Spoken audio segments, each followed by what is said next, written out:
Hello, wishing you moments of comfortable entertainment.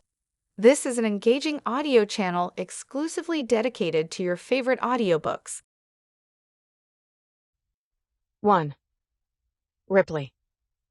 20 years earlier. I ain't going nowhere with you. My father shouted the slurred words at the officer who walked into the fishbowl only hours after Mama's body had been taken away. I sat huddled in a corner, a pink wood and plastic guitar clutched in my arms. I didn't play it because Mama told me not to when Pop was around. It made him mad. But he was already mad, and Mama was gone. A few hours ago, I needed to pee. I wasn't supposed to be down in the bar while people were there, unless Pop had me doing chores, but the bathroom upstairs wasn't working right. I tiptoed down the stairs, hoping he wouldn't catch me before I slipped into one of the stalls behind the door marked Cowgirls and Mermaids. Except I never made it to one of the stalls. The dingy gray tile floor that I was in charge of mopping was stained dark red with a puddle around Mama. "Mama?" I whispered, even though I knew she wouldn't answer. She was so quiet, so still.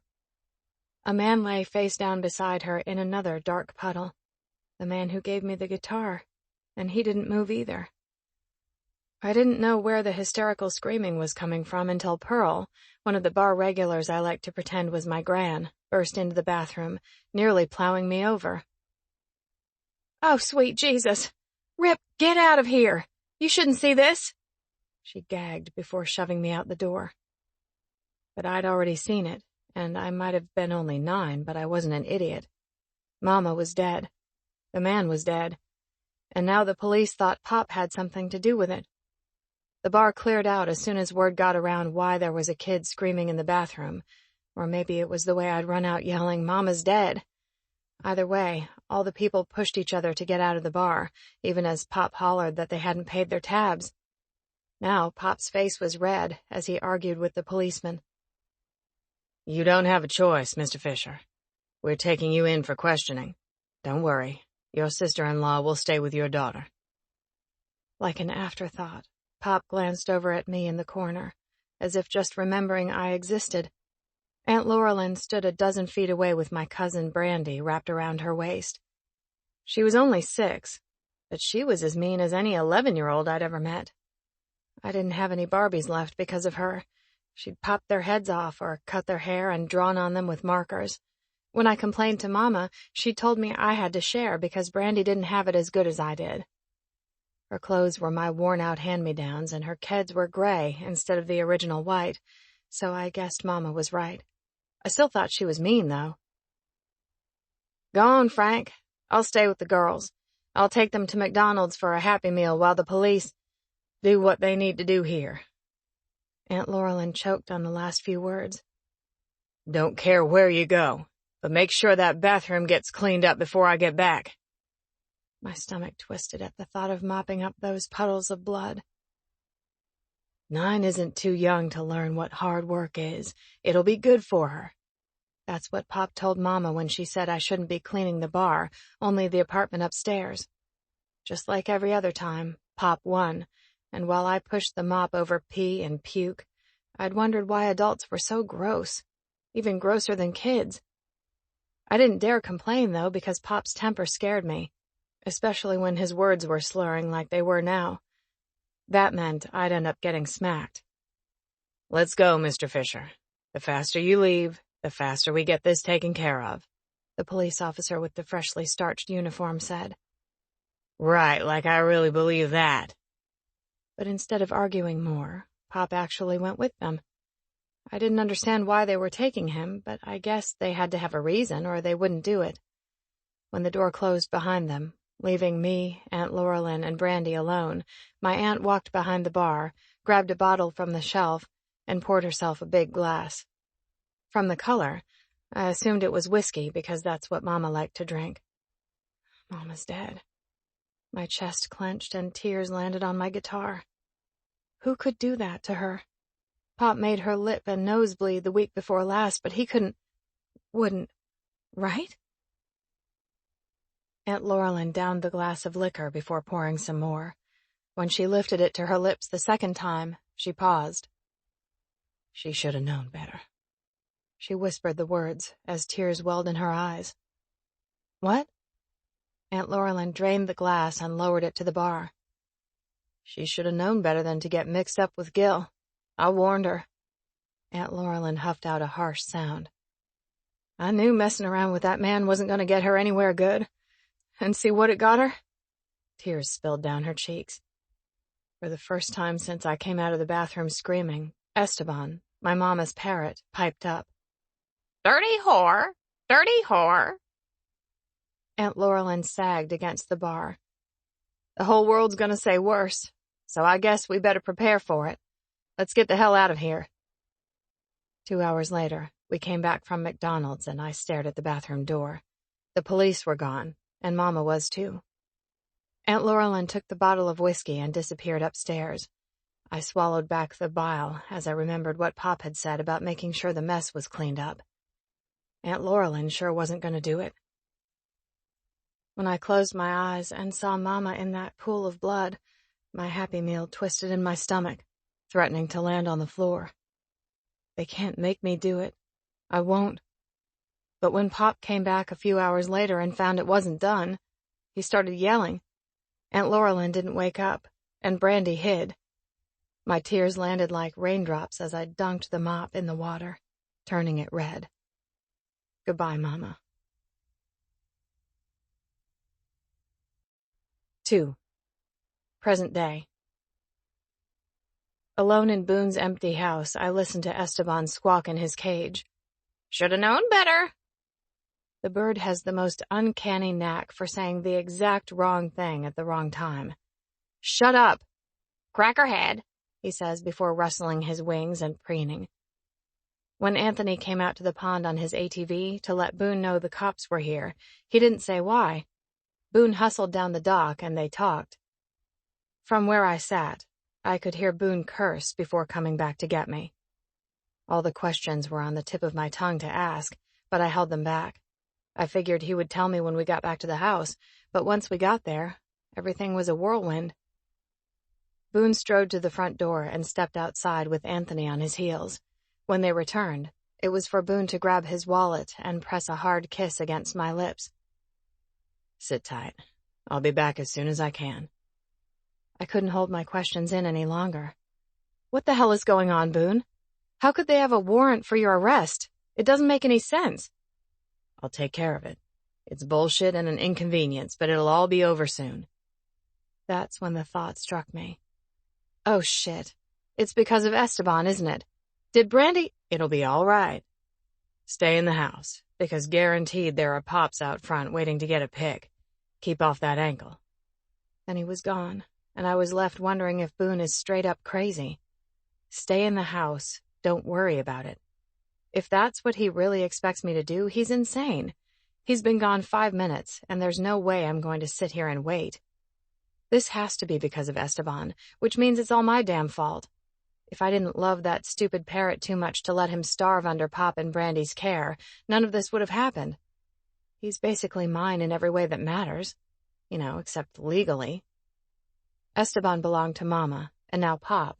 But the only reason he's still alive to talk shit to me is because I've taken care of him for the last 20 years. Pop hasn't done anything but swear at him for as long as I can remember. And I dragged Boone into this mess because I just had to rescue the bird. Shit. Is there anything I can't screw up? I shouldn't have asked for his help. I should have asked Hope for her truck and handled it myself. I hobble over to my purse and pick up the phone to call my best friend. Hope has tonight off, and we were supposed to go out to dinner if I was back from Boone's in time. I hate that I've only called her when I need a favor lately, but she knows I'd do anything for her, so that lessens the guilt somewhat. She answers on the second ring, a smile in her voice. Hey, girl, what's happening? I keep seeing pictures of you and that sexy country boy online. I swear the photographers are having a field day trying to outdo each other. You look so freaking cute together, though. Do you think you could come get me?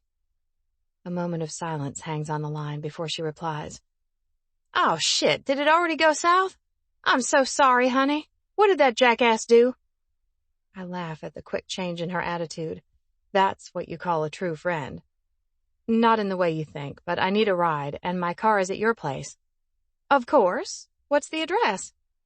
I walk over to the counter where there are a few pieces of mail waiting to be dealt with, and pick one up to rattle off the address. I have no clue where that is, but I'll Google. I'll be there as soon as I can. But tell Boone I'm going to castrate him if he hurt you. We hang up before I tell her he's not here. 45 minutes later, I head to the end of the driveway as I see headlights pull up to the gate.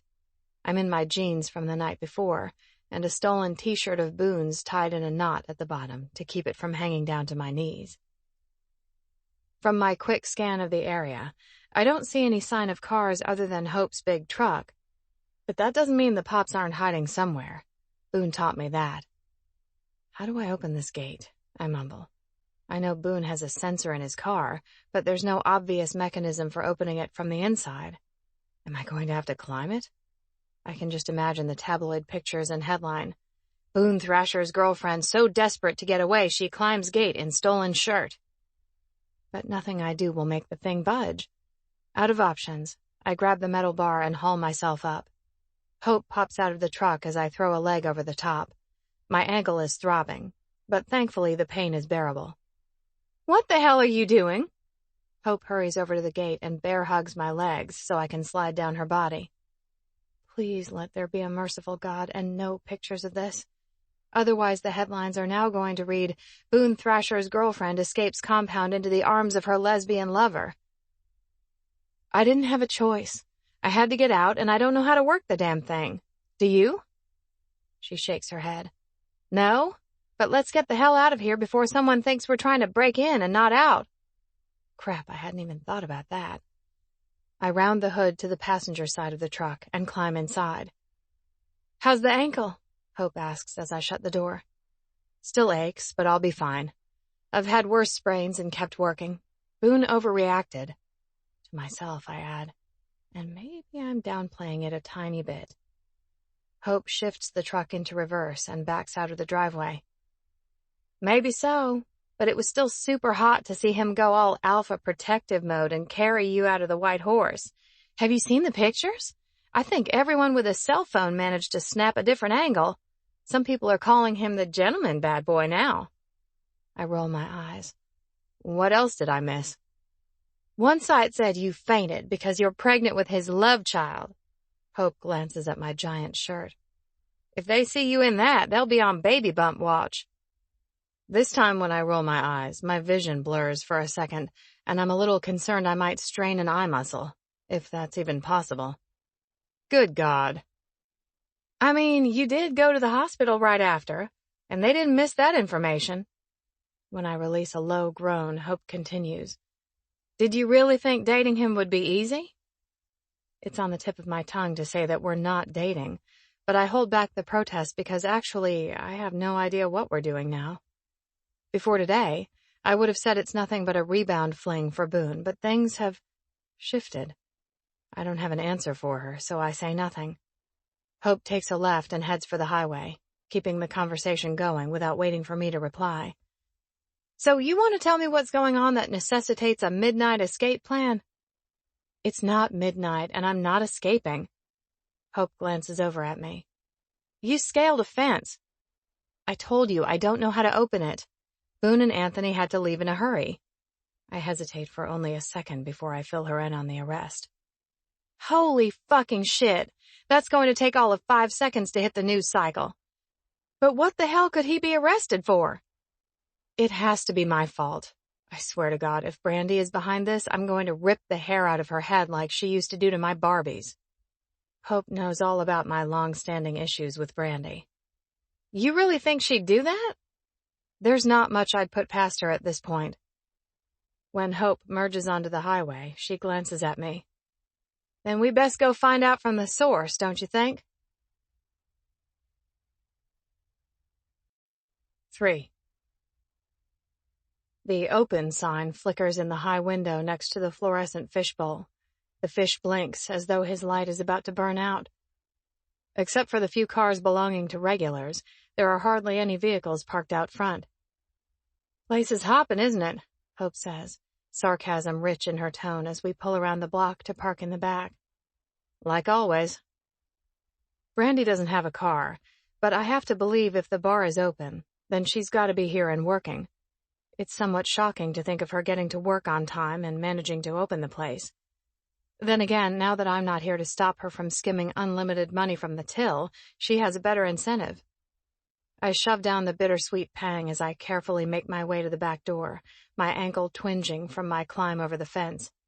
When I push open the door, Earl, Pearl, and Jim are in their customary places at the bar. A quick scan reveals a half-dozen unfamiliar faces nursing drinks, and a few pairs of eyes light up when they catch sight of me. Gossip seekers? It seems about right. Or maybe they're thinking that if I show, maybe Boone will come too. Glad they don't know the reason that won't be happening. What the hell are you doing here? Brandy's voice snaps out from behind the bar like a bullwhip. You aren't welcome and you know it, so just turn around and crawl back to wherever you came from. Brandy's face is caked with thick makeup, especially around her cheekbone. Her contouring looks like shit. On a regular day, it's her eye makeup that looks the worst. Heavy eyeliner with even heavier smudging. I close the distance to the bar and stop at the end. What did you do? Earl, Pearl, and Jim all hunch forward as though making sure they don't miss a single word of this. Brandy's hand shakes, and she splashes liquor on the wood instead of making it all inside the shot glass. I don't know what you're talking about. Bullshit. I lean in closer and pitch my words low, hoping my audience doesn't hear them. You called the cops. Brandy's gaze darts away. Is this about Esteban? You hate that bird, so this is ridiculous. I'm not talking to you, she says, her voice low and harsh. Because you're full of shit. I swear to you that I'm going to make you regret whatever lies you've told the cops. You understand me? They don't take kindly to people wasting their time. She slams the liquor bottle down on the counter. That damn bird wasn't yours to take. Uncle Frank was pissed. That I have a hard time believing. He's wanted to get rid of Esteban for years. No way Pop would go through all this trouble to get him back. Brandy's gaze shifts away again, and my gut tells me I'm missing something, but she's not going to tell me a thing. Fine. I'll leave, but you better believe I'm going to figure out exactly what you did, and you're going to regret it. More like you're going to regret getting mixed up with Boone Thrasher. I always knew you were going to be just like your mama. Too bad the bird's not here to call it like it is, but my mom and I see it plain as day. I know what she's talking about. Esteban squawking one of his favorite phrases, dirty whore. Then the word mom slams into me. Wait, what does Aunt Laurelyn have to do with anything? Is she here? Not yet, but she'll be here soon. We're going to turn this bar around and make bank. It'll be just like it always should have been now that you're out of the way. Laurelyn stepped in and ran the bar during those first few weeks after Mama died, and Pop barely crawled out of bed except to get another bottle.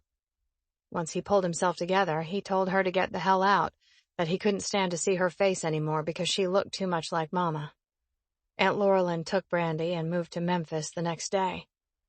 I used to wish she'd taken me too, and part of me resented her for leaving me with Pop.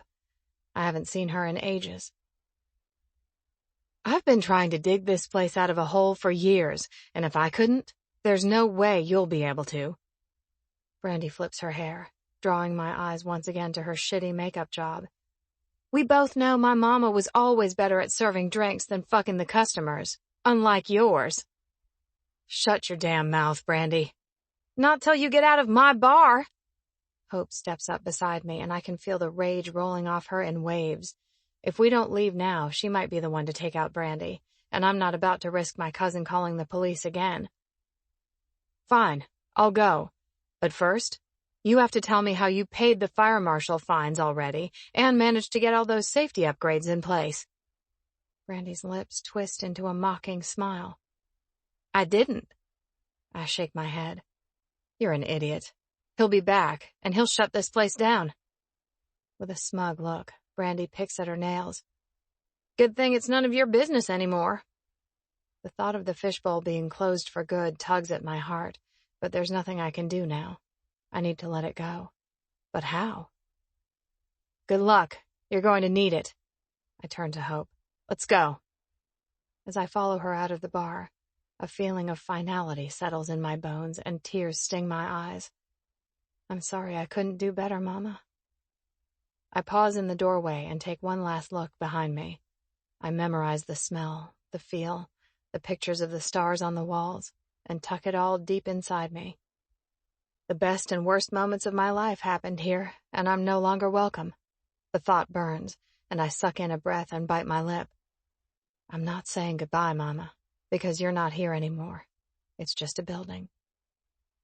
When I step outside, the sense of loss threatens to overwhelm me. Once we're in the truck, Hope fires up the engine. You going to be okay? I don't really have a choice, do I? Instead of putting the truck in gear, Hope looks over at me. For what it's worth, I think you made the right decision. Your mom would want more for you than to be trapped in that bar under your dad's thumb. It's time for you to figure out what you want, Ripley.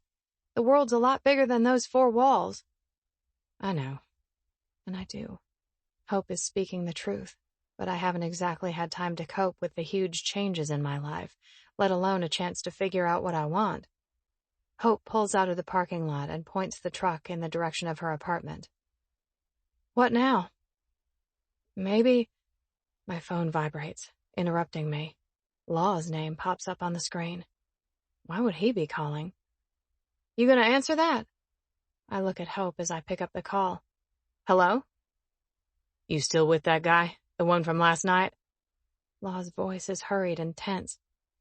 What are you talking about? The country singer, Boone Thrasher. Are you really with him? What does it matter, Law?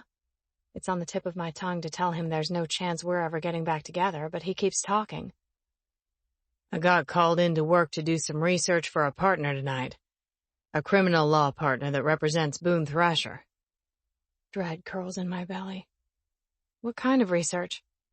Assault and battery. That's what he got arrested for. You really want to date a woman beater, Rip? 4. Boone. It's been a long time since I had my ass shoved in a cell. Back then, I paced the floor, pissed off that I was stupid enough to get caught drinking with my buddies in a building set for demolition the next day, but glad that they'd gotten away even if I hadn't. My dad didn't speak for most of the ride after he bailed me out a few hours later, but when we got home, he parked the truck in the drive and turned to me. I'm thinking you already know you don't want to be spending any more nights in jail. Somehow his quiet question made the shame more acute than a tirade would have. No, sir. Then use your head, Boone. The Lord has bigger plans for you than this, so don't prove 'em wrong. Yes, sir. Apologize to your mama when you get inside.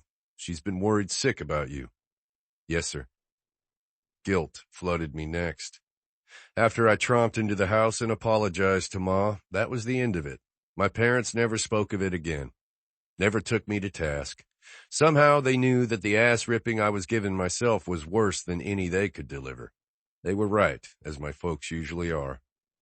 As I lean up against the cool concrete wall of this cell, my hat pulled down low, all I can think about is how deep this is going to cut Ma when she hears it. She'll know it's not true because I'd never hit a woman, but some people in our small town won't be so kind about it. She's been a target more than once because of my antics, and that's part of the reason I've tried to clean up my act. I can imagine those catty women whispering about it behind her back. She'll say she doesn't care, but I still hate that I put her in this position, especially over something I clearly didn't do. This is so insane. I'm still reeling from the charges. It isn't the first time someone has accused me of something, thinking I would be an easy target, more likely to pay them off than create a big stink that could affect my reputation. But those people don't know me. I've shown up at more than one person's house or apartment, asking them to explain how some of the stuff they've accused me of could have happened. I always make sure it's recorded, too, just so I have something to show the cops. Turns out that a lot of people who think they're going to get rich quick off me don't have the balls to lie to my face. I'm hoping like hell this is going to be the same kind of situation. The media is going to crucify me if I can't get Brandy to drop the charges and issue a public statement pretty fucking quick. Even then, it might already be too late. Regardless, I'll be vindicated. I'd never put my hands on a woman in anger, and that lying bitch knows it's true. I don't care that she's Ripley's cousin. She's going down for filing a false police report at the very least. I have a hard time believing Ripley will argue with that, because from what I've seen, Brandy sure doesn't treat her like any kind of family I've ever had. And fuck, Ripley. She's stuck at my place, not sure what the hell is going on. I feel like shit that I couldn't take the time to explain, but I wasn't about to drag her outside with the cops and let some asshole with a long lens get a picture of her caught up in this mess. Those friggin' paparazzi are like some unholy combination of cockroach and vulture lately, scuttling out of nowhere and picking at the bones until there's nothing left. Like I told Ripley, my privacy is what I miss the most, and I miss it even more now that she's in my life. If she's in my life much longer. No, there's no way she'll believe Brandy's accusation. But it's Brandy's word against mine, and she's the one with the wicked shiner, according to the pictures the cops shoved in my face. They didn't care that I said I didn't touch her, just told me to tell it to the judge. They were the second type of cop you run into in Nashville. Type 1 being the kind who will usually let things slide if you're a celebrity. Type 2 is the hard ass who wants to make sure you're not getting any special treatment at all due to your status. I don't usually care either way, but this time it's bullshit. Thrasher, you're sprung, a guard's voice calls out as he walks down the hall to slide the cell door open. Thank fuck. I don't know what strings my agent and my lawyer had to pull, and I don't care how much it cost me, but I'm glad to be walking out of here. At least I am until I hit the lobby and see the cameras flashing in the direction of the woman waiting for me. As I step through the door, she runs and throws herself into my arms. I came as fast as I could, baby. Everything's going to be just fine now. I'm stunned and motionless as Amber plants her lips on mine. 5. No way in hell. That's what I told Law when he said that Boone has been charged with assault and battery by my own damned cousin. When I whispered, "I'm going to kill her," Law stopped me and said I better not say things like that because he'd be ethically bound to report it if he thought I was serious. I hung up on him. "What the fuck is going on?" Hope asks as she pulls into a parking space near her building. "I don't know, but it sounds like a whole lot of crap to me." I fill her in on everything Law just told me. I'm of half a mind to go right back to the fishbowl and confront Brandy, but after her outright lying to the cops and then lying to me only 15 minutes ago, I know it's not going to do me any good. Worst case scenario, I end up in jail too because I actually beat the crap out of her. I know, in my heart of hearts, that Boone didn't touch her, and I have a way to prove it. I need my laptop. Why? I hooked up a DIY security camera system in the bar a while ago because I wanted to figure out who was skimming from the till. I'm hoping the camera angles are going to be able to prove that Boone didn't touch Brandy. That's freaking brilliant! I shrug. It would have been even more brilliant if I'd updated my phone to download the app so I could watch the feed anywhere, but I never bothered after I saw it was obviously Brandy. Hope turns to me, an eyebrow raised. "Why didn't you fire her ass or tell your dad?" I knew it wouldn't matter. For some reason, she can do no wrong in his eyes. "While you can do no right," she finishes for me. It's the sad truth, so I reach for the door handle instead of responding. As soon as we're in the apartment, I pull my laptop out of my stuff in the living room and log on to the website where my camera feeds run. They only back up for a few days at a time because I didn't have the cash to spring for a bajillion bytes of extra storage, but we were only there yesterday, so I should be able to see everything. I type the approximate time we got to the fishbowl into the search bar and wait for the video to populate. After I skip forward a little bit, the video shows the door swinging open and Boone walking inside. Hope leans over my shoulder to watch. I know this isn't the appropriate time or place for this observation, but he is one fine as hell man. It's on the tip of my tongue to say, and you haven't even seen him naked, when I realize I haven't seen him fully naked either. Not important, Ripley. First, you get his ass out of the jail cell your lying bitch of a cousin put him in, and then you get to see that ass naked. We both watch as the recording plays on the screen without sound. It's clear that Boone and Brandy have words, and I wish we could hear them. "He looks pissed," Hope whispers, the concern in her voice coming through loud and clear. "He would never hit her." To myself, I add, unless I've completely and totally misjudged him. No, I don't believe that. Not for a second. "If you say so, I trust you." But she doesn't have to take my word for it, because we watch the rest of the recording, and it ends with Boone walking out of the bar without laying a finger on her. Hell, he even gave her money, which means we could argue that he bought and paid for Esteban. Not that she deserves another dime. "That lying skank!" Hope shoots up from her crouch behind me and paces. "What are we going to do?" I glance at my friend, with her hands balled into fists like she'd like to beat the crap out of Brandy herself. "I need to tell Anthony. They have to get the recording to the police." "Who is Anthony again?" "Boone's head of security." "Okay, makes sense. Then what?" "Then Boone gets out of jail, and I figure out what I'm going to do about Brandy." "She should be the one arrested." I'm not about to disagree with Hope on that one. It's a long, sleepless night, because even though I tried to contact Anthony, his phone went straight to voicemail and he never returned my messages. Same with Boone's, although that doesn't surprise me. It's not like they let you have cell phones in lockup. I toss and turn on the futon, wondering if the fancy partner Law works for has managed to get Boone out yet, or whether he's going to be in there all night. He hasn't called me, so I'm assuming that means nothing good has happened. Unless he decides he's done with me because my crazy-ass cousin got him arrested. The shaft of pain that stabs through me at that thought almost takes my breath away. He wouldn't just never contact me again, right? No, of course not. I tell myself to settle down, but one thing can't be denied. I'm not ready to be done with him. That fact alone scares me because I've gotten more attached to Boone than I realized. He and I live in two different worlds, and just because we found some common ground doesn't mean that it's going anywhere. Except, isn't that what he said he wanted? To see where this goes? When sunlight streams through the cracks in the drapes, the sounds of Hope waking up filter through the small apartment. I hear her curse in the kitchen before she shuffles into the living room, a hand covering her mouth as she yawns. "I totally forgot to get more coffee yesterday, so we're out. I'm gonna run down to the shop on the corner. You want some?"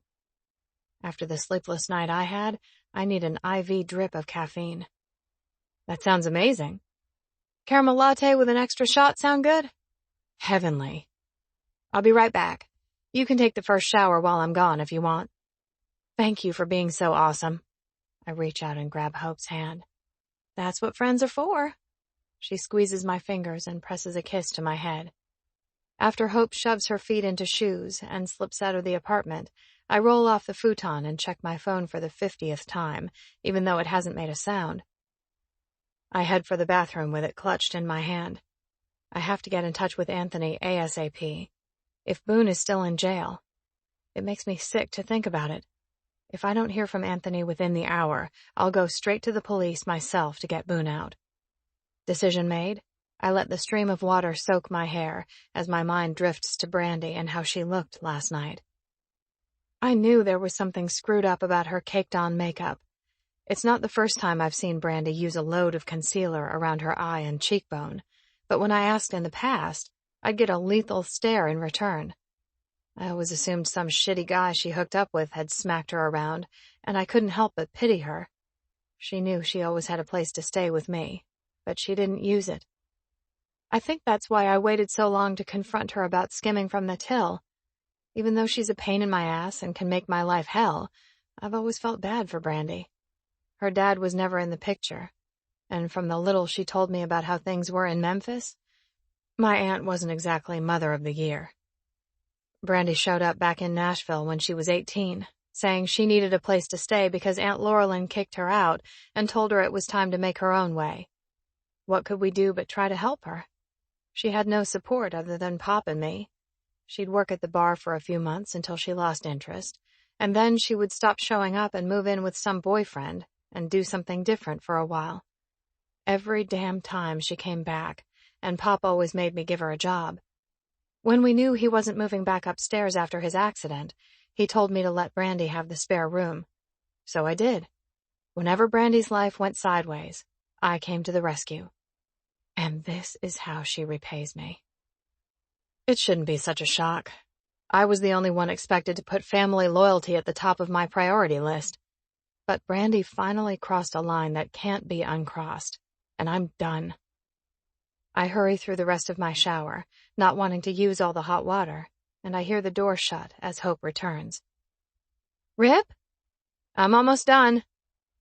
I shut off the water and grab the towel I tossed over the curtain rod. "You're gonna want to see this." Her wary tone alerts me to the fact that something is definitely wrong. With water still beaded on my skin and dripping from my hair, I wrap the towel around myself and open the bathroom door. "What's going on?" She holds out her phone.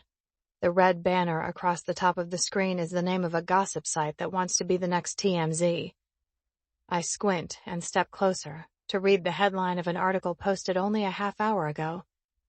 Boone Thrasher and Amber Fleet reunited. Beneath it is a picture of Amber wrapped around Boone like a spider monkey as she kisses him. "What the fuck?" I whisper.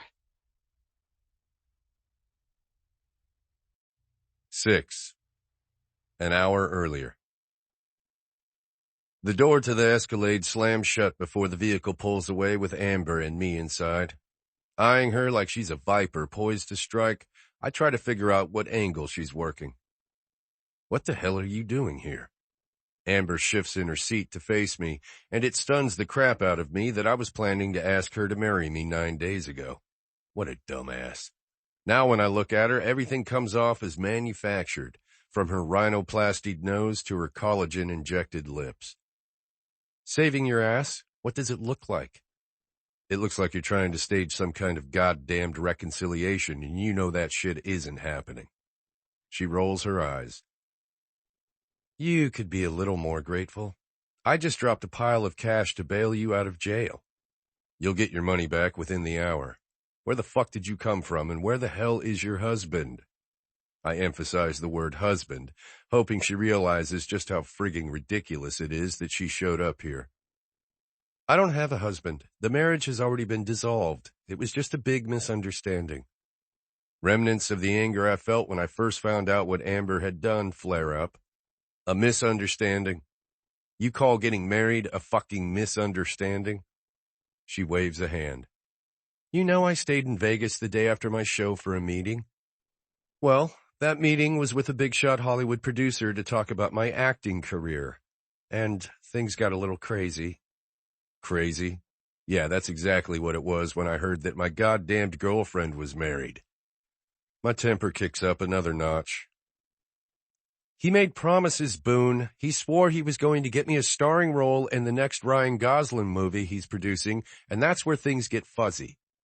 I can't fucking wait to hear this. To her credit, Amber's cheeks turned pink. We went out, had some drinks, did some blow and some pills, and the next thing I know, we're at a wedding chapel, and he told me it was my big audition. All I had to do was walk down the aisle, and I'd be Hollywood's next big thing. So I did. Then I woke up the next morning with a ring on my finger, lying next to a guy I only vaguely remember, one I never would have touched without being seriously fucked up. I mean, God, you should have seen his receding hairline and tiny dick. The first thing I told him was I wanted the contract for my movie role, and that's when he told me it was already taken, and I'd have to build up to something that big. He lied to me. And what bothers her the most about this situation is that he lied to her. If I'd been carrying a single shred of regret for not trying to patch things up with Amber, it would have died right then. Luckily for me, I've already moved way the fuck on. Hell, I dodged a bullet.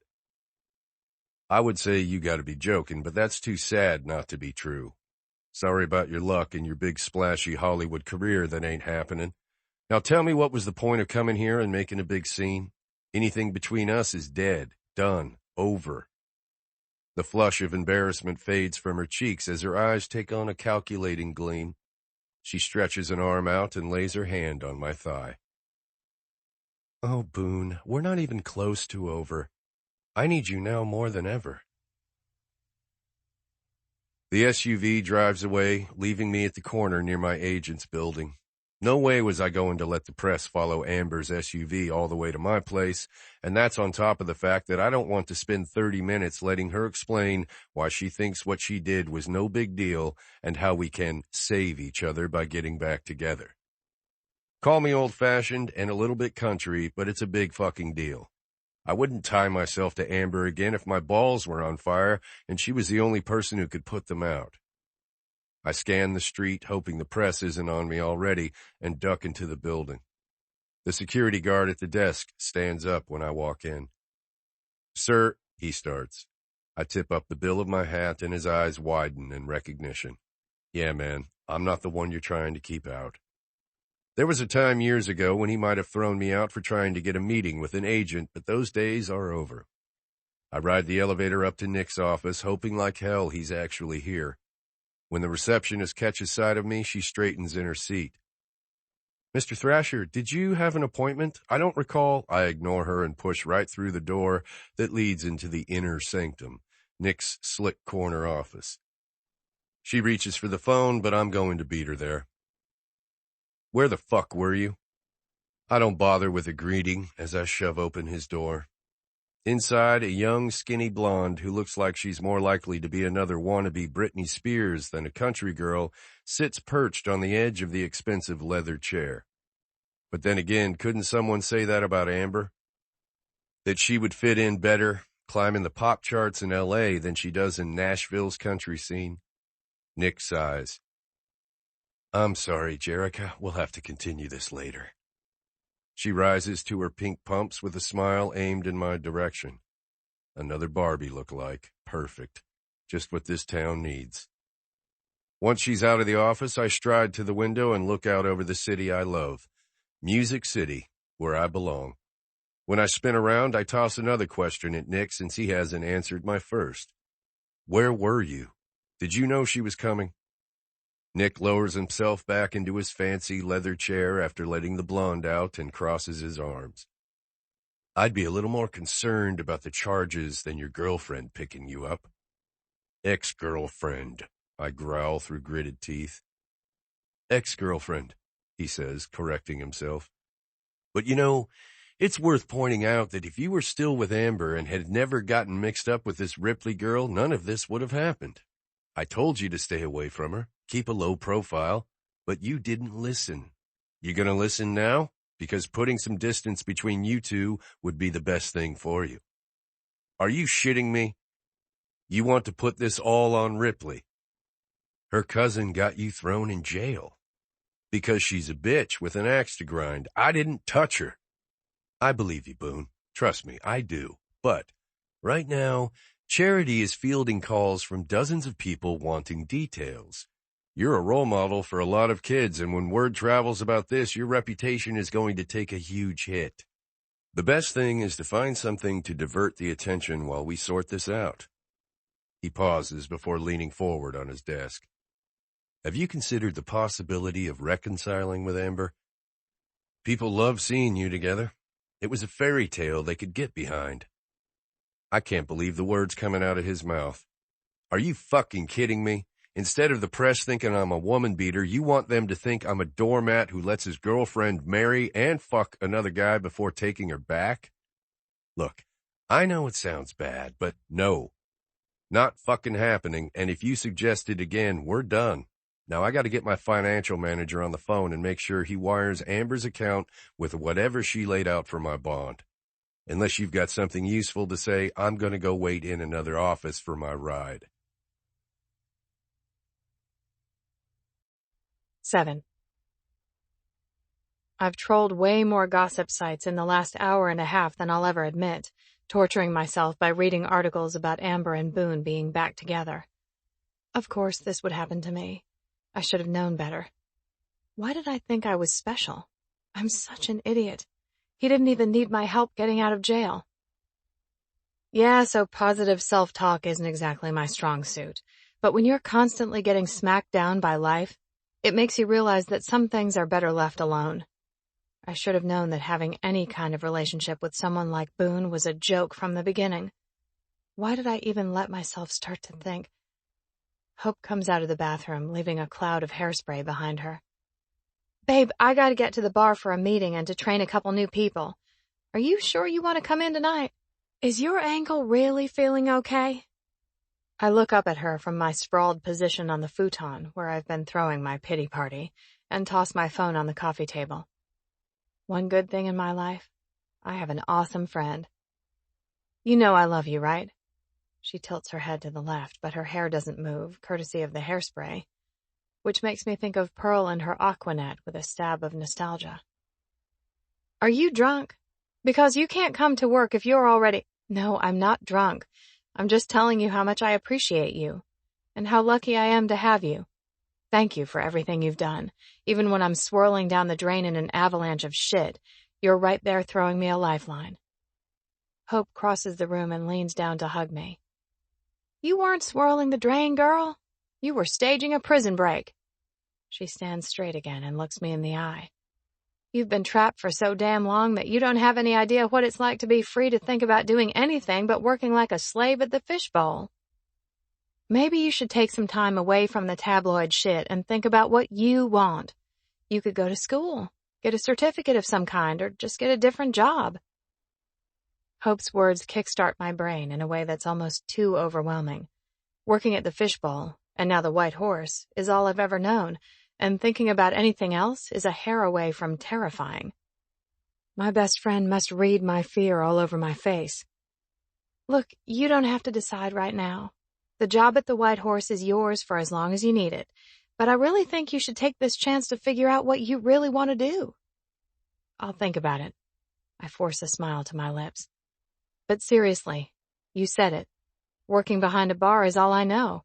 I understand the rhythm and the flow. It's easy and feels like home to me. Anything else is really hard to imagine.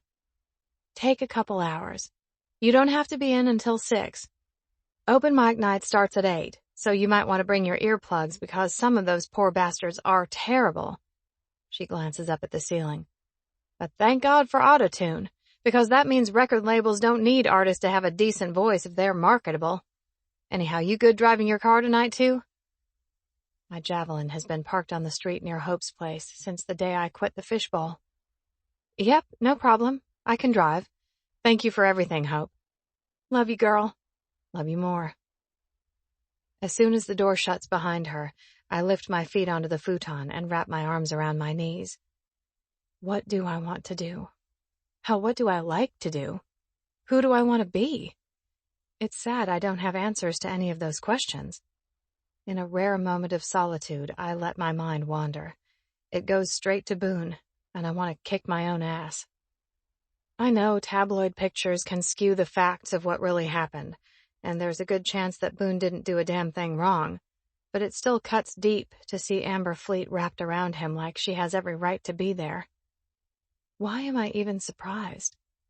The moment one thing starts going right in my life, of course it's bound to go down in flames in a morbidly spectacular fashion. Ripley Fisher doesn't get to have the fairy tale. I'm just a homeless girl with a dead mom, a lying bitch of a cousin, and a dad who'd just as soon slap me around as crack open a beer. My life is never going to be one of those inspiring stories. It's just the same as it has always been. One step above shit. I don't know why I thought this thing with Boone would be any different. It's over. Now the only thing left to do is to clean up the mess that dragging my shit into his life caused. But even if it's over, I have to clear Boone of the charges Brandy brought. Maybe he didn't need my help getting out of jail, but that doesn't mean the security feed isn't going to help him get free of this crap. Then I can walk away with a clean conscience and forget this whole thing ever happened.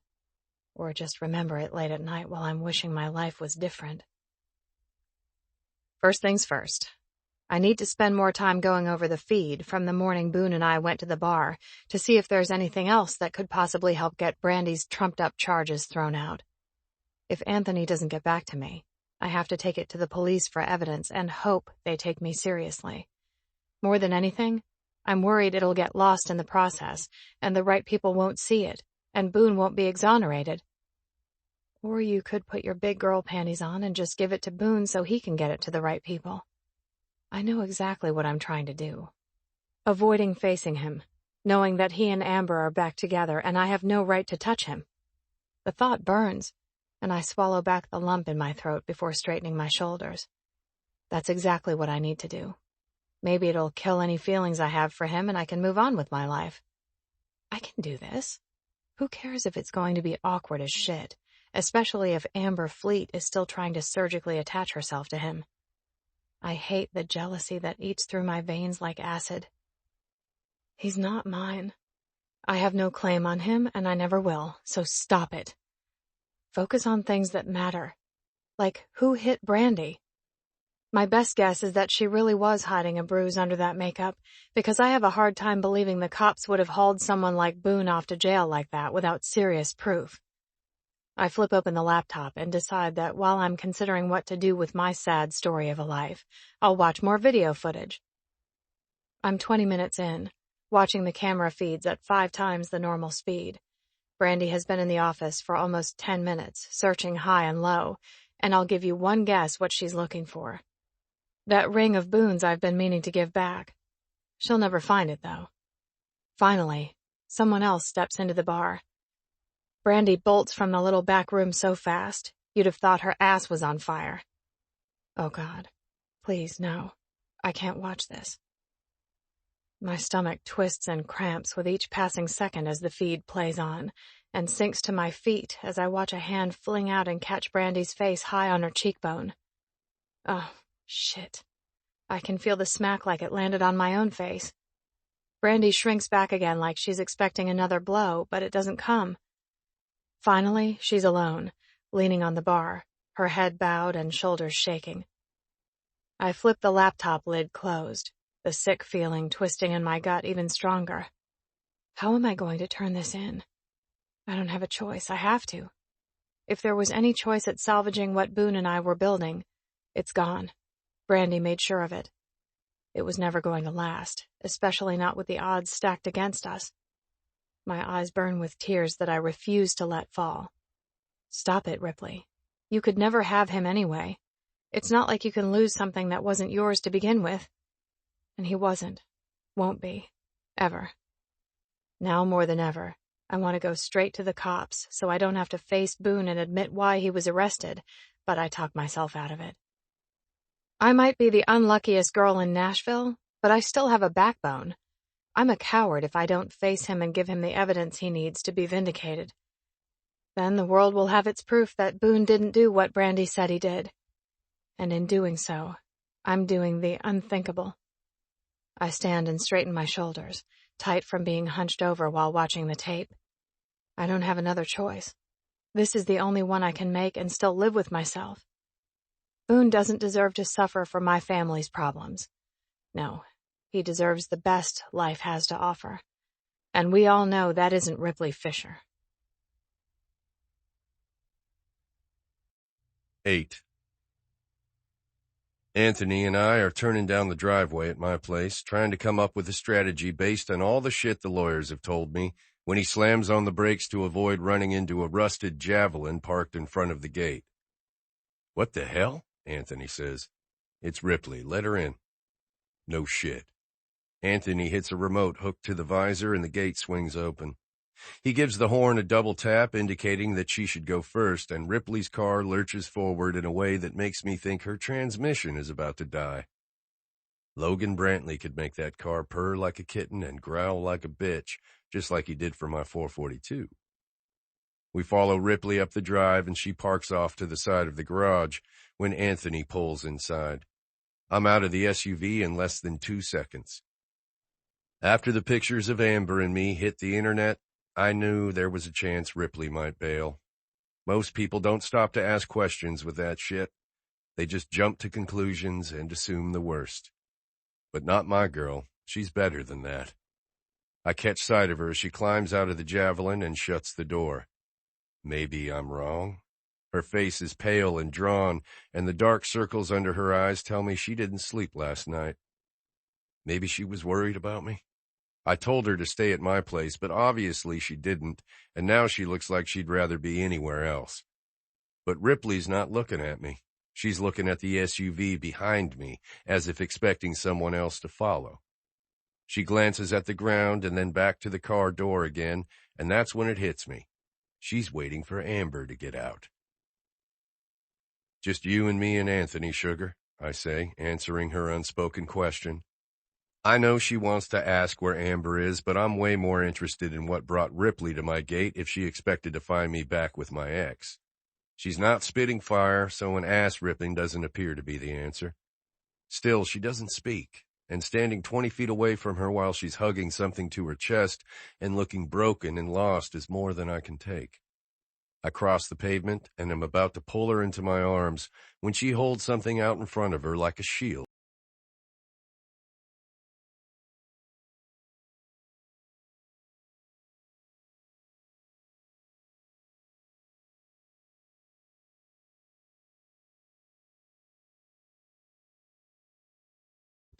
Or an offering.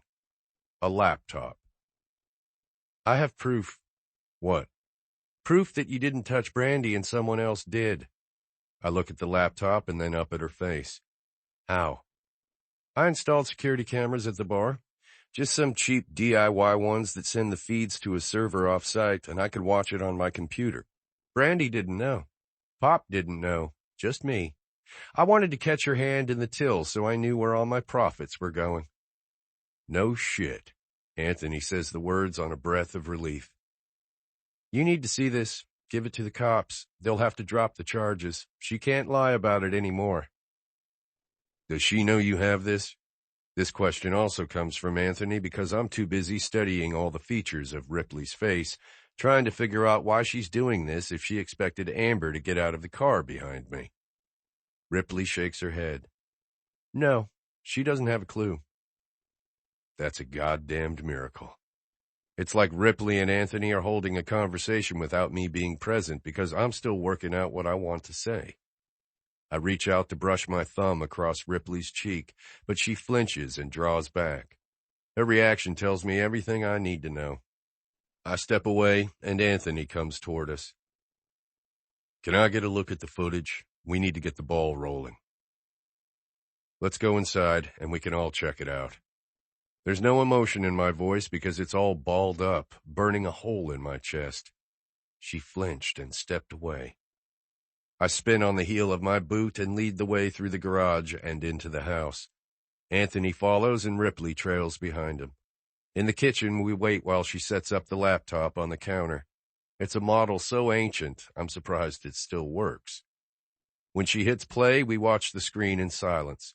First, me arguing with Brandy, and then Ripley skips forward. Anthony and I wince when the blow is delivered. "Shit," Anthony says under his breath. I look at Ripley, whose face is even paler now than it was when she was in the driveway. "Who is that?" I ask. Her voice is quiet when she replies, "My dad." 9. Both men go silent after my confession, and I wonder what they're thinking. Probably, how could he hit a woman? The answer I'll never give? Easy. He's been doing it for years. They're both staring at the screen when I hit pause and step away. I wrap both arms around my middle. I feel like I'm being torn in two as I hand them the tool to destroy what's left of my family, but I have no choice. Pop brought this on himself. For years, he's gotten away with no consequences. Brandy, too.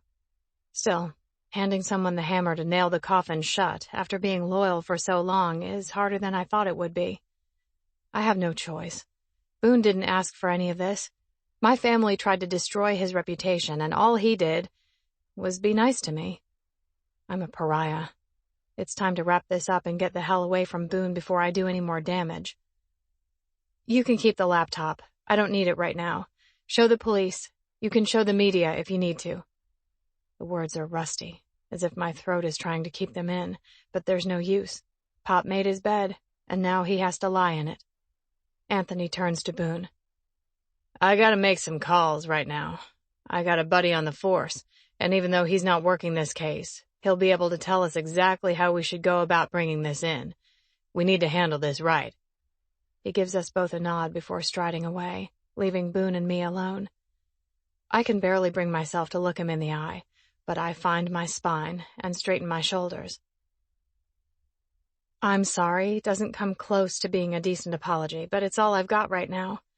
You didn't deserve any of it, and I'm so freaking sorry that my disaster of a family pulled you into our mess. You deserve so much better. I swallow back the lump in my throat. I'll get Hope's truck, and we'll take Esteban as soon as we can. At his name, Esteban wakes in the living room. Take me away! I take a step in his direction, but Boone's fingers lock around my wrist. I'm not back with her. I swing my head around in his direction as he continues. If you saw the pictures from earlier, it was all a stunt by Amber. I didn't have shit to do with it. She and I are done, Ripley. I swear it on my granddad's grave. A spark of something unfamiliar grows in my mind, maybe hope, but I refuse to give it any fuel to grow. Regardless of whether he's back with Amber, Boone and I are done. This can't go anywhere. It doesn't matter, Boone. My family... He tugs me back, never releasing his hold on me. Your family isn't you. You didn't pick them. You didn't do shit. They've treated you like crap for years and you're still here, doing the right thing, but struggling with that family loyalty all the same. I shake my head. You don't understand. I have the world's worst luck. If something can go wrong for me, it will. This is just one more example of why you need to stay far away from me. I'd never forgive myself if I dragged you down with me. With another swift tug, Boone brings me flush against his body, and I don't have the emotional strength to fight it. If this is the last time I get to be close to him, I need to soak it up. I'll drag out this memory when I'm alone, and remember what it was like to have someone like Boone care. I forgive you, even though there's nothing to forgive, Boone says, his voice low and quiet, his gaze drilling into mine. I won't let them keep you out of my life. He releases my wrist, and his hand slides around to the small of my back. We're just getting started, sugar, and I won't let anyone take that away from us. I try to pull back because his words are all too perfect, designed to make me agree with anything he wants from me, but I can't buy into it. He doesn't understand. You don't get it, Boone. This can't go anywhere. My voice shakes, and I know I'm about to lose it. Who says it can't go anywhere? His posture goes rigid. Me! Things don't work out for me. Ever. I never get a break. Every time I think maybe something is going to go right, life smacks me down again, just to put me in my place. Ripley Fisher thought she could have something better. Nope, not a chance. Let's make sure that goes to shit, too. His expression softens. What are you talking about, sugar? Life, Boone. Not everything works out just because you want it to. If something can go wrong, it will. Maybe not for everyone, but for me, that's how it works. That's bullshit. His blue eyes spark. No, that's the truth. I spent years avoiding getting involved with someone like you, someone with cameras and paparazzi following them everywhere, because of what happened with my mama. She hooked up with Gil Green, and then the next thing you know, they're both dead. Pop never missed an opportunity to hammer me with what Mama did, and how the apple doesn't fall far from the tree. And then on top of all that, I know I have the world's shittiest luck, and I still let myself get involved with you against my better judgment. Now look at the freaking mess you're in. It's not just the press calling me a whore, but my cousin lied to the police and got you thrown in jail. Oh, and on top of that, your girlfriend comes back and rescues you. How much more proof do you need? Nothing happened with Amber. I laugh, and it comes out sounding maniacal. I believe you. I really, truly do. But guess what? It doesn't matter what I think, because the rest of the world believes what they read online and in the tabloids. And that just sucks. I don't even know why I'm surprised. I never get a break. My voice rises, and I sound hysterical, even to my own ears. I let myself think for a second that maybe this could go right. Maybe I could finally have something good in my life, and look how royally it got screwed up. So I'm done. Just done. I give up. I'm going to walk away before anything else bad can happen. I'll be back for my bird, but that's it. Boone's face morphs into a harsh mask. You had exactly one part right. This is a good thing going between us, and that hasn't fucking changed. We hit a few bumps in the road, but everyone does. If you expect life to be perfect, then you're not living it right. Perfect? I laugh. Not even... Boone throws up a hand and interrupts. You had your say, and now it's my turn to talk, sugar. So listen up. What we've got isn't over. Not even close. You can tell me all day long that you never get a break and nothing ever goes right for you, but I'm here to tell you that this is very right. I shake my head. You can feed me a line, Boone, but I'm not buying it. Girls like me don't get happily ever afters. I'm just gonna have to prove you wrong then. I should tell him there's not a chance in hell, but instead I whisper, I don't expect anything from you. No expectations is the only way I can put one foot in front of the other anymore. Anything else just leads to more disappointment than I can handle. Boone reaches out and grasps my hips, hauling me close to his body. His lips ghost alongside my temple, and I swear he's breathing me in. What if I want you to expect things from me? What if I promise I'm not going to disappoint you? He pulls back, and those blue eyes lock onto mine. Self-preservation is screaming, tell him you can't take the chance. But another voice, a stupid one, is yelling, don't you dare tell him no. Anthony bursts into the room, talking a mile a minute. Boone, I just talked to my buddy. He said we gotta get this shit down to the station ASAP. They need to log it into evidence and get it in front of the judge. He says the charges could be dropped before the end of the day. There's a good chance that Brandy could be charged with filing a false police report, too. Cops don't like it when they fuck up big in this kind of case, so they'll need to cover their asses. And once they see this, they'll probably be picking up the old man and asking if she wants to press charges against him.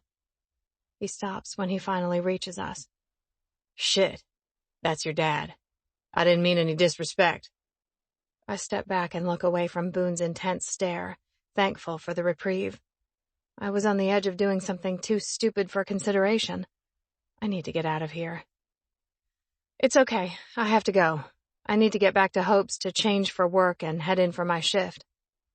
Boone's gaze drops to my feet. My ankle, actually. You shouldn't be standing for an 8-hour shift. His expression turns rueful when he meets my eyes again. But you know that already. My posture stiffens and I cross my arms. I need this job, and I'm not going to make Hope look bad by bailing again right after she hired me. You're not bailing. I hold up a hand, and shockingly, Boone goes silent. I need to find another place to live and sort out my life, and both of those cost money, which requires a job. His blue eyes blaze even hotter now than they did moments ago. I can tell he wants to argue with me, but he doesn't. What Hope asked me earlier comes back. What do I want to do? Who do I want to be? I still don't have an answer, but I know that couch surfing on her futon isn't it. I want to be able to take care of myself and weather storms as they come. I don't want to be dependent on anyone for a handout. My pride has taken a beating lately, and I'd like to keep a few shreds of it intact. Just take it easy tonight, sugar. I got a vested interest in making sure you're whole and healthy. Boone's words wrap around me, and a warm feeling glows in my chest. Don't get used to it, I order myself. I'll be fine. I turn away, glancing at Esteban as an excuse. He's watching us both silently, which isn't normal for him. Crackerhead, he squawks before lifting one wing. I'll be back for him as soon as I can. A smooth smile slides across Boone's face. You think I won't hold the bird hostage? You don't know me very well then, sugar. No matter what you think, we're just getting started. 10. We need someone to test the sound system, Hope says as I slide behind the bar, ready to work.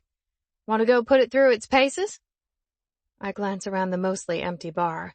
Only a few people are drinking this early, and most of the staff are still getting ready for the place to open. You mean like testing 1, 2? I ask her. Hope grins. I sure as hell don't. You know exactly what I mean. It's open mic night. We need to make sure someone with surprising pipes doesn't blow out our eardrums if there's feedback. Bartenders who can sing are a dime a dozen in this town, so I know I'm nothing special. But even so, I never do it in public.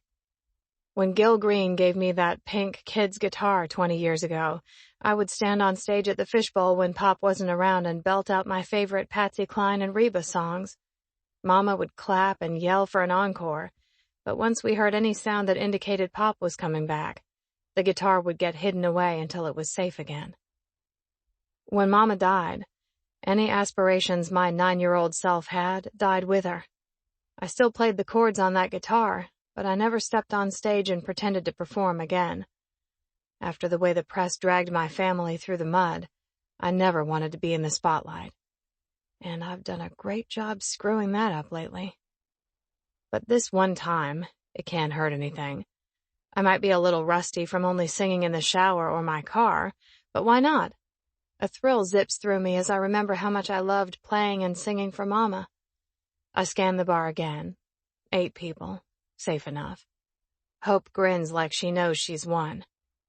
Fine, I'll do it. You gonna pick? I almost regret asking, because I wouldn't put it past her to suggest something crazy. Nah, give it a go with whatever. I crossed toward the stage, where the sound crew set up everything for open mic night, instead of the house band instruments. This is about one voice, and whatever instrument the person brings with them. As I step up onto the raised platform, I wonder if anyone has ever been discovered at the White Horse. It has been a fixture in Nashville for years, so it wouldn't surprise me, but the chances have to be slim to none. And also completely irrelevant. I'm a bartender, not a 9-year-old with a pipe dream. I take the microphone off the stand with a sweaty hand and flip it on. I go through the usual round of testing 1, 2 anyway, and Hope gives me a thumbs up from the bar. Now what? I lean back, resting my butt on the tall stool in the middle of the stage. A song that has run through my brain so many times over the last few years rushes back to me. I can picture the video of the girl fighting with her drunk of a father, wishing a tornado would blow it all away. Very fitting, so I launch into Carrie Underwood's Blown Away. I'm probably crazy to sing it a cappella, but in this moment, I don't give 2 shits what anyone thinks. The song and the story wrap around me and transport me somewhere else, on the outside looking in on all those times my father told me I wasn't good enough. All the times he called my mother a whore and told me I was just like her. I just want it all to blow away. But unlike the song, there's not enough rain in Nashville to wipe the sins from that bar. It will never be clean again. I lose myself in the lyrics, belting them out with everything I have, not caring if I'm off key, because I feel every last word down to my soul. When I whisper the last away, I finally open my eyes. The bar is silent.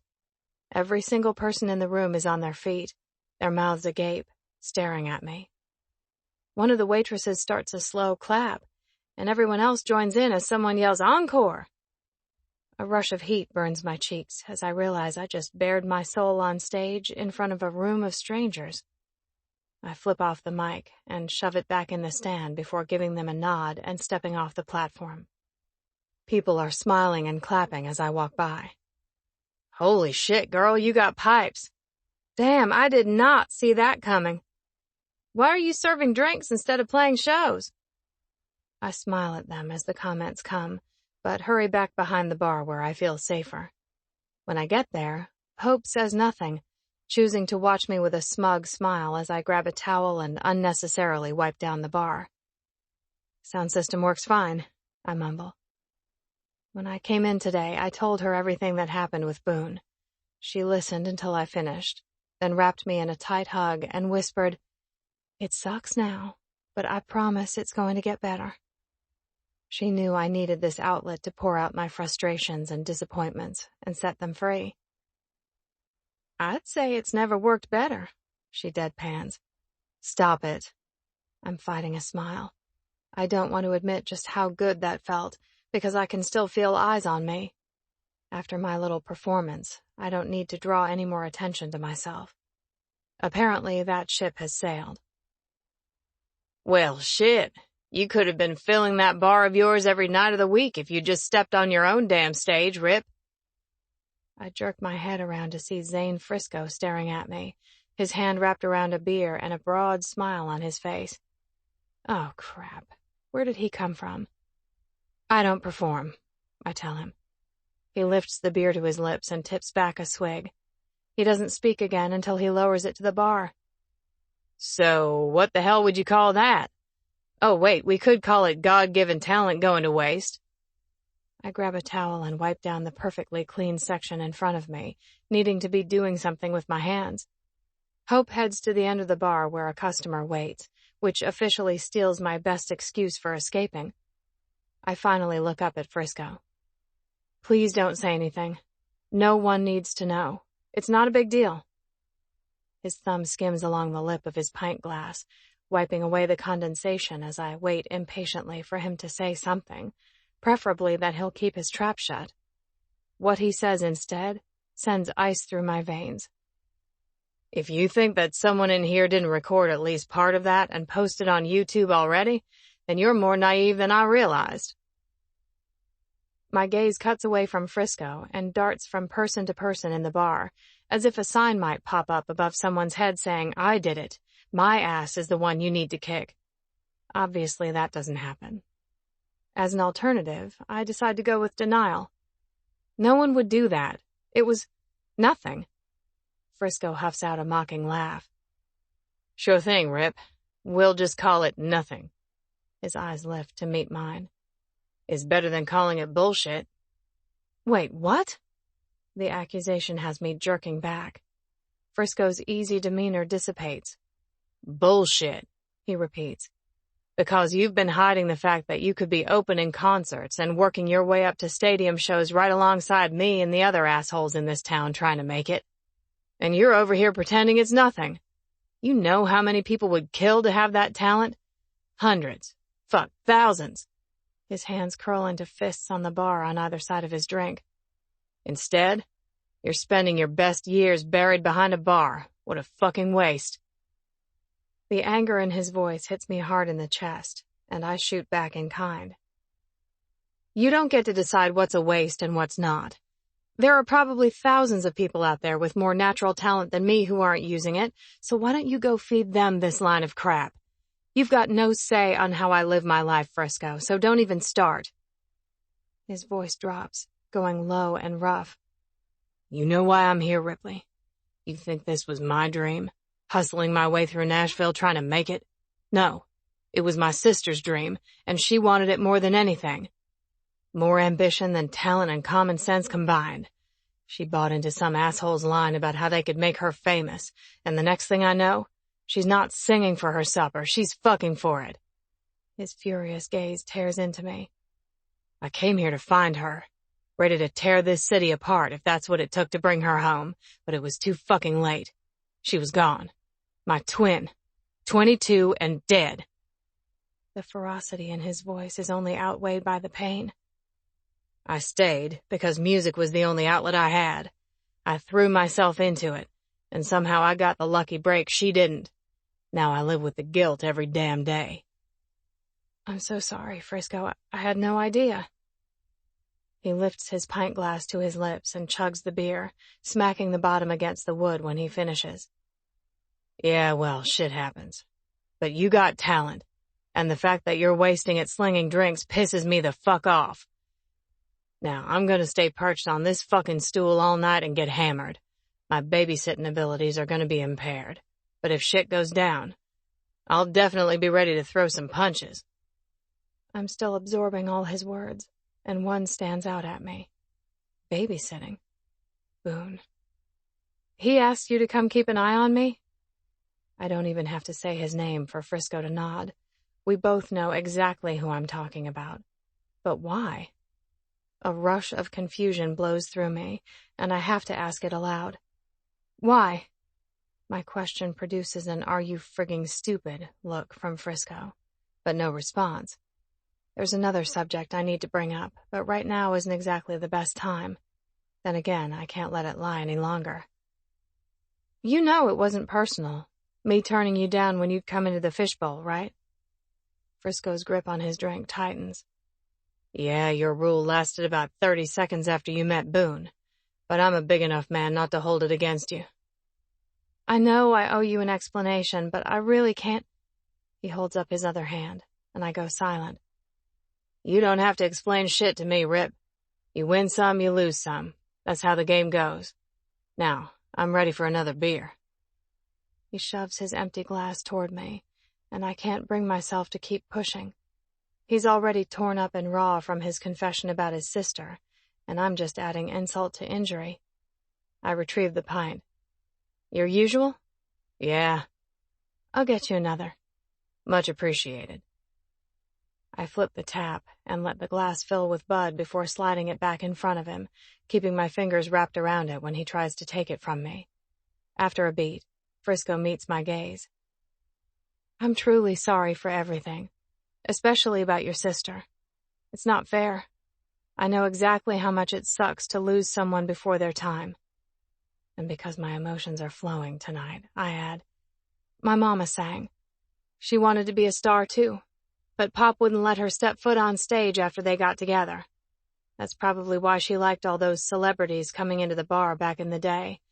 I think it was her way of living vicariously through them because she'd never get the chance herself. I'll always wonder what would have happened if she'd left Pop and gone out on her own instead of... I trail off as understanding dawns in Frisco's eyes.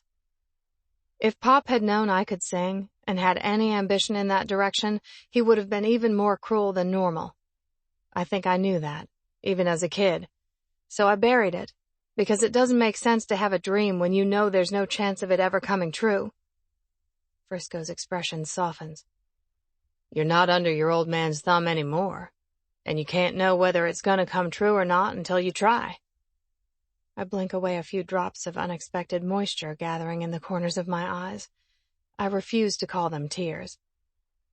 You're right, but at the moment the only thing I need in my life is reality, not dreams. I need a paycheck so I can get my shit together. Maybe when I'm not sleeping on my best friend's futon anymore, I'll let myself do a little dreaming. Fair enough. Sorry I snapped at you, Rip. It's a tough subject for me. I understand. No apologies necessary, Frisco. I'll keep the beers coming. I move down the bar to take more orders, but in the back of my mind, I'm stuck on the fact that Boone asked Frisco to watch out for me. When's the last time anyone cared enough to do something like that? It doesn't matter. It's not happening. But I can't deny the warmth buzzing through my veins. 11.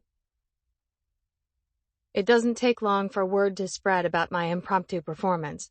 Frisco obviously has more experience than I do with this. The video is already up on YouTube, and while it hasn't gone viral, I know from Hope's repeated checking that it's getting more hits than I'm comfortable with. While I sling drinks and voice after voice comes through the open mic, plenty of people come to the bar and wave their phones in my face, asking, "Is this you?" I pretend I can't hear them over the music and ask for their drink order.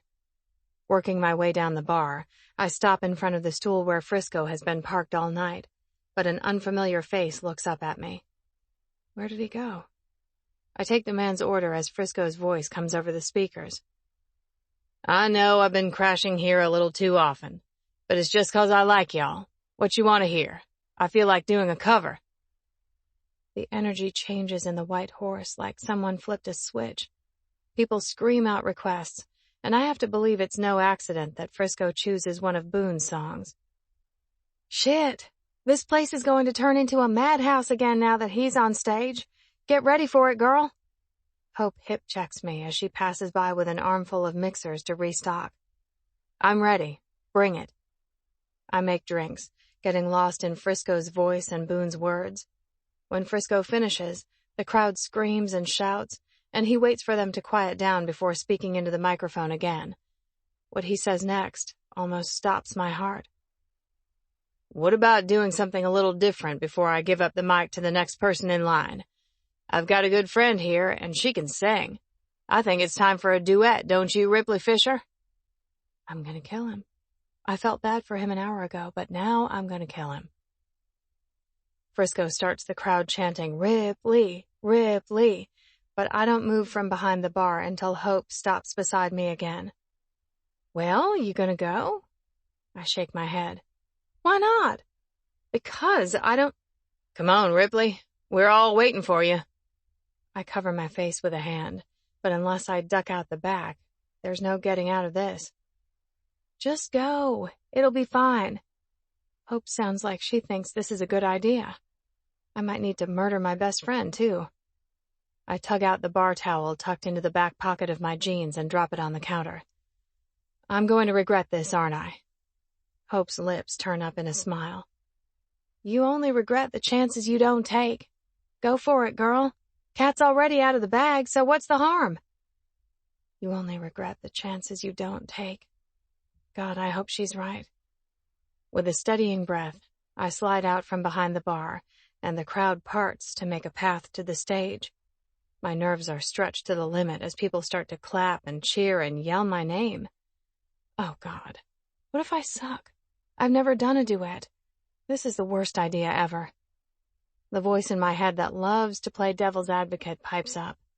Or it could be the first step in a completely new direction. Take a chance. What do you have to lose? With conflict raging inside me, I climb onto the stage. Frisco winks at me and wraps an arm around my shoulders, turning me so I face the crowd. Give it up for Ripley Fisher, y'all. I plaster a smile on my face and hope they can't tell I'm terrified. When I meet Frisco's eyes, he lowers the mic and puts his mouth to my ear. I know you want to kill me right now, but sometimes it takes a push in the right direction to realize your dreams are worth chasing. 12. The lyrics from the duet Frisco and I sang at the White Horse are still streaming through my mind the next afternoon. A Great Big World and Christina Aguilera's Say Something. It wasn't exactly country, but I followed Frisco's lead after he dragged a keyboard on stage, and it was insane. Every time one of us would say, "I'm giving up on you," a shaft of pain would stab through me. Even though I know it's the right thing to do with Boone, the ache hasn't subsided. Maybe if I were one of those people who were all about the power of positive thinking, I would believe Boone's vow that he's going to change my mind. But we all know positive thinking isn't exactly my forte, and at this point, I'm not sure if I can handle more disappointment. I'm giving up on you. It's the safest thing I could do and the only way I can protect myself, but am I ready to say goodbye? I don't know what possesses me to go surfing the gossip sites, but I do it anyway. Maybe just to drive home the fact that anything else isn't an option at this point. The headlines assail me as I click on the first link. Amber Fleet and Boone Thrasher repairing what's broken? There's a picture of Boone and Amber at Home Depot standing in front of a tool aisle, and it's dated today. I scan the article, and although it doesn't say they were spotted together and this is a new picture, the writer implies that's the case. No way. He wouldn't.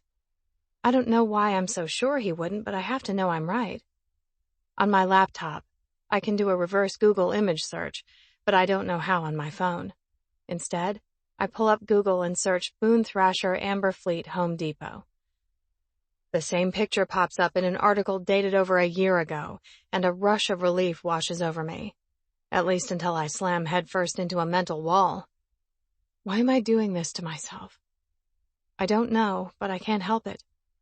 I keep scanning until I see an article with a picture of Amber holding up lingerie in some fancy-looking boutique that I couldn't afford to step foot inside, let alone buy a pair of panties. I guess it's a good thing I don't wear them. Still, the headline makes me throw up a little in my mouth. Country starlet plans to take back her man. I snort and think, he doesn't want you back, bitch. He wants me. What you gonna do about it? Then I catch myself. What am I doing?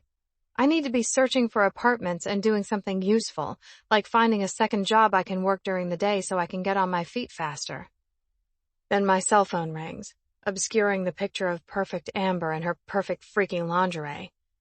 Hope. Hey, what's going on? I ask. Everything okay? She had a doctor's appointment this morning for her annual, which reminds me I really need to get on it and do the same. Yeah, fine. I just stopped into work to pick up something, and there are a ton of voicemails from people asking about you. What? I shriek the word and it echoes through the empty apartment. Yeah, agents, some label scouts. They all want the name of the girl who either sang that Carrie song or rocked the duet with Zane Frisco. No way. Have you been online today at all? I lie. No. Why? Your video with Frisco is everywhere. I mean, we're talking almost 250,000 hits, and it's not stopping there. I know you can't technically tell when all the blood drains from your face, but the tingling sensation in my cheeks leads me to believe that's exactly what's happening. Or maybe it's the way my stomach is flopping like a fish. I drop onto the futon, a second from putting my head between my legs. No way. Yes way. Girl, your whole life might have just changed. I know you said you didn't know what you wanted to do, but this might have decided that for you. That's impossible. I mean, I can't. That's not... Calm down, Rip. It's only if you want it. You know these things build for a while, and then they die out eventually if nothing else comes of it. But you need to give it some serious thought before you dismiss it. This could be huge. A chance to live that dream you've buried. For you and... She trails off, but I know what she wants to say. For me and my mama.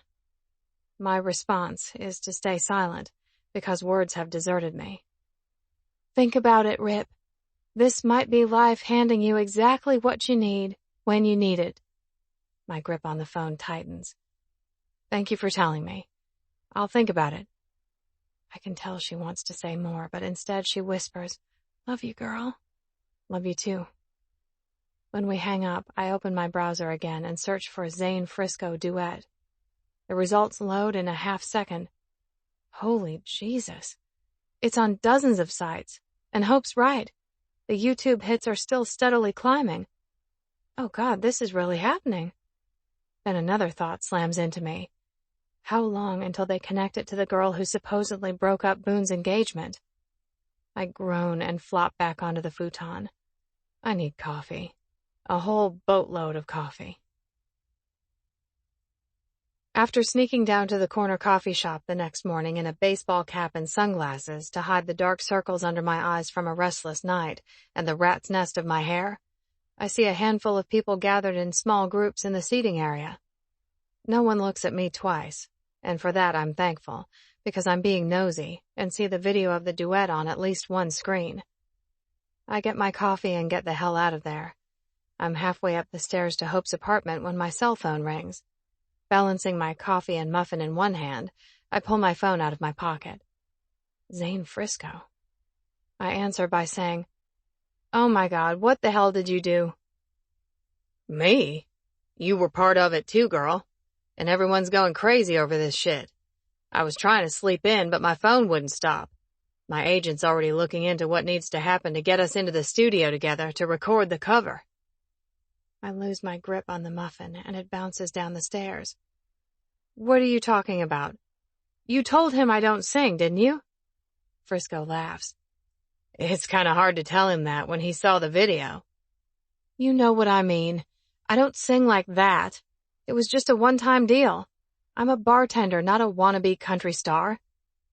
I hate to break it to you, Rip, but you're not a wannabe anything. Right now, you can actually be whatever you want. Not everyone gets that chance. I know he's talking about his sister, and guilt is like a shiv in my gut. This is the opportunity of a lifetime. You sure you want to shut the door on it without even giving it a shot? I sit down on the stairs, not caring that the worn carpet has seen better days. I don't know. This isn't something I expected to be worrying about this morning, okay? I have no idea how to respond. All I'm saying is you should give it some consideration before you shut it down. Thousands of people would kill for this kind of exposure, and if you think for a second you might want to try out this life, then you have to take it. It's not going to wait around for you. Right now, you're a mystery. A hot new sound everyone wants to get their hands on. If you wait too long, they'll move on to the next new thing. I know what Frisco is saying is true, but didn't I just decide yesterday that every time I try to reach for something, I get smacked down? If I took this opportunity and it all went south, how humiliating would that be? I was afraid to start something with Boone because I knew it would throw me into the spotlight, but wouldn't this do the same? And if I fail, there's no one else to blame. It's all on me. I get what you're saying, but I can't decide right now. I'm sitting on the stairs wishing I had another muffin because mine plopped face down at the bottom of the landing. You gotta give me a minute. Frisco's quiet laugh comes over the line. All right, Rip. Go get another muffin and think about it. You work today? Yeah, at 6. Don't be surprised if you're mobbed for more than drinks. I'm not too worried. Behind a bar, I blend in like furniture. You're totally friggin' wrong about that. I saw you clear as day, and Boone sure did too. For a second, I wonder if Frisco is still annoyed that I hooked up with Boone after I shut him down. But the tone of his voice is good-natured. You sure you're not holding that against me? That you picked him and not me? Nah, I've got a big enough ego that I can handle it. Now that I actually believe. I hesitate, but ask the question that's on the tip of my tongue, even though I know I shouldn't. Have you heard from him? Nope. I'm a little surprised about it. You? No. That's interesting. Why? Shit. Sorry, Rip, I gotta go. Think about what I said. He hangs up, and I'm left wondering why it's interesting Boone hasn't contacted either of us. 13. I slam my palms on my steering wheel. Why? Why would you do this today? Come on! My javelin is dead. She turned over once, sputtered, and went quiet, and now I can't get her to cough up a sound. And it's not because I ran out of gas again. Come on, girl, just one more time. I turn the key and pump the gas pedal, but nothing happens. Shit! I rest my forehead on the wheel for a moment. Why me? When there are no answers, which there never are, I suck it up and climb out of the car. I have 15 minutes to get to work, and it looks like I'm walking, and adding new car to the list of things I need to save up to buy. With a deep breath, I shove my keys in my bag. At least my shoes are comfortable for the sake of my ankle and the long shift ahead. When I think about my ankle, it twinges a little with each step. I've done my best to ignore it, and found that pretending it doesn't exist is the best pain relief out there. Avoidance, imagine that. I'm about 3 blocks from Hope's apartment, walking toward Broadway, when a rumbling truck slows beside me. With a single glance, I know who it is. He shoves the passenger door open from the inside. Looks like you could use a ride. Boone's familiar voice is almost enough to break me right now. Once again, things have gone to shit, and he's got a front row seat. Great. When I keep walking, focusing on putting one foot in front of the other, the truck inches forward next to me. Come on, sugar. Let me help you out. I take a deep breath and slowly release it before climbing into Boone's big black truck. Thanks, I say without meeting his eyes. I was in the neighborhood. No big deal. Awkward sauce. I clutch my bag on my lap and stare straight out the windshield as he flips off someone who honks at him before he accelerates again. I want to ask him if the charges have been dropped, but before I can form the question, he starts talking. Javelin finally gave up the ghost. I'm hoping it's more along the lines of a temporary setback. Boone's gaze cuts to me. Temporary setback. Got it. So you need me to take a look at it and see what's going on? That's exactly what I need, but asking for help still isn't my strong suit. Then again, I also have no idea who to call that won't rip me off. The last time she played dead, I had a guy come out and charge me $400 to tell me there was nothing he could do. I didn't have the extra money to throw away then, and I sure don't have it now. Do you know anyone good? He nods. Best guy is down in Kentucky. He could make her run like she just rolled off the line. Actually, probably better. He did my 442. I think of the beautiful muscle car that Boone drives, and know instantly that his guy is totally out of my budget. How about someone close and cheap? I'll find someone. If you don't, it's no big deal. I can handle it. Yourself. Boone finishes for me. You're one of the most capable women I've ever met, so I'm sure you could. But sometimes, you gotta accept a little help. He nods down at my ankle, reminding me that I accepted his help before and it turned out okay. Okay? The orgasms at his house were more than okay. I've tried to forget how his hands felt on my body, and how his mouth— Stop, don't go there. My admonition didn't help, and now my nipples are hard, and I'm pretending I'm not thinking about what it would be like if Boone put this truck in park and yanked me onto his lap. Stop. I shut down that line of thinking just in time for Boone to pull up behind the white horse. I reach for the door handle of the truck. Thanks for the ride. I appreciate it. Before I can escape, he hits a button and I'm trapped. I jerk my head to look at him. What the hell? Child locks. Yeah, I get that. Now let me out. To myself, I add, before I do something stupid like throw myself at you. Boone crosses his arms and his expression turns determined. You're not getting out of this truck until you tell me you're not giving up on us. I saw the video of you in Frisco. I know the song. If that was supposed to be some kind of message to me, I'm saying no fucking way. I told you we're not done. We've barely gotten started. Now I need to know that you get me. It was just a song. Bullshit. The word comes out with a sharp edge. You want to feed that line to someone else, go right ahead. But I perform for a living, and I know when an artist feels the lyrics they're singing. It wasn't just about you. It was about me, too. Boone's blue eyes drill into mine. And I have an even bigger problem with that. You're not giving up on yourself, either. I won't let you. That's not a choice you get to make. Boone grips the steering wheel with one hand, his frustration evident as his knuckles turn white. Give me a chance, Ripley. Just one goddamn chance to prove that this can work, that it can be the most beautiful thing you've ever had in your life. The conviction behind his words knocks a few bricks from the wall I've built around my heart. I want that. I want something beautiful. But I'm scared to believe him and feel the sting of life ripping it away from me. I need to go to work. I can't afford to lose this job, Boone. His lips compress into a thin, flat line, and his nostrils flare. I'll pick you up at closing. You're not walking home. I'll get a ride. It's no big— I'll be here to pick you up. His tone leaves no room for argument, and the clock on the dash says I don't have any more time for it either. And damn it, I didn't get to ask him about the charges being dropped. Fine. Boone unlocks the door, and I open it and slide out. Before I can shut it behind me, he asks, You getting on stage again tonight? I shake my head. It's not open mic night, why? Because I want to hear that incredible voice of yours in person. 14. I can do incognito.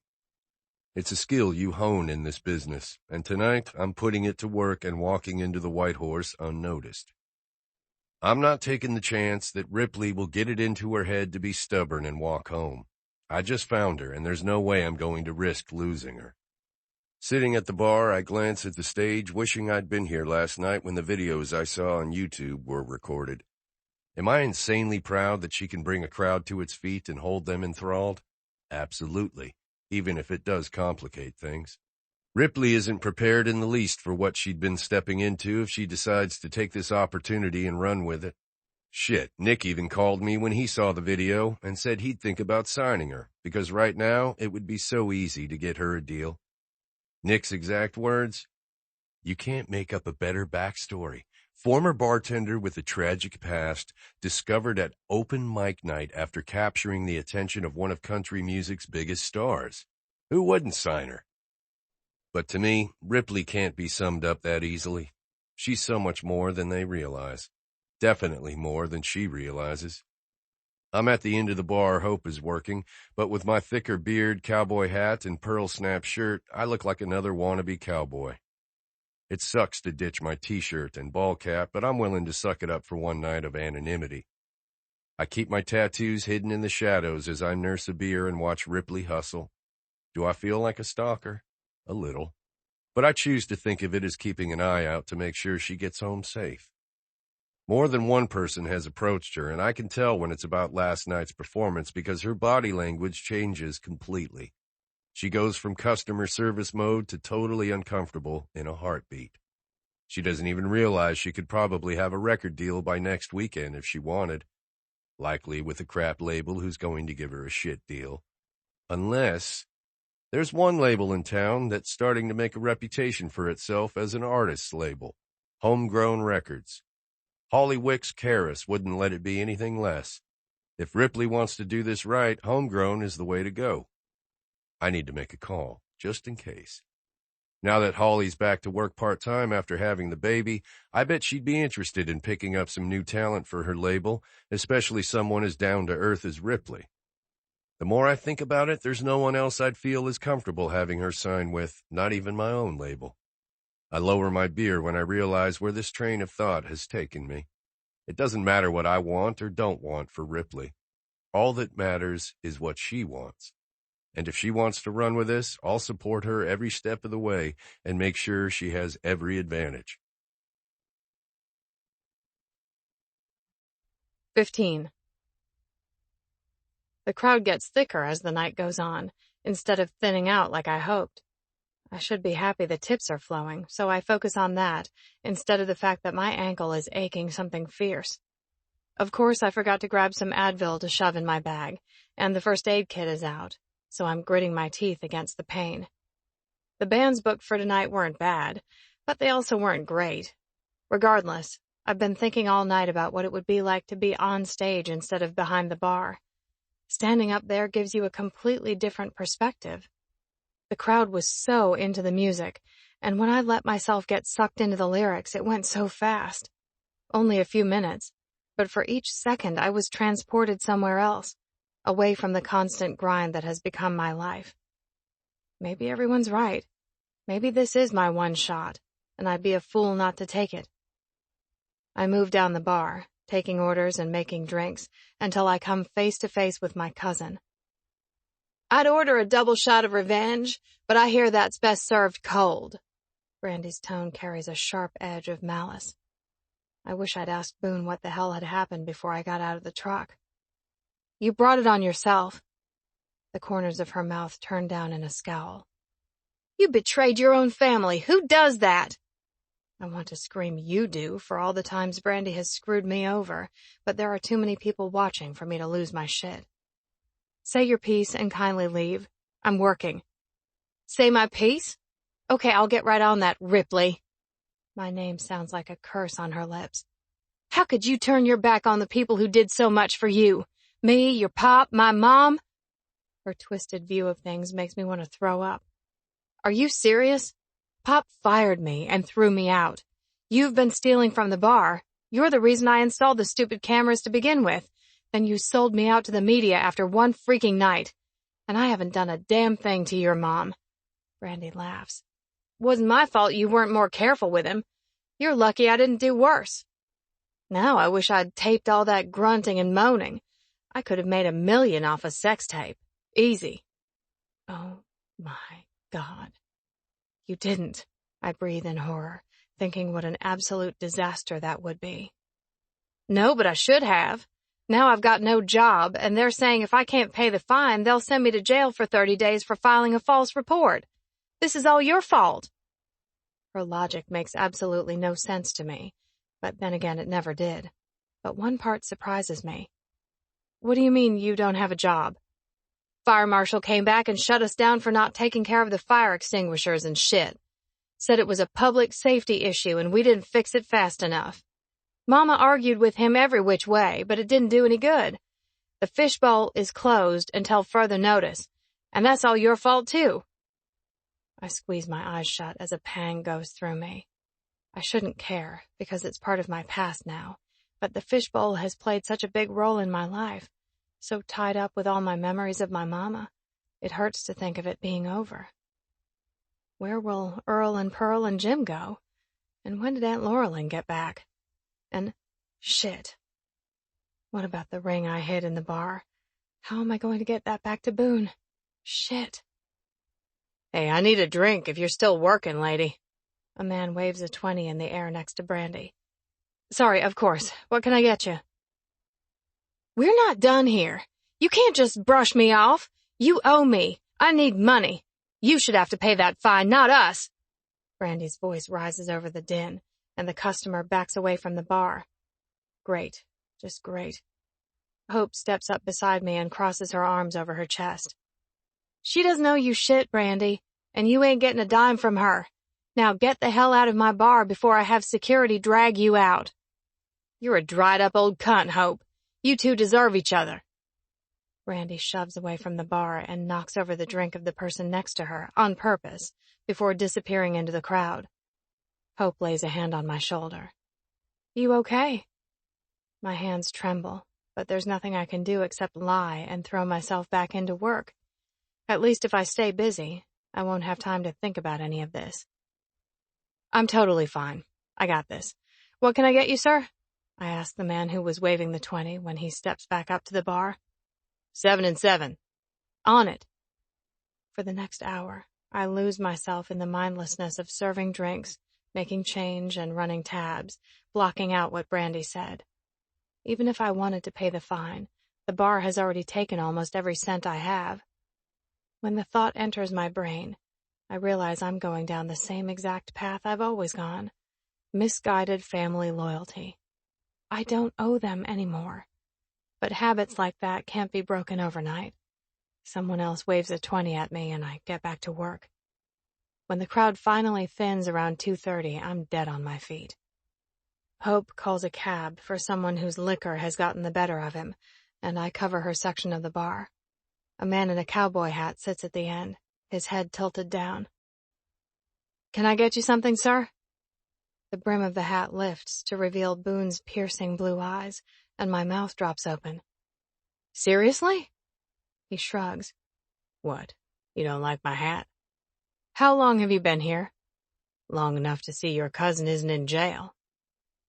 Out of habit, I glanced down the bar to where Brandy stood earlier. You saw that? I was about 5 feet away, ready to intervene, when Hope chased her off. She doesn't get to hassle you. No fucking way. I meet his familiar blue gaze. She said they're making her pay a fine, and she might go to jail if she can't. The fishbowl was closed by the fire marshal indefinitely due to public safety issues. She's not getting a single bit of sympathy from me. I know, but still. Look, finish doing your thing, and we'll talk about this later. I turn, ready to do what he says because I can't wait to get out of here tonight, but I pause and look back at him. You didn't need to babysit me. I talked to Hope. She can give me a ride. I said I'd be here, and I'm a man of my word. First thing I'm going to make sure you understand is that when I say I'm going to do something, I do it. Boone pauses thoughtfully. There's a matter of a few orgasms outstanding that I owe you too, and I'll deliver on those as well. I look both ways down the bar, hoping no one else overheard him. You can't say stuff like that to me here. I lower my voice to a whisper yell. I'm at work. Boone doesn't bother to check the surroundings. He rises from his stool and leans over the bar so our faces are only inches apart. I don't give a damn who hears me say that I'm taking you home tonight. You're my girl, and it's about time I show you exactly what that means. I'm gonna spoil you, Ripley Fisher. It's about damn time someone did, and I'm privileged to have the opportunity. My heart slams into my chest, and I have no idea how to respond. Boone takes advantage of my momentary speechlessness to wrap a hand around the back of my neck and slide his lips along mine. Kiss me, sugar. I've missed the taste of you. Oh God, I've missed the taste of him too. I know I should pull away, but I can't find the strength. Good girl, Boone mumbles before his tongue dives inside and there's no talking at all. I lose myself in the kiss for a few seconds before someone wolf whistles. Get her done! I jerk back, and Boone releases his hold on me. I'll be waiting out back. There's no question of whether I'm leaving with Boone. That's done and settled. Now, the only question is what happens next. Do I use this as my chance to say goodbye? 16. I open the truck's door for Ripley, then wrap both hands around her waist and lift her into the cab. It's not like she can't do it herself, but I like having my hands on her, and it's been too damn long. When I climb into the driver's seat and start the engine, Ripley says 2 words that change my plans. Your place. I look over at her. You sure? She gives me a nod, and I decide that I'm not about to argue with her. All right, then. We don't talk on the drive, each of us lost in our own thoughts, but I come to some conclusions of my own. When the gate slides open, I finally speak. This means something to me, Ripley. You mean something to me. I turn my head to meet her gaze as I let the truck roll up the drive and the gate closes behind us. Give me a chance to prove to you just how good this can be before you give up on us completely. She thinks I don't know how her brain works, but I'm getting a pretty good grasp on it. I can't make you any promises. I guide the truck into the garage and put it in park before I turn in my seat. That's fine, but I'm going to make you one. You will never regret giving us a real shot. Even in the shadows, I can see the hesitation on her face. You can't know that. Yeah, I can. Before she tries to argue further with me, I open the door, hop out, and come around to get her. She's already got her door open, but I pull her out of the truck with both arms wrapped around her waist. I carry her inside, never letting her feet touch the floor. You're late, the parrot shrieks from his cage, but I don't pause to tell him to zip it. I walk us down the hallway to my bedroom. If I can't get Ripley to believe my words, then I'll prove it to her through my actions. If I only have one night to convince her not to walk away, I'm going to make the most of it. I'm going to work myself so deep into her soul that she can't move without feeling me. When I lower her ass to the bed, she reaches for my shirt, but I still her touch, holding her hands together above her head and one of mine while I draw her tank up her stomach. You're so goddamned beautiful. I toss her shirt aside and press a hand to her chest, guiding her onto her back. I take care with her shoes and then her pants, peeling them down her legs, not wanting to jostle her ankle. I drop to my knees and press a kiss to the top of her foot where the bruising still remains. But you're also strong and capable. That's sexy as hell. You don't need me, Ripley. I know that for a fact, so I'm going to make you want me instead. Something soft passes over her features, and I hope I'm getting through to her. I spread her legs, taking my time, kissing my way up her thighs until I'm an inch away from her center, breathing her in. I've never wanted another woman the way I want you. I need you to know that's true. This isn't surface level. It goes deep, all the way to my bones. My tongue darts out, stealing a taste of her as she inhales sharply. You're already wet for me, sugar. Totally soaked. Has this pussy been missing being filled up?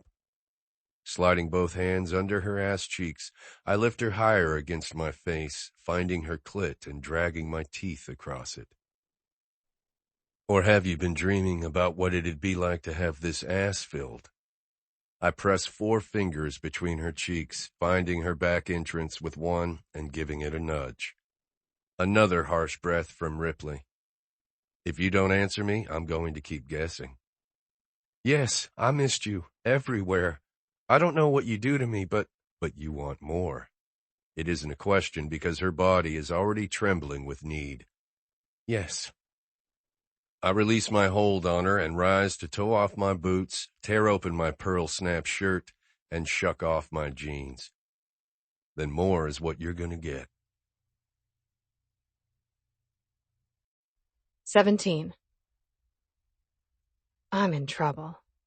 Everything that comes out of Boone's mouth is wearing down my resolve to end this between us before it gets out of hand. He knows it. I know it. And yet I can't stop myself from wanting whatever he's going to give me. He stands before me naked, his blue eyes drilling into mine. Right here, right now, it's just you and me. No bullshit, no media, no families, no past, just us. This is what matters. If you can just give us a shot, A real one. This is all that matters. We make the rules. We decide what pieces everyone else gets. We control this, not anyone else. He makes it sound so easy, even though I know it's not. For tonight, I'm willing to buy into the fantasy he paints. He says I don't need him, but maybe right now I do. Show me, I tell him, and burning heat flares in his gaze. That's exactly what I plan to do. Lose the bra. I push up on my elbows on the bed and reach behind me to unhook it. I've never been a seductress, but with Boone, I wish I were. I let the cups drop forward before slowly drawing the bra away from my skin. His fingers tense and release with every inch of skin I uncover, like he's fighting back the urge to touch. Don't fight it. I want your hands on me. I want to forget everything but how you make me feel. My head fills with all the things I can never bring myself to say out loud. Boone's patience dangles by a thread as I slip the bra off and toss it aside. His voice takes on that gravelly tone in his songs when he speaks. Do you have any idea how fucking gorgeous you are? He drops both palms to the bed and leans forward, capturing one nipple. With a tug, it's hard and aching, shooting darts of sensation to my clit, which is dying for the perfect friction only Boone seems to be able to deliver. When he finally releases the peak and switches to the other, my breaths are already becoming uneven. I bury my hands in his hair, holding his head to my chest as I arch up, wanting more. His teeth clamp down on my nipple, nipping and dragging across the sensitive flesh. Heat bursts between my legs, and as much as I love foreplay, I need him to hurry. Releasing my grip on Boone's hair, I shift so I can reach between our bodies and palm his cock. I can feel his groan against my skin, and my urgency kicks up another notch. Please, hurry. Boone lifts his head. What makes you think I'm going to hurry a damn thing? You're meant to be savored, sugar, and all this sweetness is mine.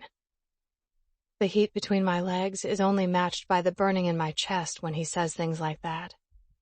Don't fall in love with him, Ripley. This is just sex. I spread my legs and lift my hips to grind against Boone. Jesus fuck. I can feel how damn wet you are. He reaches between us, his finger sliding across my smooth skin. With the tiniest bit of pressure, his finger would slip inside me. With each spine-arching stroke, Boone plays with me. My hips buck, trying to force his hand, but he pulls back and meets my eyes as he lifts his fingers to his lips and sucks them clean.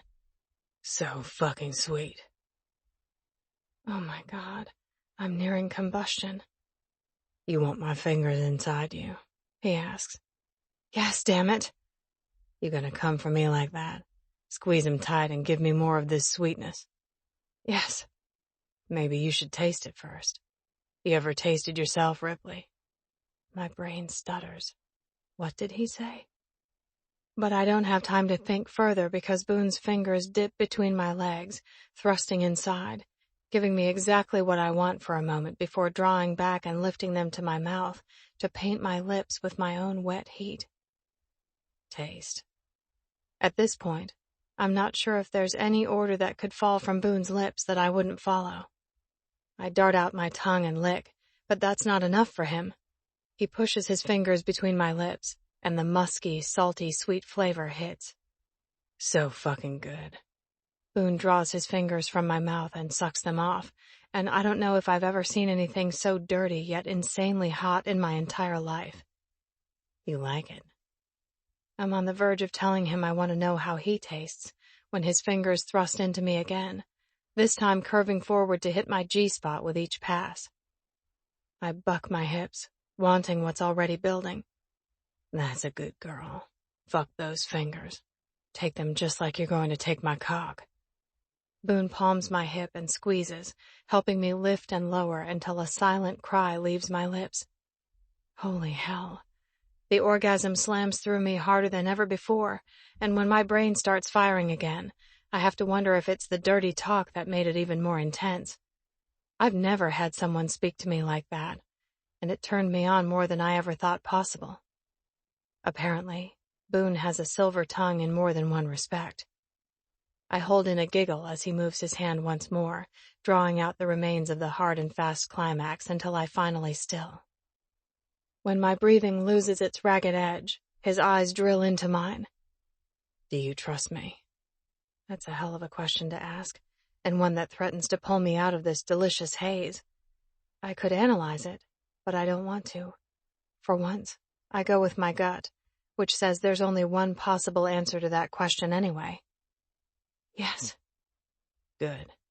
I'm gonna make you come harder than you ever have before.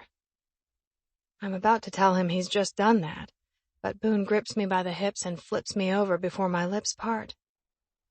Boone's hand slides between my legs, cupping my pussy. I'm gonna fuck you hard, the way I've been dying to.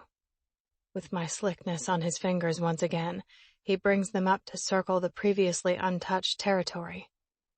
And I'm gonna fill this tight little virgin asshole with my finger. Is it possible to spontaneously orgasm from just words? I don't know, but I think I just did. I fist the comforter on the bed, burying my face in it to quiet my moans. Let those out. I want to hear 'em. I want to hear every fucking sound you make while I stretch you out to take my cock. Your ass is mine, sugar. Oh, my God. Boone's touch disappears, and the next thing I hear is the sound of him rustling around in the nightstand. When he comes back, a cold drizzle of liquid hits the spot in question. Just a little lube. Before my brain has the chance to form any questions, Boone lifts my hips and strums my clit for a beat before driving inside my pussy, filling me with a single thrust. I scream out something that sounds like a mishmash of his name and fuck and oh my God, but the sound is lost to the slapping of his hips against mine as he pounds into me. Touch yourself. I want those fingers on your clit. Mine are about to be busy somewhere else. I do as he says because, duh, I like multiple orgasms, and the combination of pressure on my clit and Boone's cock inside me is a surefire way to achieve them.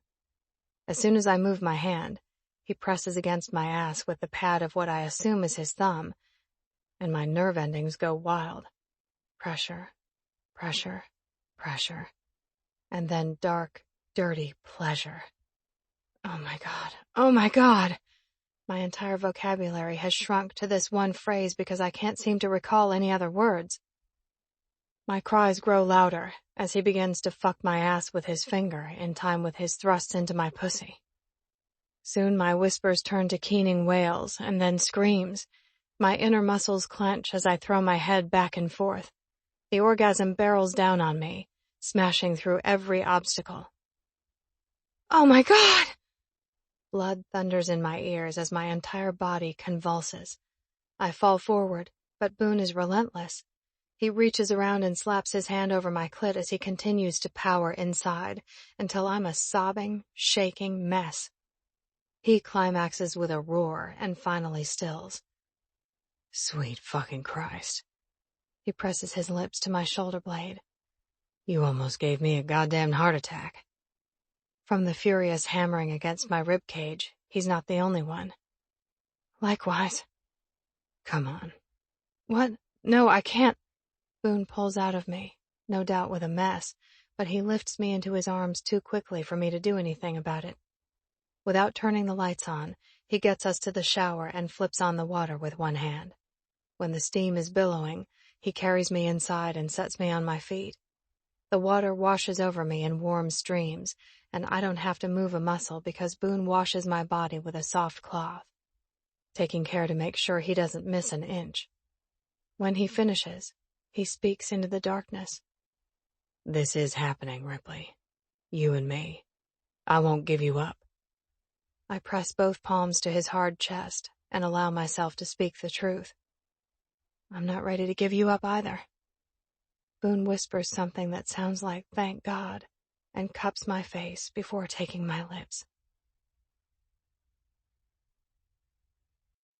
18. I wake to an empty bed. My first thought is, fuck, she bolted. I scared her off. I didn't go easy on her last night, physically or otherwise, but the sheets beside me aren't cold. They still hold the heat of Ripley's body. She hasn't gone far. I remember the last time I woke up to an empty bed and what happened next. I could handle a repeat of donuts and the kitchen table. When I roll out from under the covers, my feet hit the floor and I cross to the dresser for a pair of shorts. My first instinct is wrong, and I find the kitchen empty. Soft singing is coming from the living room, and it draws me forward. Ripley refills Esteban's food tray, but she turns and goes quiet when she hears me behind her. I'm guessing that bird's been getting one hell of a show for years now if you sing to him regularly, I say. Superstar, Esteban says, and Ripley laughs. For the record, he's talking about you, not me. She nods down at the shirt she's wearing, one of my T-shirts that fits her like a dress. Hope you don't mind that I borrowed it. Sugar, you can borrow whatever you need. You don't have to ask. I glance at the clock. You always get up at the crack of dawn, even after you've worked late? She nods. It's a habit. I used to have to get up and make Pop breakfast, and then I'd go back to bed for a couple hours. I guess I just got into the routine, so now I make myself some breakfast and then sleep until noon. Well, sometimes anyway. The thought of how hard she worked for her old man without any thanks makes me want to kick his ass, but that's not going to help me erase the frown on her face. Then how about I make you some breakfast this morning and we go back to bed and work it off? I'm not sure what I expect from her, but the big grin I get is better than anything I could imagine. I think I'll take you up on that. 2 Denver omelets and a double side of bacon for each of us later, Ripley eyes me with new respect. How did you learn to cook like that? Ma wanted to make sure her sons could look after themselves in the kitchen. I'm pretty sure she didn't want us to fall for the first woman who could keep us fed, because she knows we've got big appetites. Ripley laughs. She sounds like an amazing woman. She is. Both she and my dad believed in teaching us the value in hard work, so I perfected my omelet-making skills in the kitchen of Country Critter for 2 summers in high school. Country Critter? Sounds interesting. Where exactly did you grow up? East Tennessee, not too far outside Knoxville. Had the Smoky Mountains in my backyard. God's country. When I think about that view and watching the fog rise off the mountains in the morning, I miss it. I'm due for a trip home. Do your folks still live there? Ripley asks. Sure do. In the same house where I grew up. No matter how many times I've tried to buy them a new one, my dad won't hear of it. He says it was good enough for him before, and it'll be good enough until the day they put him in the ground. Ripley's eyes go wide. I can guarantee that's not what Pop would have said if I were in your position. He'd be first in line holding out his hand, telling me that I owe him for all the sacrifices he made while I was growing up. Again, I want to knock her dad's teeth out. It's probably a good thing I've never met the man, because I have a feeling Ripley wouldn't be pleased at the outcome. Instead, I changed the subject back to my family, wishing she'd had what I did growing up. My brother lives a half mile from my folks. Ma watches his little boy while he and his wife work. They still have Sunday dinner together after church. As I tell Ripley about my family, I realize how much I've missed them lately, and an idea hits me. It sounds like what you'd see in a movie. Idyllic. It's pretty damn perfect. But when I was 18, all I wanted to do was go to Nashville and make my mark. I wanted to be famous, tour the world, and sing in front of thousands of fans in sold-out shows. And you did it. She reaches out and squeezes my arm. You're pretty incredible, too. I shrug. I got lucky. Right place, right time, right sound, and the right record exec. That's how it happened, and if any one of those things had been different, I probably would have ended up moving home eventually and working with my dad and brother. What did your parents think of you wanting to make it big, leaving behind the small-town life? They were awesome, totally supportive. My folks have been to more of my shows than probably anyone else in the world. I owe them everything. Ripley's hand tightens on my arm again. They sound wonderful. An idea keeps rolling around in my head, but it's not ready to be put into words quite yet. Instead, I stand and grab both our plates and take them to the sink to rinse. I can do that. I'll worry about the dishes. You worry about being naked in bed when I get there. Ripley's cheeks turned pink. Are we going to... The reason for the blush becomes clear. Not yet. I've still got some work loosening up that sweet little asshole of yours. The blush darkens, and she spins around and disappears as Esteban squawks, Get a room!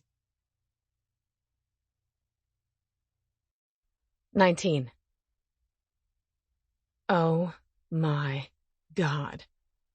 I feel like a broken record because I've said it so many times, but I can't help it. Boone does things to my body I never knew were possible. Round 3 in the books. My eyes drift closed. I'm going to take a quick nap, only a few minutes. He presses a kiss to my hair. Take all the time you need, sugar. When I open my eyes the next morning, the sun is sneaking through the curtains, and I feel like I've just woken from a coma. With my arms stretched above my head, I search the room but see no sign of Boone. There aren't any sounds coming from the bathroom either. I grab my jeans from the floor and pull them on, along with another one of Boone's t-shirts. I tie it in a knot at the side so it doesn't hang down to my knees. He's deceptively big. I don't know what it is about him, but you don't realize how massive he is until he's right up on you. The ache between my legs is another sign of what else is massive. Good God, if all those groupies knew what kind of equipment Boone is packing, he'd be even more overrun than he already is. A flash of possessiveness streaks through me at the thought of anyone else knowing what I know. He's not yours, Ripley. Calm down. Another part of me disputes that because he could be. All I have to do is say yes. I shove those thoughts aside and make my way out of the bedroom to wander the house in search of Boone. The kitchen and living area are empty. I don't see him on the back deck. His truck and his 442 are in the garage, so I know he has to be around somewhere. Part of me doesn't want to snoop in other places, but when I hear the muffled sound of a guitar drifting up the wide stairs leading into the basement, I follow it. I make my way down the stairs and realize the basement is just as big as the first floor of the house, which is built into a big hill. 4 sets of sliding glass doors run along the back, leading out to a terrace where he set up all the targets for me the other day. The sound of the guitar grows slightly, but it's still much quieter than I would expect. As I make my way down a hall to peer through thick windows, I finally find the source of the sound. Holy shit. Boone has his own recording studio. His back is to me, and the headphones he'd wear if he were recording are hooked on a stand. This close, I can hear more of the sound coming through the mostly soundproof walls, and it's like nothing I've ever heard from him before. He pauses and pulls a pencil from behind his ear. From the hunched set of his shoulders, I assume he's writing lyrics down. Something akin to awe sweeps over me when it sets in that he's writing a song. Probably something that's going to be played on 1 million radios and in dozens of stadiums. Amazing. Seriously amazing. And that thought is followed by, this could be me someday. Is that what I want? I've barely had time to consider the question and what the consequences would be if I decided to take the leap. Unlike Boone, I don't have a family to leave behind and miss. What I said about Pop is absolutely true. If I ever made it big, or hell, even made it in a small way, he'd show up with his hand out, expecting to be repaid for everything he ever did for me. Sadness and grief accompanies the vision playing through my head. Why couldn't I have a normal family like Boone's? Why did Pop have to drown in that bottle instead of smothering his only daughter with love? Why did someone have to kill my mama? I'll never be able to answer any of those questions. Boone swivels on his stool, guitar in hand, and his head jerks up when he sees me through the window. A smile stretches over his face, and it's like the sun coming out from behind thick clouds to shine its warmth down on me. When has anyone ever looked at me that way? Never. Boone slides off his stool and comes out of the studio. Hey, Sleeping Beauty. You could have woken me. Boone shifts the guitar out of the way and steps forward to steal a kiss. Didn't want to. You look like you're owed a few solid nights of sleep. I'm sorry for leaving you to wake up alone. I got hit with a melody that wouldn't quit, so I had to get it down before I lost it. Your next #1 hit? I ask, half joking. One of Boone's eyebrows goes up. I guess we'll see. What would it be like for that to even be a possibility? Do I really want to know? I've been doing some thinking, and I want to take you home. Jerked away from answering either question, I snap my gaze back to Boone with surprise, and a shaft of disappointment surprises me with its intensity. Oh, of course. I just need to get my stuff, and I'll be ready. I can have Hope come get me if you're too busy. A look of confusion crosses Boone's face before it clears. He shakes his head. No, not your home. Mine. My folks. I want you to meet them. See where I grew up. I catch my reflection in the glass windows of the recording studio, and I'm not sure my eyebrows could go any higher. What? Like, soon? Meeting the parents is kind of a big freaking deal. One corner of Boone's mouth quirks up. Yeah, like today. Today? I can't. I have to work tonight. I took care of it. What did he just say? He couldn't have possibly said what I think he just said. Excuse me? I took care of it. I called Hope. She said you can have the weekend off. I take a deep breath, but my temper gets the best of me. How dare he? I don't want the weekend off. I need to work. I need the money. That's why I have a job. I can't keep taking time off because I'll never save any money and get my own place. And weekend shifts are the biggest for tips. Boone shrugs like it's no big deal. I'll cover it. You won't lose any money. My jaw drops open at the fact that he thinks I'd take a handout. I'm not taking your money. I work for mine, which is why I need to call Hope right now and tell her not to take me off the schedule. Too late. She said someone else asked for extra shifts because she's got a sick kid who needs surgery, so she said it worked out perfectly. He's talking about Lenora, another part-time bartender at the White Horse, a single mom whose baby has been in and out of the hospital since she was born. I suck in a deep breath, my temper still dangerously close to boiling over. If there's one person I've met who needs money more than I do, it's her. But still. I straighten my shoulders and lift my chin. Listen, you don't get to run my life or make decisions for me. You don't get to decide whether I do or don't need the cash from working a weekend. You have no idea what it's like to be me, and what it's like to be worried about making enough money so you don't have to eat PB&J for weeks at a time. The smile on Boone's face fades, and his expression goes dark. You think I don't know what it's like not to know where your next meal is coming from? You think you're the only one who has ever had to worry about making ends meet? You just told me about your perfect parents and perfect childhood and perfect freaking life, so no, I don't think you know what that's like. Boone's eyebrows dive into slashes between his eyes. I lived in my car for 6 months, through the goddamned winter. Some nights I couldn't sleep because my teeth would chatter so hard. If I didn't pull in enough tips at the bar or find odd jobs, I didn't eat the next day. I know what it's like, Ripley, but I also didn't have friends like you do. No one rolled out the welcome mat for me and told me to stay as long as I liked. No one helped me get a job or a break. You're buried so deep in the struggle you can't see all the good you've got around you. Because the struggle is all I know. I can't rely on anyone but me. If I do and it falls through, then I'm even more screwed than I was before. You think Hope is going to screw you over? No, but... You think I'm going to screw you over? I don't know. Well, I do. And it's not fucking happening. So just let me help you. I've already given your bird a home for as long as you need it. What else can I do to prove to you that I just want to help? I don't know. This time, instead of sputtering in anger, I whisper it. I don't know how to do this. The fear of getting backhanded by life again blazes through me, and Boone curves a hand around my neck and meets my eyes. Then I'll show you. Give me a chance to prove myself. I'm not him. I'm not any of them. You have to promise you're not going to step in and cancel my shifts again. Ever. I've been running my own life for too long to let someone walk in and take over. I'm not trying to take over. I just want to give you one weekend where you're not trapped behind a bar. When's the last time you actually did something fun? I'm silent for a few beats before I answer. With you. Boone finally smiles again. That was nothing. Just wait till you get the whole Thrasher clan. 20. My anxiety notches up with each mile that passes.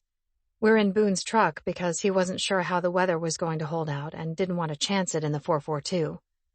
I stare out the window with my hands folded in my lap and take in the passing scenery. I've never been to this part of the state, so everything is new. Actually, I've never been much of anywhere. To Memphis once with Hope so we could see Graceland. I'm knocking on the door to 30 years old, and I've never left the state of Tennessee. What would Boone say if he knew that? He's probably been to almost every state in the Union and tons of foreign countries. Places I can only dream about visiting, if I stay my course and don't seriously consider what could happen if I tried to make a go of it in the music industry. You're awfully quiet, he says. I look across the cab of the truck and find him studying me. Just taking in the scenery. Nervous? To meet his entire family? Is he insane? Obviously I'm nervous. Yep. They're good people. You've got nothing to worry about. Ma will love you. I already know that. How? I turn in my seat to face him. Boone shrugs. I just do. Did she like Amber? I don't know why I asked the question, but it's out and I can't take it back. Boone inhales and slowly releases a long breath. No, she didn't. They saw it way before I did. This time I'm studying him as he fixes his eyes on the road in front of us. Saw what? That Amber didn't want me for me, only for what being with me would do for her. She said all the things I wanted to hear, but I was too blind to see it was all bullshit. He glances at me. That's why I know Ma will like you. You refuse to take a damn thing from me without being forced, and you don't hesitate to tell me how it is, regardless of what I might think or say. I huff out a laugh. You make me sound like an ungrateful bitch. No, not at all. More like a proud, independent woman. And considering that's what my ma is, you'll get along just fine. A hint of relief works its way through my system. I've never done the meet the parents thing, but I have to believe his mom is the biggest hurdle. Tell me about everyone else again. Boone drops one hand from the steering wheel and reaches across to thread his fingers through mine before he speaks. My dad's a small engine mechanic. He has his own shop and repairs mowers, lawn tractors, chainsaws, generators, basically anything with a small engine. My brother was a mechanic in the service, and when he got out, he went into business with Dad. They've expanded into boats, ATVs, dirt bikes, and stuff like that, too. It's a nice business, and they both make a good living. Wendy, my brother's wife, manages a dental office in town. She started out as a hygienist, but found she liked being the office manager more than having her hands in people's mouths. She and Grant have a little boy named Kyle. He's 5, and cool as shit. I can't help but smile at the love that's clear from Boone's tone. His family sounds so completely normal. I've got a dirt bike for him for Christmas that's going to piss Wendy off something fierce, but I know he's going to love it. He already tears it up on the little four-wheeler I got him. You bought your 5-year-old nephew a dirt bike? Are you serious? He nods. I started riding when I was 6. Figured he could have an early start. 6? You were riding a dirt bike at 6? Yeah, we didn't have a lot of money, but Dad had a customer trade him 2 little dirt bikes to fix a few lawn tractors for his yard care business. Dad got him running, and Ma didn't object. It was my favorite thing to do growing up. My brother and I would head out to the trails and ride for hours. I could picture a younger Boone doing daredevil stunts on the back of a dirt bike. It's a miracle he's still alive. I've got a track out in the back 40 at home. I'll teach you when we get back. I'm going to take a hard pass. Boone winks at me. We'll start you riding the ATV by yourself and work up from there. I roll my eyes and ask another question. Is your brother older or younger? Grant's 2 years older. He joined up when he was 18, And when they sent him off to boot camp, I went down to the recruiter's office with a fake ID and tried to sign up too. No way. Sure did. They tossed my ass out and kept my fake. Is that what you wanted to do? Join the service? Dad's a vet. Granddad served. Then when Grant did, it just seemed like I should continue the Thrasher family tradition. It's not hard to picture Boone in a uniform or camo fatigues. Actually, I probably shouldn't picture him that way because I guarantee he'd look even hotter than he already does. Did you try again when you turned 18, or were you already dead set on making it in Nashville? This is where I have to say fate stepped in. When I went back on my 18th birthday with my real ID, the recruiter took one look at me and knew exactly who I was. He told me he respected the balls it took to try and get in early, but I wasn't cut out for the Army if I wanted to take shortcuts like that. He sent me home. For real? I'm stunned. I figured they'd be thrilled to have him. Dead serious. I know there has to be more to the story, but Boone releases my hand to make a sharp right turn. We're almost there. Another couple miles. Again, the apprehension I felt earlier is back. What did your mom say when you told her you were coming home? Boone slows at a stop sign and looks over at me. Didn't tell her. Figured I'd surprise her, which is way more fun. You didn't tell her? I ask, my voice going up an octave. I feel like Esteban, repeating part of everything he says. Nah. She's been after me to come home, so she's probably partly expecting it. My anxiety and apprehension kick into overdrive, and Boone must realize I'm silently freaking the hell out. Ripley, it's going to be fine. They'll be excited to see me and thrilled to meet you. Why would you assume that? Boone turns to me and says simply, because you make me happy. 21. Driving into my hometown with Ripley in the front seat of my truck is a lot different than the first and only time I brought Amber to meet my folks. We were in an Escalade driven by her security because she didn't think it would look impressive enough if we drove ourselves. That was Amber, always concerned about how things would look. Because I wasn't driving on that trip, I caught her every reaction as we drove into town. Amber wrinkled her nose at the Sleeping Giant Motel and made a face like she smelled something bad when she caught sight of the Boot Scoot honky-tonk. She asked, "Is this really it?" 3 times. I didn't need to see the town through her eyes to know that it wasn't good enough for her, even though she finally stopped calling it quaint. I turned down my parents' street, wondering how Ripley is going to feel when she realizes that we're going to be sleeping in an apartment over their garage that they fixed up as a guest suite. Amber had looked around like she was searching for the nearest Hilton. We made it one night before she swore something crawled on her and then took off with security and the Escalade the next morning. I stayed for the rest of the weekend with my family, getting a ride back to Nashville from my folks, who I treated to a couple of nights in a swanky downtown hotel and tickets to the Grand Ole Opry for their trouble. My parents are the type who would donate a kidney to one of their kids without batting an eye, so they tried to say no because it was just a simple ride. I wouldn't let them turn it down because I was also trying to make up for the embarrassment Amber caused. She'd picked at Ma's cooking, asking if she had vegetarian options, even though I'd seen her eat meat before. It was a train wreck.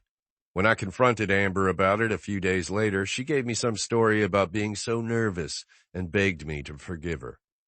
She went on and on about how loving my family was and how sweet they'd been to her, and even though it burned, I let it slide. I let way too many things slide with her. I was such an idiot. Thankfully, the good Lord was watching out for me and saved me from making the biggest mistake of my life.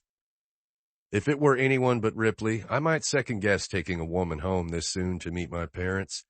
For some reason, I know she's going to fit in just fine. Maybe my folks will realize my judgment has improved in a big way, too, because I'll be proud to introduce Ripley to them. She's an amazing woman. I'm also hoping that by seeing me with my family, Ripley will finally start to understand that she and I aren't so different. Am I using them as my secret weapon? Maybe. But to get Ripley to give me a real shot, I'll do whatever it takes.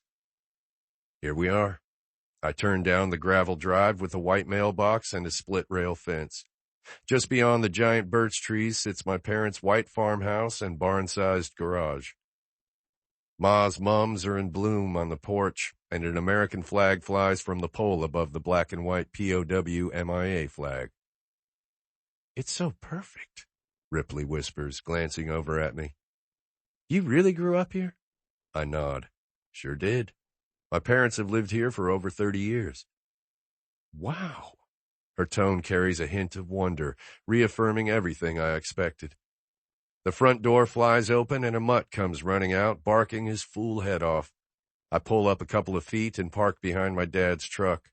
It's 5:30 on Friday, which means he just got home from work and dinner will be on the table by 6.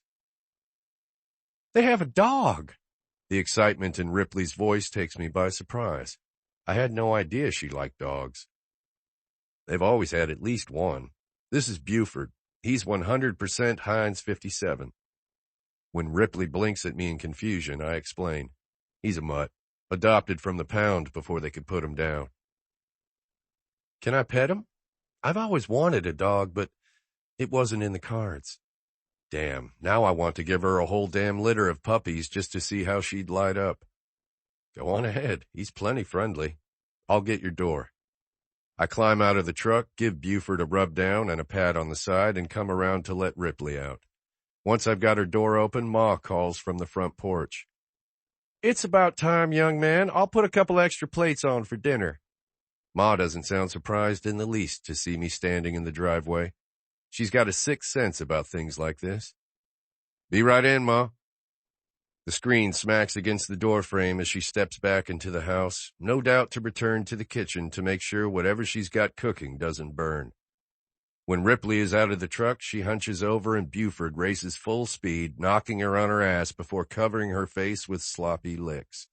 Instead of screeching like a lot of women might, Ripley laughs, sounding genuinely happy. Looks like I'm going to be housebreaking a puppy if that's her reaction. "He's such a good boy." When Ripley looks up at me, her eyes shining and her arms around Buford's neck, it hits me. Game over. I'm done. She's it. The one. Now I have to make her fall in love with me. A few minutes later, gravel crunches in the driveway behind us, signaling another arrival. A truck door slams, stealing Buford's attention away from Ripley. He lets out a long howl and races for the newcomer. "Baby bro," my brother calls out. "Ma just called. We've been waiting to see you in person so we could tell you the good news." Ma must have called them when she saw us turn down the damn driveway. Not that I'm complaining. Grant comes around the hood of his truck and helps Wendy down. Her small frame is all belly. She looks like she's about to pop, but I'm pretty sure she's only 5 months along or so. I reach out a hand to Ripley and pull her to her feet. She wipes off the seat of her jeans and glances at my brother and his wife as though she's embarrassed to be caught rolling around on the ground with the dog.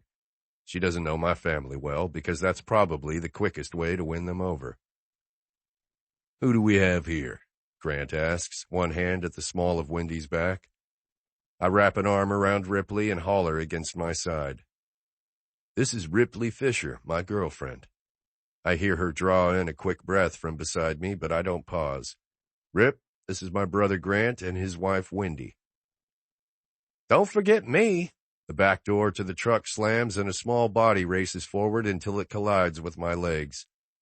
"I had to finish my last level. Sorry, Uncle Boone. I only have 5 more minutes of game time left for today, and I didn't want to give up until I won. But you're way better than video games. Can we go ride my ATV?" "Kyle, your Uncle Boone was introducing us to his friend. Say hi to Miss Ripley," his mom says, reminding him of his manners. Kyle, with his thrasher blue eyes, stares up at Ripley. "You're pretty. I'm going to marry a girl as pretty as you someday." "You trying to steal my girl, Kai?" His smile is quick and broad, and I drop down to wrap him in a hug. "Missed you, kid. You been good for your mama and daddy?" Kyle glances back toward his parents before replying. "I kinda caught the yard on fire last week and Mama yelled a lot." My gaze cuts to my brother. What the hell happened? "You can't say hell, Uncle Boone. You know Lala doesn't like it when you cuss." Lala is what Kyle calls Ma because she's always singing while she's cooking or gardening. Thanks for the reminder, buddy. I ruffle his hair, kicking myself for not getting here more often. I'm missing so much of watching him grow up. Now, are you going to tell me about the yard? Wendy steps forward. Later, that'll keep. She reaches out a hand to Ripley. I'm so happy to meet you. Ripley shakes her hand. It's nice to meet you, too. Grant is standing back, eyeing Ripley with a healthy dose of skepticism. Your girlfriend? That's pretty frickin' quick after. Wendy steps back and jabs her elbow into Grant's side. Aren't you going to tell your brother the big news? What news? Before Grant can speak, Kyle blurts, Mama's having 2 babies. Holy shoot. Twins. I look from my brother to Wendy and back again. Grant's skeptical look is replaced by a wide grin. What can I say? It's those Thrasher super swimmers. And it explains why I'm as big as a house. Oh, wow. That's amazing. Congratulations, Ripley says. Do you know if they're boys or girls or one of each yet? Wendy shakes her head. No, we're opting for a surprise this time. All we want is healthy. Y'all gonna stand out in the drive all night? Your ma's putting dinner on the table in a few minutes. We all turn to see Dad on the front porch, beer in hand. We're coming, Papa. Kyle takes off at a run, which is pretty much the only speed he moves at these days. I follow behind him with Ripley beside me. You ready for this? I ask her. I hope so.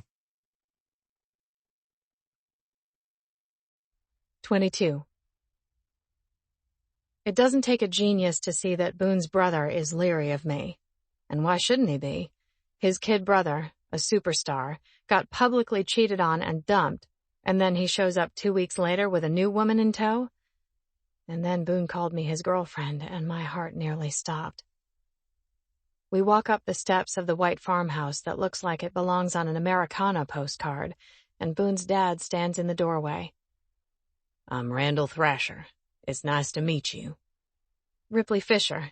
I'm sorry we didn't call ahead. I take the hand he offers and shake it. No need to call ahead. This is my boy's home. He's welcome any time, day or night, and so are you. Can I get you a beer? Sure, that'd be great. Boone shoots me a smile, and I wonder if that was the right answer. Ma, we finally made it inside. You think I don't know that?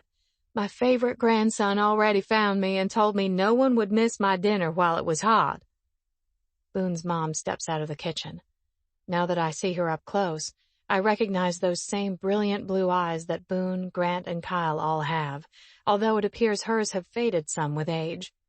Her hair is a blonde, chin-length bob, as opposed to Boone's dark hair, which must have come from his dad, although Mr. Thrasher's is now more salt and pepper. Stepping inside their house is like walking into the life I wished I could have had as a kid. A cozy couch and love seat situated in front of a fireplace, which has a flat-screen TV mounted over it. I can picture stockings hanging from the mantel at Christmas, with a plate of milk and cookies for Santa nearby, waiting for him to come down the chimney. The rug is worn, but the flowers depicted on it still hold their color. The tables look like antiques and match the grandfather clock on the other side of the fireplace. The living room opens into a dining room, and the big table is set with enough plates for the whole family, and me.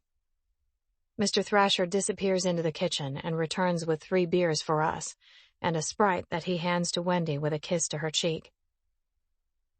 You look beautiful, girl. Make sure my boy keeps you smiling like that.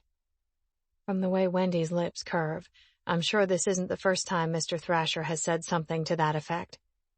Kyle comes running out of the kitchen with a red Kool-Aid mustache. Lala says the veggies aren't done yet. 5 more minutes. I'm going to help finish setting the table. Mr. Thrasher hands out the bottles to the rest of us and ruffles the boy's hair before Kyle darts off again. Everything about this house and the people in it screams family. Something I haven't had in a really long time, or maybe ever. Thank you, sir. Mr. Thrasher smiles at me as I take a long draw of my beer. So, Ripley Fisher, tell us about yourself. How'd you meet my son? I swallow and fight the urge to bite my lip.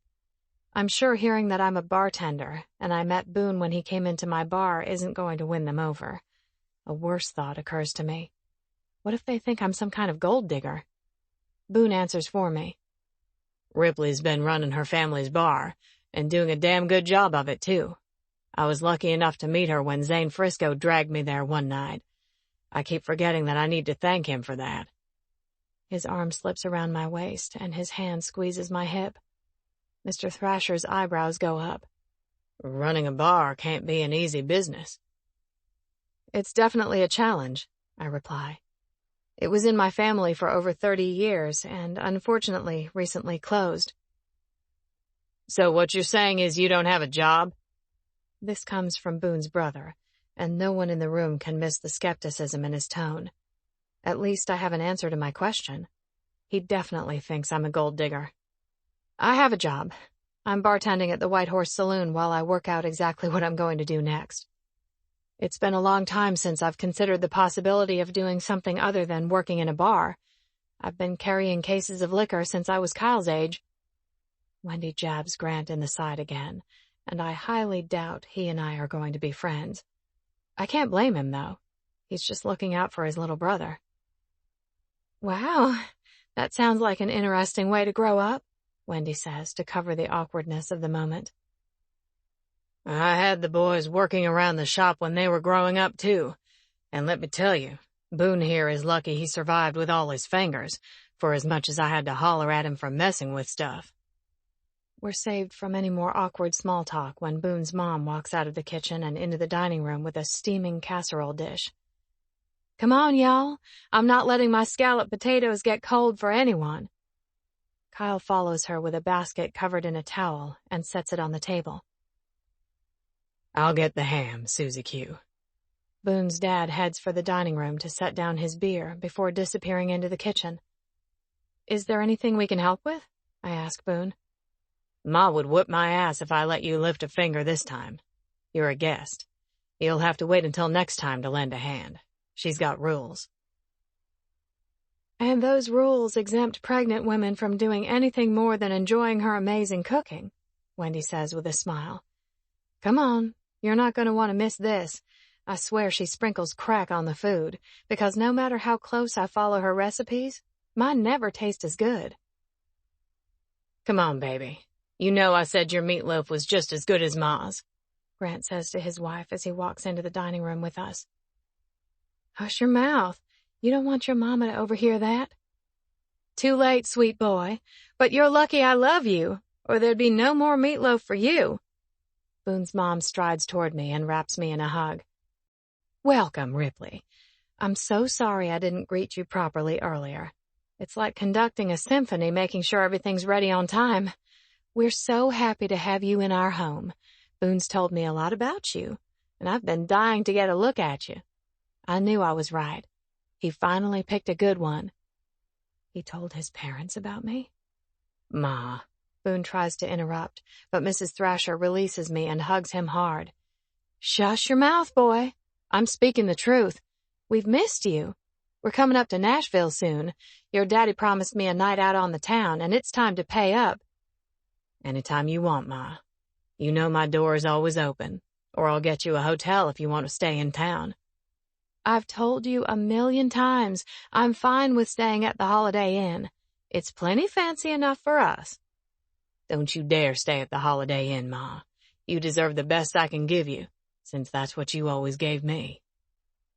My heart plops into a big sloppy puddle on the floor. Boone is a mama's boy, and it's the sweetest thing I've ever seen. Sit down and eat. My ham will get cold if I take the time to argue with you about this nonsense. We sit down at the table, with Mr. Thrasher at the head and Mrs. Thrasher at the foot near the kitchen. Everyone joins hands as Boone's dad leads us in a prayer. By the time his mom serves dessert, it's official. I've completely fallen in love with Boone's family. Well, most of them. 23. I could wring my brother's neck, just hard enough not to kill him. It's clear he's not sure about Ripley and doesn't like how fast things have moved with us. But that's too damn bad. There's one thing I know about Ripley now. If I give her too much time to think, she'll talk herself out of giving me a shot, and I'll lose my chance forever. I'm not about to let that happen. Your brother hates me, Ripley says as I close the door to the garage apartment. He doesn't hate you. I drop our bags on the bench at the end of the bed. If looks could kill, you'd be picking my body bag up off the living room floor. The very thought of Ripley in a body bag makes my stomach turn, threatening the ham and scalloped potatoes I ate for dinner. Don't say that. He's just looking out for me. Was he the same way with Amber? She asks. I hate to admit it because I know Ripley's going to draw some sort of conclusion from it, but it's going to be the wrong one. But still, I can't lie. He didn't like Amber. He only met her twice, and both times she didn't give him a whole lot to like. I promise he won't be like that with you. He's in protective older brother mode right now. I think it's easy for him to forget I'm 32 years old and totally capable of making my own decisions. He thinks you're making a mistake with me, that you shouldn't have gotten involved with someone else so quickly. I can't say I disagree with him, Boone. I was supposed to be the rebound, but you didn't follow the rules. I'll tell him the same thing I'm about to tell you. It doesn't matter how much time there was between, because it was pretty fucking apparent once I got my head out of my ass that I was dead wrong about Amber. I wanted the line of bullshit she sold me, and I was too fucking blind to realize that's exactly what it was. Bullshit. What if I can't give you what you want? I don't know how to do this. Ripley waves toward the house as she keeps going. You have a perfect family. A mom and dad who love each other and care about you. A brother who would kill someone for you. A sister-in-law who isn't a bitch, and a nephew who's as sweet as can be. They even have the perfect dog. So, what the hell does that matter? You know what I had? A murdered mother who slept around to try to escape her reality of being married to an asshole drunk who didn't have a problem showing her and me the back of his hand whenever he felt like it. Oh, and don't forget a lying, freeloading bitch of a cousin and an aunt I haven't seen in close to 20 years. That doesn't mean shit, Ripley. You're loyal and kind, won't accept help unless you're forced, and I'm pretty fucking sure you wouldn't hesitate to throw yourself on a grenade if it meant it would save someone you love. She goes quiet, and a rough breath leaves her lungs. But that doesn't mean I know how to be part of something. I know your brother is just looking out for you, but maybe he's right. Maybe you do need more time before you figure out what you want. I close the gap between us and yank her against me. I don't need time to know that you're not like any woman I've ever met before, and everything you are is everything I want. Don't try to push me away just because you're scared of what's happening here. I'm not scared. I look her in the eye. Sugar, you're fucking terrified. I lift a hand to skim along her cheek. You told me that girls like you don't get a happily ever after, and I told you I was going to prove you wrong. I'm a man of my word. I'm done asking you to give me a shot. I'm taking it because I know I can make you happy. I can give you everything you've been afraid to want. You want front porch swings and little dark-haired babies? I'm the man who's going to give them to you. Do you understand me, Ripley? I'm not fucking around. You want a recording contract with a big label and a splashy tour? Then we'll make it happen, and we'll conquer it together. You've never been part of a team before, and it's time you understood what that's like. It's too much, too fast. I don't know if I can do this. Sugar, all you have to do is try. 24. Boone is slaying me one word at a time. I'm terrified that I'll fall for the picture he's painting, and I'll wake up and find out that it's all a dream, or a nightmare. Instead of giving him the answer he wants to hear, I crush my mouth to his. You're not going to distract me, he says on a ragged breath as he pulls away. Then consider this me trying. Boone groans and curses. Fuck, I want you. But damn it, I've never had sex at my folks' house. His admission shocks me. Are you serious? I respected them too much. Besides, I had my truck, and that worked fine. Now I'm trying to picture a younger Boone and what he must have been like. Cocky, arrogant, and probably the hottest guy in school. You were a total player, weren't you? Now, what makes you automatically assume that? How could you not be? Boone laughs. As much as I love your vote of confidence, sugar, I wasn't always a stud. Right, superstar. I don't believe it. I'm sliding back into normal, not-so-freaked-out territory. My folks didn't have money. My truck was pieced together from the salvage yard.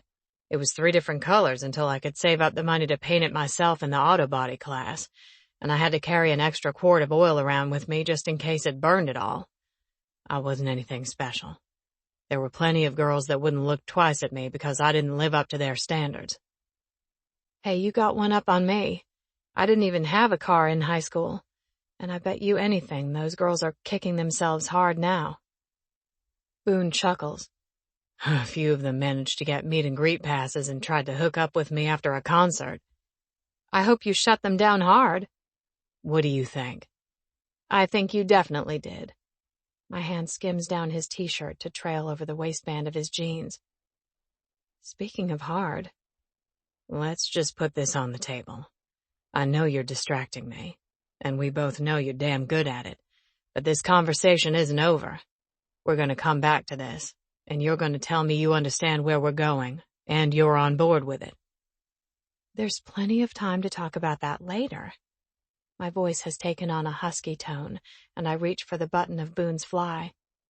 Right now, I'd rather make you come. With a flick of my wrist, I pop the button and tug down the zipper. He groans when my hand closes around his cock. So, are we going to go for a ride in your truck? Or are you finally going to man up and bang a girl at your parents' house? I can't help but giggle as I say it. Although you should know, I'm not opposed to the truck.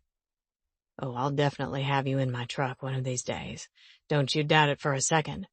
But tonight we're not leaving this room. I swear, you're the only one who could tempt me into this. You're a dangerous woman. I squeeze him a little tighter. You're only saying that because my hand is wrapped around your dick. Boone catches my hand and squeezes it tighter. Nah, you won't break me, sugar. Feel free to get a little rough. An impulse slams into me, surprising me enough to have me stumbling over my next move. I want him in my mouth. I want to drive him so crazy he can't remember his own name. I want him never to forget this night or me. I'm not the kind of girl who gets to her knees for a man, but with Boone, something's different. Maybe it's the fact that he's never asked me, never even brought it up. Or maybe it's because he's gone down on me multiple times, never expecting anything in return. Whatever it is, I want this. I slide to my knees, ready to break a long-term ban on giving head, but Boone grabs me by the elbows and hauls me up. I don't want you on your knees. I want that pussy on my face. Heat pulses between my legs. Okay. Atta girl. He kicks off his jeans before stripping off mine and tipping us both backward onto the bed. I land on top of him. First, give me this mouth. I can never get enough of this mouth. I was trying to... Shush. His lips capture mine and I lose myself in the kiss. His tongue sweeps inside, tasting and teasing, before his teeth nip my lips and I nip back. You'll always bite back, won't you? I give as good as I get. Boone's blue eyes blaze. Guess we're going to find out right now. He sits up. Spin around and give me that sweet pussy. Oh, God. 69?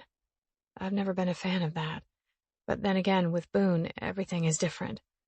I guess I don't have to worry about putting my ass in his face since he's already laid claim to it. I'm going for it. With a smirk and zero shame, I shift into place, my legs spread over Boone's face, and he wastes no time gripping my ass and pulling me closer. I've barely got my lips to the head of his cock when he devours me. It's everything I can do to keep my focus on the goal, and I completely and utterly fail. 2 orgasms later, both mine, I finally scoot down Boone's body. This is so not fair, I protest. What? That you can't help but lose your mind when my lips touch your pussy? Not sure why you sound upset about that. Because this was my show. My turn. He shakes his head and grips his cock with one hand. Then by all means, sugar. Climb on and take it home. Being on top is another thing I've never really loved because of the way everything bounces and jiggles, especially if it's not pitch dark in the room. Boone notices my hesitation. You change your mind. It's time to woman up, which isn't exactly a hardship with the way Boone is staring at me. Things jiggle when I'm on top, I confess. Boone's eyebrows go up. And thank fuck for that. Do you have any idea how sexy you are when those sweet tits are bouncing? God, I'm halfway ready to come just thinking about it. And being able to get my mouth on them while you ride me. Shit. I'm gonna have to fight to make it last. And when I get my hands on that luscious ass of yours. He groans. I'm a goner. Hell, I'm already a goner, Ripley. You've got me. The only thing you're going to do is pull me in deeper by dropping that guard and tossing those inhibitions aside. Can you do that? When he puts it like that. Yeah, I can. I situate myself on top of Boone and do exactly that. 25. When I decided to make the impromptu trip home with Ripley, I totally forgot the rodeo was Saturday night. It closes the season and is a big event for the town, which means the Thrasher family always shows up in full force. You ever been to the rodeo, Ripley? Ma asks as we walk toward the gates at the edge of the fairgrounds. No, ma'am, I haven't. I've always wanted to go, though. You're in for a treat, but get ready. Everyone will want to see Boone. Shouldn't you have security with you here? Ripley asks me quietly, concern in her voice. Nah, not here. If someone tried to pull some shit, the entire town would be on them in a heartbeat. This is probably the safest place I could be, other than at home. Are you sure? I think it's sweet that she's so worried about me. Sugar, despite what you think, I can handle myself if something goes down. If you say so. The disbelief in her tone makes me want to prove it to her, but I'm beyond the stage in my life where I go looking for a fight. Boone's a hometown hero, my dad says. He's done so much for this place, they've even dedicated the new baseball stadium to him. Thrasher Field has a great ring to it. Seriously? I don't usually talk about all the charitable stuff I do because that's not why I do it. I was home one weekend and Kyle and I decided to swing by the field and catch a tournament game. The old baseball diamond where I used to play was a wreck. The bleachers were empty because people were terrified they were going to collapse. It wasn't right, so I offered to help. There's a different light in Ripley's eyes when she looks up at me. That's really cool of you. So you don't just rescue women with sprained ankles and take them to the hospital against their will? You're quite the do-gooder despite your bad boy reputation. Ma cranes her head to get a better look at me when she hears what Ripley says, and I swear I see approval on her face.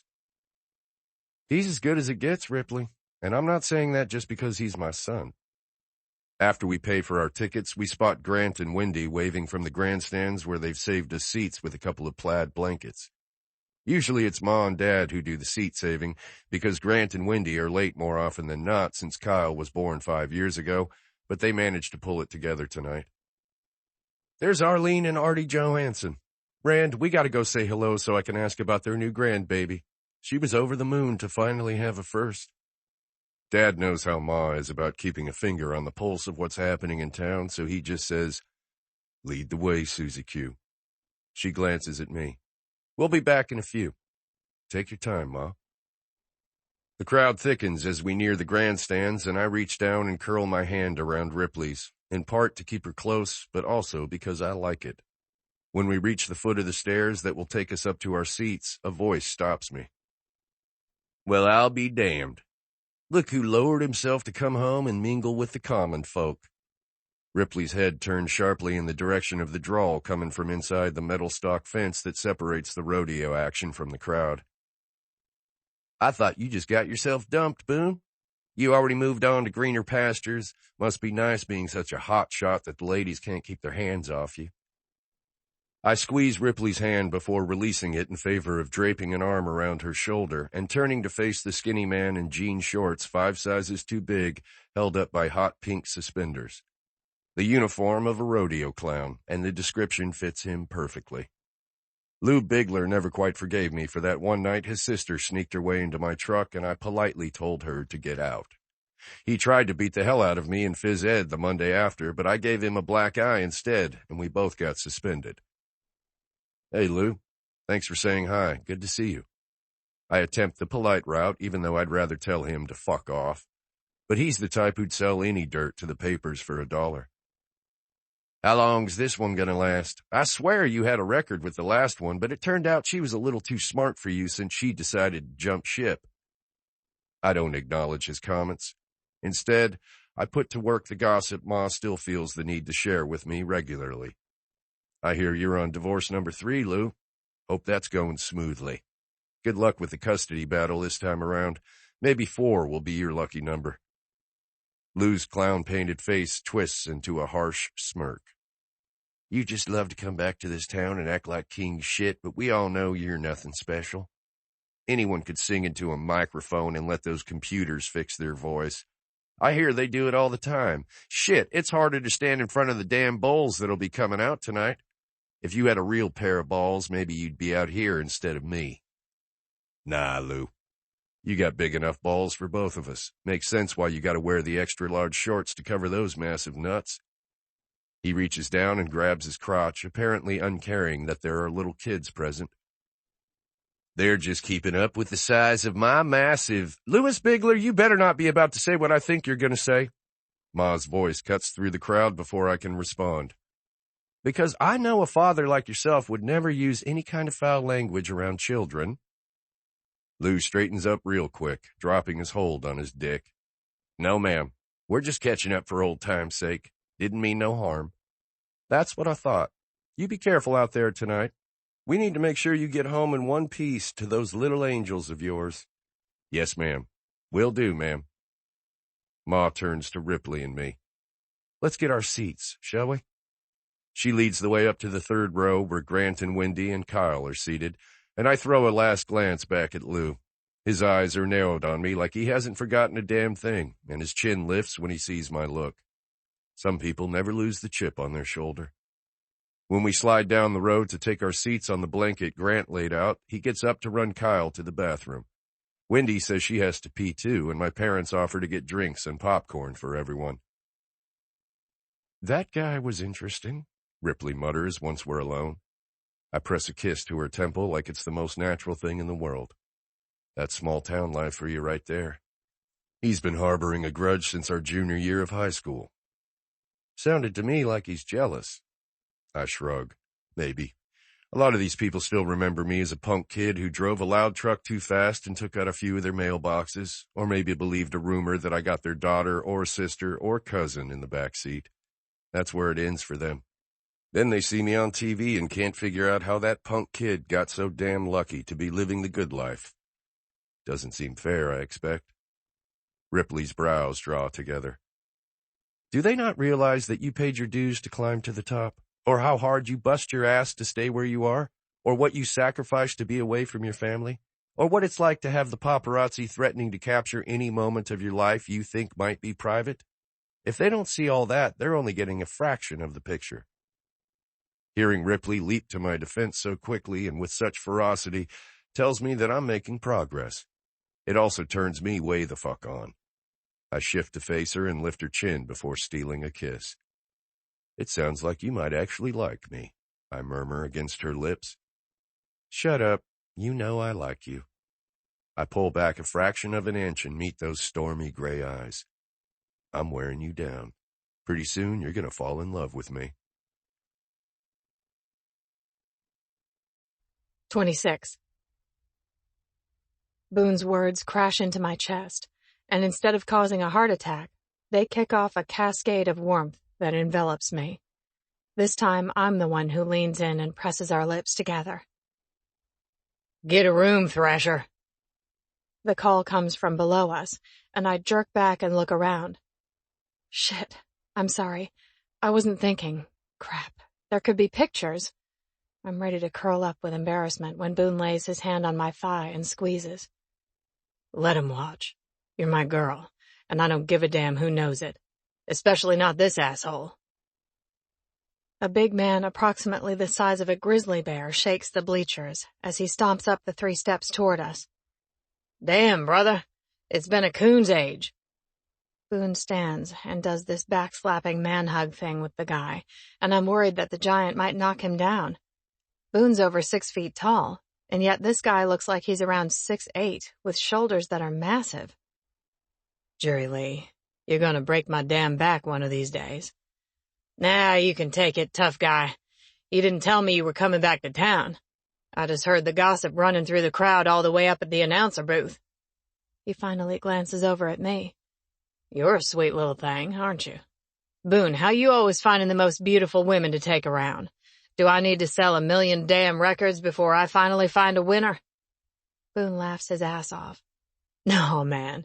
You just gotta quit hanging out at the lodge with all the old men. I hold out my hand. I'm Ripley.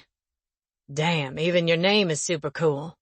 I swear this joker gets all the luck. You another country star, sweetness? Those lips and eyes could sell me a record without even hearing your voice. Hey now, reel it in. I'm not letting you put the moves on my girl right in front of me. From his tone, I can tell Boone is joking, but also that his buddy likes the idea that he could put the moves on me, and Boone does it to puff up his ego.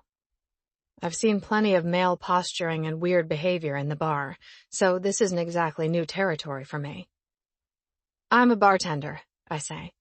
I don't know about a record, but I could sell the crap out of some Jack and Coke. Shit. I guess I need to start spending a lot more time in bars. Boone sits down and slides his arm around me again. You ain't gonna find another woman like her. Guaranteed. So what's going on, Jer? You came all the way down from the announcer stand to try and steal my girl?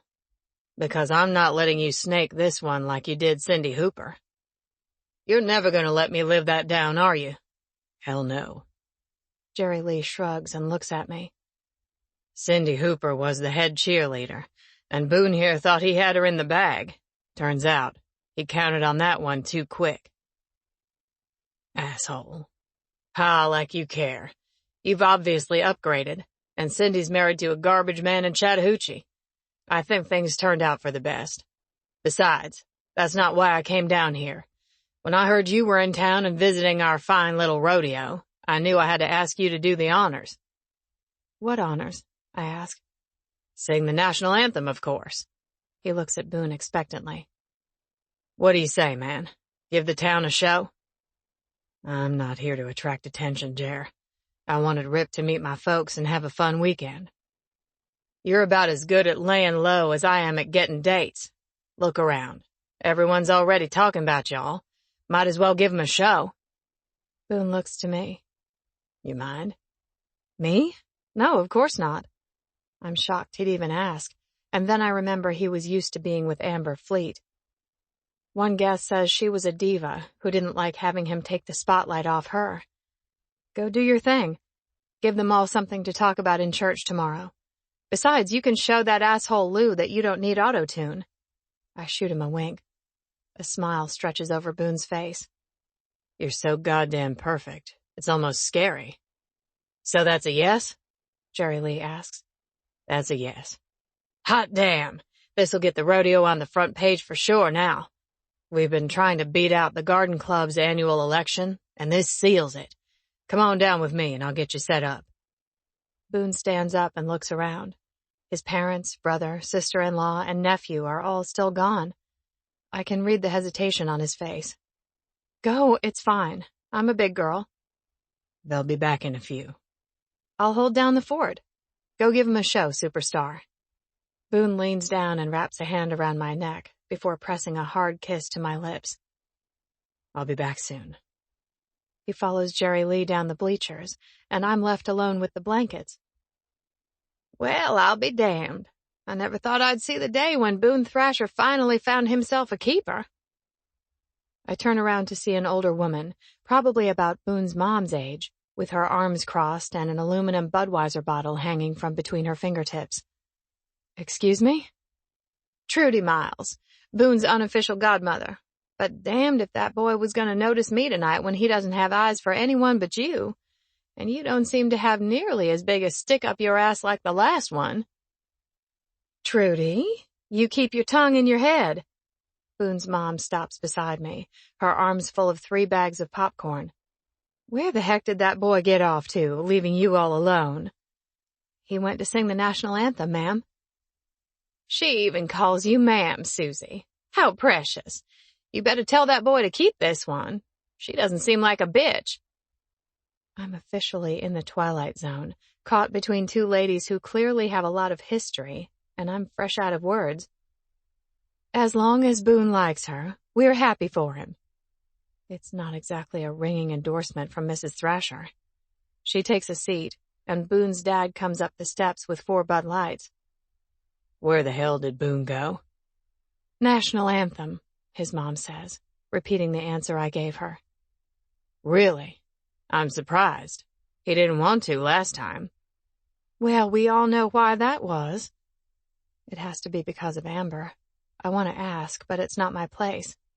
Mr. Thrasher hands me a Bud Light.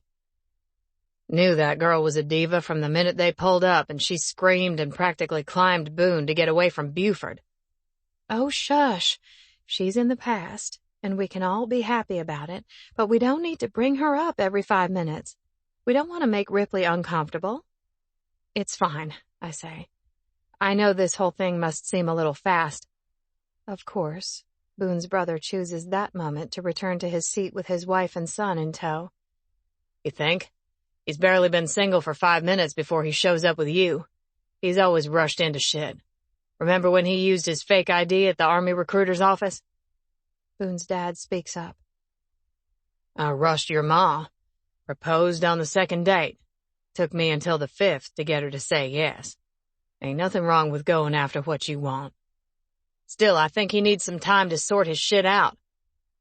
I don't know what possesses me to add my 2 cents to a conversation that clearly doesn't need my input, but I do anyway.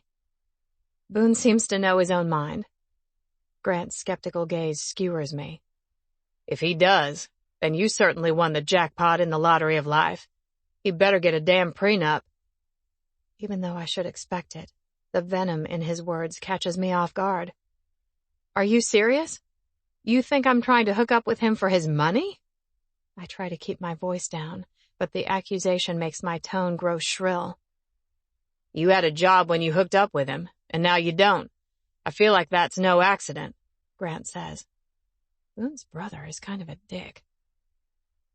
Because he decided to have an impromptu show in my bar, it got shut down by the fire marshal for overcapacity. And then I got my ass reamed and ended up losing the job I've had since before I was old enough to legally work. My entire future was tied up with the fishbowl, and after your brother's help one night, I ended up homeless and unemployed. Grant's brows dive into deep slashes. What the hell are you talking about? You want more? I took a job working for a friend who let me sleep on her futon. I was back at work behind another bar as fast as I could get there so I could earn some money, because I sank my entire savings into keeping my family business afloat. So don't tell me I'm looking to Boone for a handout. I was pissed that he arranged for me to get this weekend off because the tips are better on Friday and Saturday, and I'm missing out on a chance to hopefully save up for a deposit on my own place. Mrs. Thrasher tilts her head and shakes a finger at her son. Grant, what have I told you 1,000,000 times? You know better than to judge. He crosses his arms. Let's just say after that last one left him hanging when he was going to propose, I'm a little protective of my brother. Good. That's great. But I'm not a damn thing like her. I've worked my ass off, and even though I don't have jack crap to show for it right now, I will someday. I infuse all my determination in my words. I like her, Boone's dad says before he takes a swig of beer. She's feisty. She'll keep Boone on his toes and stop him from getting too impressed with himself. Mrs. Thrasher opens her mouth to say something else, but the announcer's deep voice booms through the speakers. You all ready for a rodeo tonight? The crowd cheers in response. Then let's get this show started. We've got a special guest here to kick us off with the national anthem. Please stand, remove your hats, and face the flag at the north end of the arena. Here's Nashville recording artist and hometown hero, Boone Thrasher, to sing it for y'all. Boone walks into the arena from the direction of the chutes, microphone in hand, and that deep, gravelly voice silences the crowd. With my hand over my heart, I face the flag, but my eyes are glued to Boone. The national anthem isn't exactly the easiest song to sing, but he kills it. Shivers run down my spine as he belts it out. The entire crowd cheers as he reaches the end, and then start chanting his name, Boone, Boone, Boone. Boone turns and waves to the crowd as the rodeo clowns come running out, ready to entertain the masses. Then all hell breaks loose. 27. I hear it before I see it. The clang of metal against metal as they load a bull into the chute, and the slamming of a solid ton of weight against the gate. I whip around to see the gate fly off as the hinges fail. Then my eyes zero in on the pissed-off bull's horns and the snot dripping from its nose as its hooves thunder toward me. Lou is closer to the bull, his back to it as he faces me. I don't know if he's been momentarily struck deaf, but he doesn't turn around. Lou! When I yell his name, he looks at me instead of the bull. Fuck, it's gonna run him right over. Hesitation could mean his skull being crushed in the dirt, so I don't think. I bolt toward him, throwing myself at him like I used to in football practice. I swear I see the whites of the bull's eyes before my body connects with Lou's, shoving him out of the way. The animal turns and bucks, spinning toward us. Something hard cracks against my head before everything goes black. 28. It's like one of those caught-on-video shows where you know something horrible is going to happen. You don't want to watch, but you can't take your eyes off the screen. A bull charges from the chute as the rodeo clowns come out, and people start screaming. The guy in his hot pink suspenders from earlier doesn't turn, doesn't look, doesn't see the massive beast charging at him. But Boone sees it. Please, God, no! Mrs. Thrasher's hand is over her mouth. Everything happens so fast, I barely have time to comprehend what I'm seeing. Boone dives at the man, and the bull changes direction, its hooves flying, and one catches Boone in the head. He goes down, landing limply on top of the man who was such an asshole to him when we arrived. I don't even think about moving. Next thing I know, I'm out of my seat and running down the bleacher stairs, then throwing myself over the fence. I land on my hands and knees in the dirt and scramble up to take off in a sprint. The other rodeo cowboys and 2 men on horses are rounding up the bull and corralling it toward the pen, but all I see is Boone's unmoving body on the ground. People scream, sirens wail, but my mind goes blank when I see the blood dripping down the side of his face. Red, the same color as the puddle on the bathroom floor around my mama.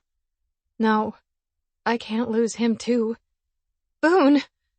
I'm terrified to touch him, terrified to move him, in case he has some sort of head or neck injury. My limited first aid knowledge comes back to me, and I rip off my long-sleeved shirt and hold it to his head to stop the bleeding. Ma'am, you have to move. You can't be in here. Someone touches my shoulder, but I slap them away with the other hand. What the fuck happened? The body beneath Boone's shifts, and Boone's head lolls to the side. Don't fucking move, asshole. Stay right there. My voice snaps out with the order. Paramedics are coming. Ambulance was already here in case of an emergency. Someone else drops to his knees beside me in the dirt. Fuck, fuck, fuck. Even from our limited acquaintance, I recognize the voice. It's Boone's brother. Hold on, little brother. You're gonna be just fine. Wake up, Boone. Come on, man. The paramedics run into the arena with a backboard, but I don't move the shirt, now soaked with blood, from Boone's head. Ma'am, we need you to move so the paramedics can help. They're going to take good care of him, I promise. My body is frozen in place, the blood staining my hands. Ripley, come on. We gotta let them help. Grant lays his hand over mine, breaking me loose from my paralysis. I jerk my gaze away from Boone to meet blue eyes so much like his. Grant wraps both arms around me and pulls me to my feet as the paramedics drop the backboard and get to work. I know. He's gonna be okay. He's got a hard head. He's a tough son of a bitch. They don't grow him any stronger than the Thrashers. I promise you. Let's get over to the ambulance. My hands shake as all the discordant thoughts crash together in my head. My eyes stay fixed on Boone as Grant drags me away. Tears stream down my face as they move him off Lou and start to work on him. "He's gonna be fine, I swear." Grant repeats the words over and over as he walks us toward the gate where the ambulance is waiting. A crowd rushes the fence, all eyes on Boone. "Ma!" Mr. and Mrs. Thrasher shove their way through the people to get to the gate. "Is he "Unconscious. Who's going in the ambulance?" "I'm going to get my truck." "Grant, give me your keys," Mr. Thrasher says, and Grant throws his keys to him. "I'll give them to Wendy so she can take Kai home and wait for us to call." "One of you give this girl a shirt," Mrs. Thrasher says, staring down at my tank top. I didn't even notice the chill bumps prickling my arms. "It's okay, I'm fine." My focus is on the backboard they're carrying toward us. "Someone's got to go with him. Ma?" My heart twists at the thought of letting Boone out of my sight for a single second. "Ripley, you want to go?" Boone's mom's voice catches me off guard, and I tear my gaze away from him to look at her. I shake my head. "You go, ma'am. I don't know his blood type or if he's allergic to any drugs. They'll need the best information they can get. And as much as I want to crawl in there beside him and not take my eyes off him, he needs you more." Something passes over her face, but it's gone before I can identify it. She gives me a nod. "We'll see you at the hospital. My boy is tough. He's going to be just fine. You'll see." "I know. He has to be. There's no other option." Mrs. Thrasher rushes away from us to the open doors of the ambulance and climbs in. Grant wraps an arm around me. "Let's go. Dad'll pick us up at the entrance." With Grant at my side, we push through the crowd, not giving a damn that people are trying to talk to us and ask us what's going on. Hell, we don't even take an extra second to be polite. We're like-minded in one single purpose, to get to the truck and then to Boone. Mr. Thrasher's truck is idling at the gate, and Grant pulls me around to the passenger side and yanks open the door. "Get in." I climb up, and he hops into the back seat. Once the doors are closed, Mr. Thrasher takes off, steering around the people in the parking lot. "Bet you can beat him there, Dad." "We'll get there at the same time. I ain't taking chances with either of you two." Tense silence chokes up the cab of the truck until Grant finally breaks it. "Fuck. I'm going to have to apologize to him if this is anything like he felt while I was being airlifted to Germany." I remember Boone saying he was on a USO tour when his brother was injured in Afghanistan. "That was the hand of God making sure my boy wasn't alone in his time of need." "Where was the hand of God tonight with the hoof of that fucking bull?" Mr. Thrasher shakes his head. "Doesn't matter as long as he's okay. And he's gonna be okay." When we pull up in front of the hospital 15 minutes later, Grant and I both jump out of the truck like it's on fire. The ambulance is already parked at the doors to the ER, so we rush inside. Boone's mom is standing in the waiting room, her arms wrapped around herself. "They took him back to be examined, told me to wait out here for a few minutes." She looks at me. "Grant, give Ripley your sweatshirt. Poor thing is freezing." I'm shivering, but it's not because of the cold. "It's fine. I'm okay." I look down at my hands, streaked with dried blood from Boone's head, just like they'd been covered with blood from my mama. I have to get it off. I have to get it off. I jerk my head around, looking for the sign to the restroom. When I see it, I look at Grant and Mrs. Thrasher. "I'll be right back. If they come out, please." Grant glances down at my blood-stained hands and then meets my eyes. He nods at me like he gets it. "We'll wait for you."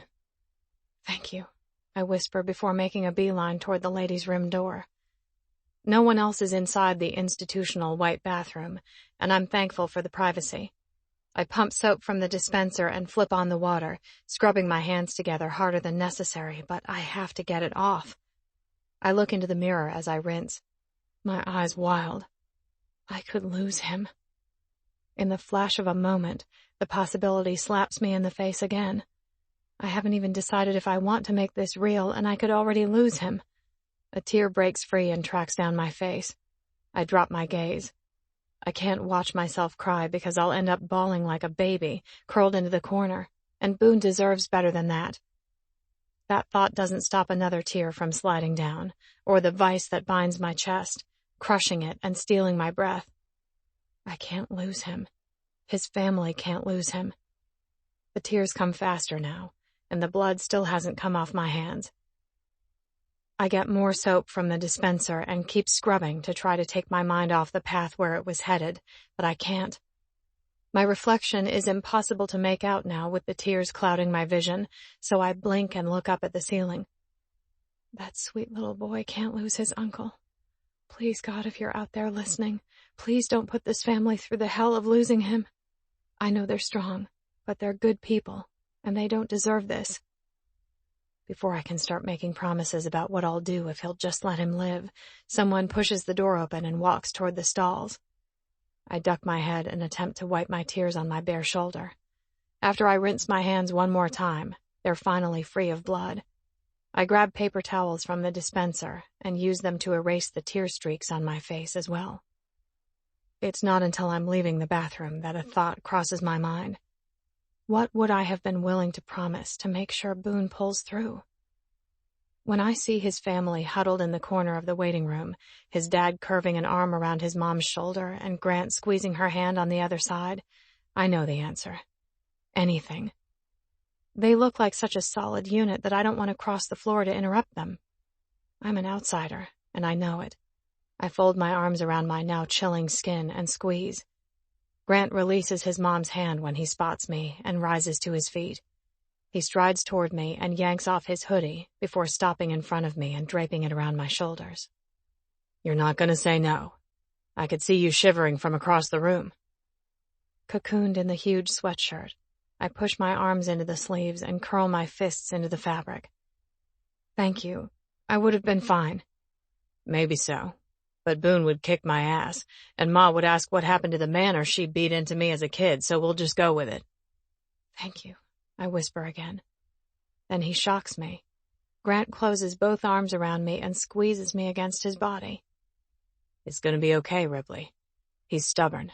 He's got too much life ahead of him to do anything but live it on his own terms. The tears that were falling fast in the bathroom spill over again, and sobs rack my body. You can't lose him. Kai needs an uncle. Your mom and dad... Grant hugs me tighter. We're not going to lose him. None of us are.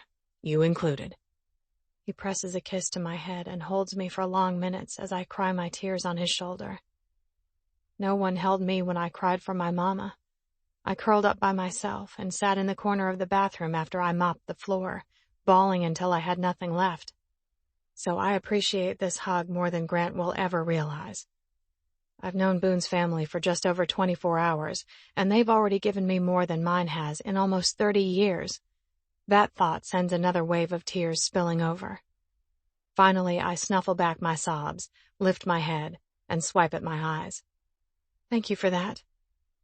Grant meets my gaze, and instead of the skepticism that was there only a couple of hours ago, I now see approval. I'm the one who should thank you. Before I can ask him what he would possibly need to thank me for, he adds, Come on, let's go sit with Ma and Dad. We're stronger when we lean on each other. His simple words hit me deep inside. We're stronger when we lean on each other. I've never had that. I never thought I would have that. And now, in this family's nightmare, the guy who I thought was an asshole is drawing me into the fold. Okay. We cross to the corner of the room where Mr. and Mrs. Thrasher wait, and sit in silence until a man in scrubs comes out from behind double doors and turns toward us. You're here with Mr. Thrasher? Yes, we're his family, Mrs. Thrasher responds, and the description causes my heart to clench. He's awake, but we're taking him right now for a CT scan to check for further damage. We'll get you back there as soon as he's done. Please have a seat, and I'll be out shortly. He's awake. Praise the Lord, Mrs. Thrasher whispers, grabbing my hand and squeezing. Mr. Thrasher crushes her to his side. Thank God. You know we raised a strong boy. I thought I was all out of tears, but when more cascade down my cheeks, Grant pulls me against him and pats my hair. I told you it's going to be just fine, Ripley. He's tough. Hard head. I hiccup, wanting to say something, but the words escape me. Mr. Thrasher gets up. I gotta do something. I can't just sit here. Go get us some coffee. It's going to be a long night, so I'm thinking we can use it. Sure thing, Susie Q. I can do that. Mr. Thrasher strides off toward a hallway. I pull away from Grant's shoulder and swipe at my eyes. I'm so sorry. I don't usually cry. He gives me a soft smile. It's okay. Grant, call Wendy and give her the update. Have her tell Kai that Uncle Boone is okay. He was freaking out something fierce, Mrs. Thrasher says. Grant gives me a nod and stands. Will do. That boy loves his uncle. He walks toward the doors to step outside and make his call, leaving Mrs. Thrasher and me alone in the corner of the waiting room. The matriarch of the Thrasher clan doesn't screw around when it comes to family, and I respect her for that. She reaches over and clutches my hand again. You look like a warrior princess running to her fallen man on the battlefield. That's what Rand said. He's always had a more fanciful imagination than me, but I have to say he's right in this instance. That bowl wasn't even contained when you threw yourself over the fence, girl. What the hell were you thinking? I meet her faded blue gaze and blink back more tears that burn my eyes at the rough emotion in her voice. I didn't think. I had to get to him. Any woman who'd put herself in the path of 2,000 pounds of bull to get to my boy deserves my respect, and you have it. I'll never forget that moment for as long as I live. She pauses. One thing you can always count on. Love makes us do stupid things. Her last words shock me. Love? She studies my face carefully. You don't even realize it, do you? My stammer comes out sounding ridiculous. Mrs. Thrasher squeezes my hand again. It's okay, Ripley. You'll figure it out soon enough for yourself. But I'll tell you, there's not a single soul in that arena tonight who has any doubt about how much you care for my son. You didn't have to say a word because everyone saw it in your actions. Care. Okay, I can handle that. Of course I care about him. He's a good man. Maybe the best one I've ever known. Her grip on my hand tightens. And the fact that you only see the man and not the star tells me that you're as different from the last one as you could possibly be. It feels wrong to bring thoughts of Amber into this waiting room, but I can't say I'm not curious when Boone's mom tells me I'm different. What do you mean? That girl wouldn't have lifted a finger tonight. She might have wrung her hands and worried about how this would affect her, but there's no way in hell she would have climbed a fence in her stilettos and run through the dirt to get to his side, let alone ripped her shirt off and used it to staunch the bleeding. I might be an old lady from the country, but I got a knack for reading people. You were closed up tighter than a drum when you first walked into my house, not letting any of us see the real Ripley or how you felt about my boy. I decided to give you the benefit of the doubt because Boone told me plenty that gave me hope. When I met you, I wasn't totally sure, though. She pauses meaningfully. But I'm sure now. He finally picked a woman worthy of him, and I don't say that lightly. The doors to the ER open and close as Grant paces in front of them, talking on the phone. I see your true colors, Ripley Fisher. You may not realize you're in love with Boone yet, but I see it, just as clearly as I see that he's in love with you. Grant hangs up and crosses toward us in time to catch the tail end of what his mom says. My stomach knots, wondering what he's going to say. He tucks the phone away in his pocket, his gaze moving from me to his mom and back. She's right, you know. I thought you were going to be like Amber, fake and clinging to your lottery ticket, but you're a different breed. I mean that in the best way possible. Mr. Thrasher returns with 4 cups of coffee in a cardboard carrier. Kid in the cafeteria says that the news crews are already showing up. Don't know who tipped them off, but they're here. You see 'em out there, Grant? Grant nods. Yeah, a couple of guys. Mr. Thrasher hands out the coffee. Anything else I miss? We all know he's talking about the doctors and Boone, so my jaw drops when Grant answers him. Ma and I are about to lay bets on how long it takes Ripley to become an official part of the family. Mr. Thrasher offers a giant cup of coffee to me. Not long, if that boy is as smart as I think he is. 29. My head feels like it's been trampled by a herd of cows instead of just one pissed-off bull. But once the doctor staples the gas shut and they run me through a bunch of tests, they decide I'm not going to kick the bucket anytime soon. We'd like you to stay overnight for observation as a precaution. I look at the doctor and ask him point blank. If I wasn't me, but instead was some poor schmuck with no insurance, would you have me staying overnight?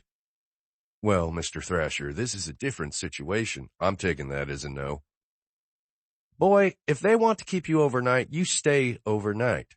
Ma's voice comes from the private room's door as it creaks open. Ma, I'm fine.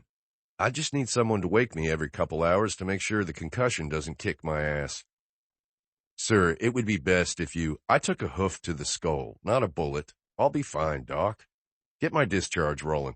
I'll sign out against medical advice if I have to. Doesn't matter to me. My gaze slides past Ma to clamp on Ripley. I want to get out of here before the vultures descend. Too late. They're already here, Ma says. I shake my head, but realize quickly that's a mistake when it pounds harder. Of course they are. All the more reason to get the hell out. I'll take care of those papers for you, Mr. Thrasher. Thanks, Doc. Ripley doesn't speak until the door closes behind the doctor, leaving her and Ma inside. Are you crazy? If they want you to stay, you should stay. Ripley crosses her arms over her chest, and I give her a sidelong look. This coming from the woman who didn't want to step foot in the hospital, even though I thought your ankle might be broken. You're not the only stubborn one here. No, but she might be the bravest.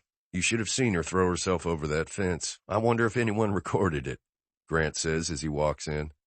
I look at Ripley, but her gaze darts away. It sounds like there's a story there I need to hear. Grant pulls out his phone and starts searching. Sure enough, here it is. Ripley's face turns bright red. Are you serious? Who would film that? Why weren't they calling 911? What is wrong with people? Give it here. I hold out my hand. Boone, it's not important. You need to rest. I want to see that video even more than I want to close my eyes and give in to sleep. I grab the phone from Grant and ignore the pounding in my head. The angle must have been from somewhere higher up in the grandstand because they don't catch Ripley until she hits the stock fence and flings herself over. She lands in the dirt, then sprints toward me and skids to her knees. My heart clenches when I see the bull still running free for a good 30 seconds before they have him contained. My gaze cuts from the phone to her dirty jeans and then back to the screen. I watch the rest of the recording and see how Grant practically had to drag her away from my side. When I hand the phone back to him, there's a fist gripping my heart and squeezing.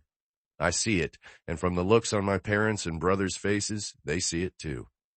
Ripley's in love with me. From her expression, she's goddamn terrified. One more reason I need to get out of this hospital. The nurse knocks and opens the door. All right, Mr. Thrasher, I've got your paperwork. Good. I'm ready to get the hell out of here. Grant goes to get his truck, and we plan to meet him at a side entrance where the press hopefully won't be waiting. Ripley and Ma walk on either side of the wheelchair the nurse insisted I ride in. I was going to argue, but it wasn't worth it. Besides, I'm still a little woozy, and I'm not giving anyone a reason to say I should stay in the hospital a minute longer. When we get to the door, Grant's truck is idling, and there's not a skulking paparazzi in sight. They didn't follow me, but who knows how long that will last, he says as he hops out of the truck to open the door for me. Can a guy get kicked in the head without the world knowing about it? I ask, trying to inject some lightness into the moment. Not when it's you, superstar, Ripley says, taking my lead. Grant guffaws at her nickname for me, and they all watch as I concentrate on putting one foot in front of the other and not shaking as I climb up into the back seat of the truck.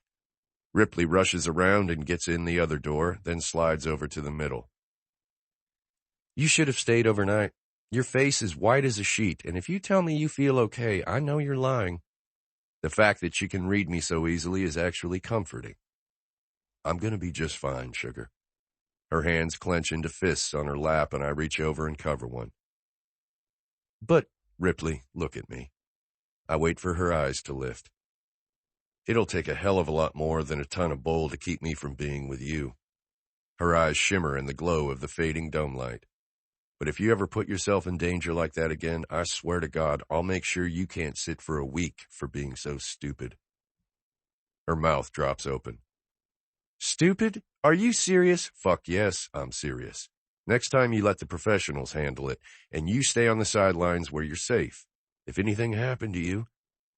I trail off as Dad opens the front door of the truck for Ma. She twists in the seat and looks back at us. I think we've had enough excitement for one night. I'm ready to go home. Sounds like a plan, Ma. 30. I don't sleep. The clock ticks over past midnight. 1, 2, 3, and I sit up, watching Boone's chest to make sure he's still breathing. I tried to get him to sleep in the main house with his folks, but he refused. Stubborn ass.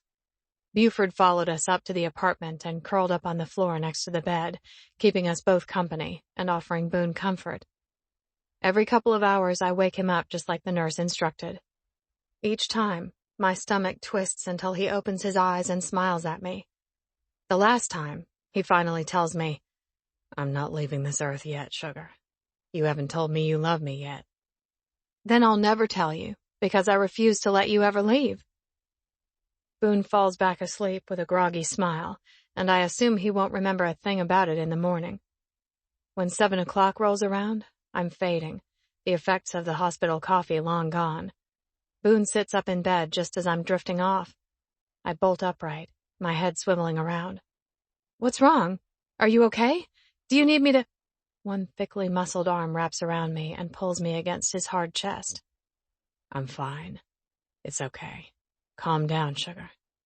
He presses a kiss to my hair and holds me close. With my ear to his chest, I listen to the strong, even beat of his heart and take comfort in every thump. I'm so fucking glad you're okay. His arm loosens when I speak, and I look up at him. Don't scare me like that again.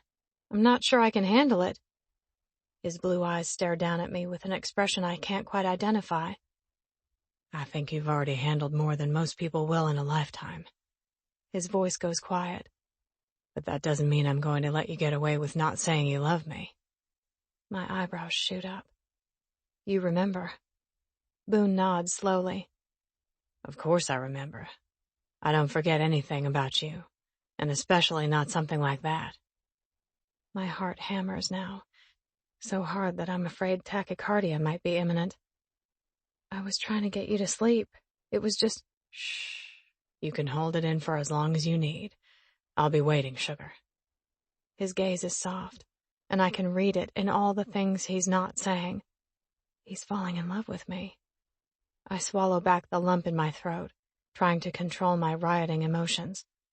Boone's stomach sends up a loud, perfectly timed growl, and Buford hops to his feet and lays his chin on the bed. Boone and I both reach out to pet him, and our hands collide. I bet you'd tell me if I got you a puppy. Don't you dare. I already have a foul-mouthed parrot living at your house. We'll see.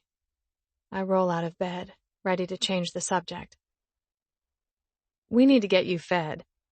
Shower first, he says, stretching his arms above his head with a yawn. You have to be careful with the staples. Then I guess you're going to have to help me, Boone says with a wink, looking way too incredibly attractive for someone who got kicked in the head by a bull not even 12 hours ago. All right, superstar. Sponge bath it is.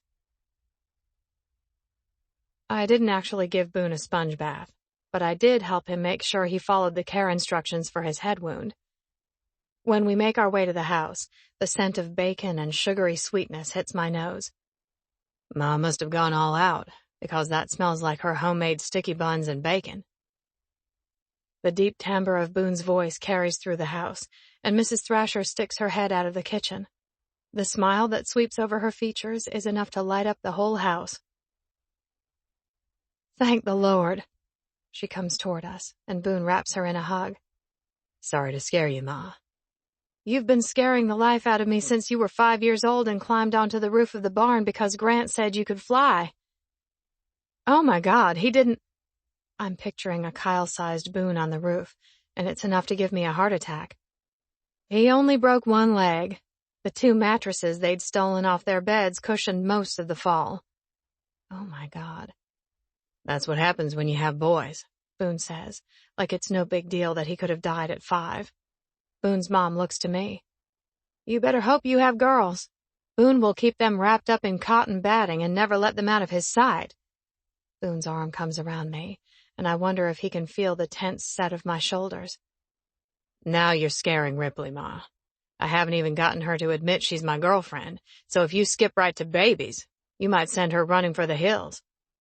Mrs. Thrasher shoots me a wink. I think she's made of stronger stuff than that.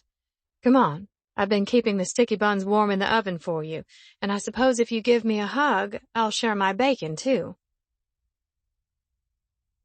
4 hours later, Boone has finally proven to his family that he's okay. Ripley and I have to head back to Nashville so she can work tomorrow, and I've got a couple interviews I shouldn't miss. Interviews? Are they going to make you famous? Kyle asks. Boone laughs, and Wendy ruffles Kyle's hair. Your Uncle Boone is already famous, kiddo. No, he's not. He plays catch with me in the yard. Famous people don't do that.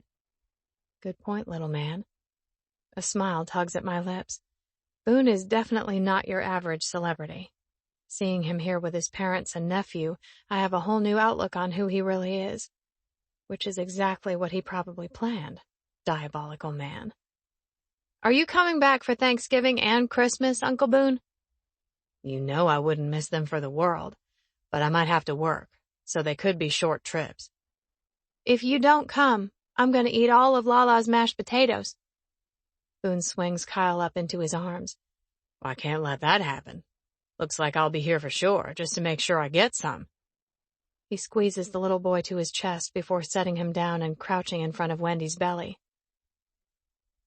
Listen up, little guys or girls, or little guy and little girl. You stay cooking as long as you need. We'll be ready to meet you when you decide you're ready. Now you're talking to them like you talked to Kai? Of course. They gotta know their Uncle Boone's voice when they come out. That way when I hold them at the hospital, they'll fall asleep like little angels in my arms. Wendy rolls her eyes, but it takes everything I have to keep my ovaries intact. Since when did I think it was drop-dead sexy for a man to like babies? Oh, right, since forever. Me and every woman in the history of ever. Kyle throws his arms around my waist while I'm still recovering from my mental picture of Boone holding a newborn. I hug him back and ruffle his hair. When Kyle releases me, he turns back to Boone. Make sure to bring Ms. Ripley, too. I like her. She's pretty. And she smells nice, too. Boone comes toward me, wrapping an arm around my shoulders and bringing me against his side in what has become a regular move of his. Damn right I'll bring her back. You've got good taste, kid. Kyle throws himself at me one more time, and I give him another hard squeeze. It was good to meet you, buddy. He bounces from me to Boone once more, and I can't keep the smile off my face. The grip I've been keeping on my heart slips another notch at the thought of so easily sliding into their family. You make sure you let Ripley drive. I don't care how much you love that truck. It's doctor's orders. Boone's dad steps into the living room after refusing my help to load our suitcases in the truck. Dad, I'm fine. Mr. Thrasher crosses to me and picks up my hand before dropping the keys in it and closing my fingers around them. Ripley's driving. A chuckle works its way out of my throat. Don't worry, I won't scratch her. Be safe, both of you. This comes from Boone's mom. Yes, ma'am. I'll make sure he calls you when we get back to Nashville. Thank you for taking such good care of my boy, Ripley. She comes toward me and wraps me in a hug. You're always welcome here. Always. The burn of emotion works its way up the back of my throat and tingles behind my eyes. Thank you, ma'am. I appreciate that. Mrs. Thrasher pulls back and meets my eyes. He won't break your heart. I taught him better than that, she whispers before releasing me. Buford meets us at the truck, and I drop to my knees to snuggle him one last time. I'm gonna miss you too. Probably not as much as he's going to miss you. Boone gives the dog a good long scratch behind the ears before holding out a hand to me. Buford gives my face a lick, and I kiss his silky head before letting Boone haul me to my feet. Don't worry, you'll be seeing him again. I promised Kai I'd bring you back, and I'm a man of my word, Boone says as he opens the driver's door of his truck. Do I dare believe him? What his mom said echoes through my head. He won't break your heart. I guess we'll find out. 31. One of the security guys waves at us as we drive through the gate, and I remember it's Sunday and Anthony's day off. He better have made sure Esteban got breakfast. Ripley shifts the truck into park once she brings it to a stop in the garage. Is it weird that this is actually one of the better birthdays I've had? My gaze cuts in her direction. What did you say? The words come out a lot harsher than I intended, but that fits with the level of my shock.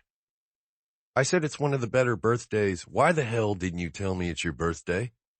Ripley shrugs. I don't know. It wasn't a big deal. It never is. I look up at the headliner, asking the Lord to send me down some patience so I don't shake this woman.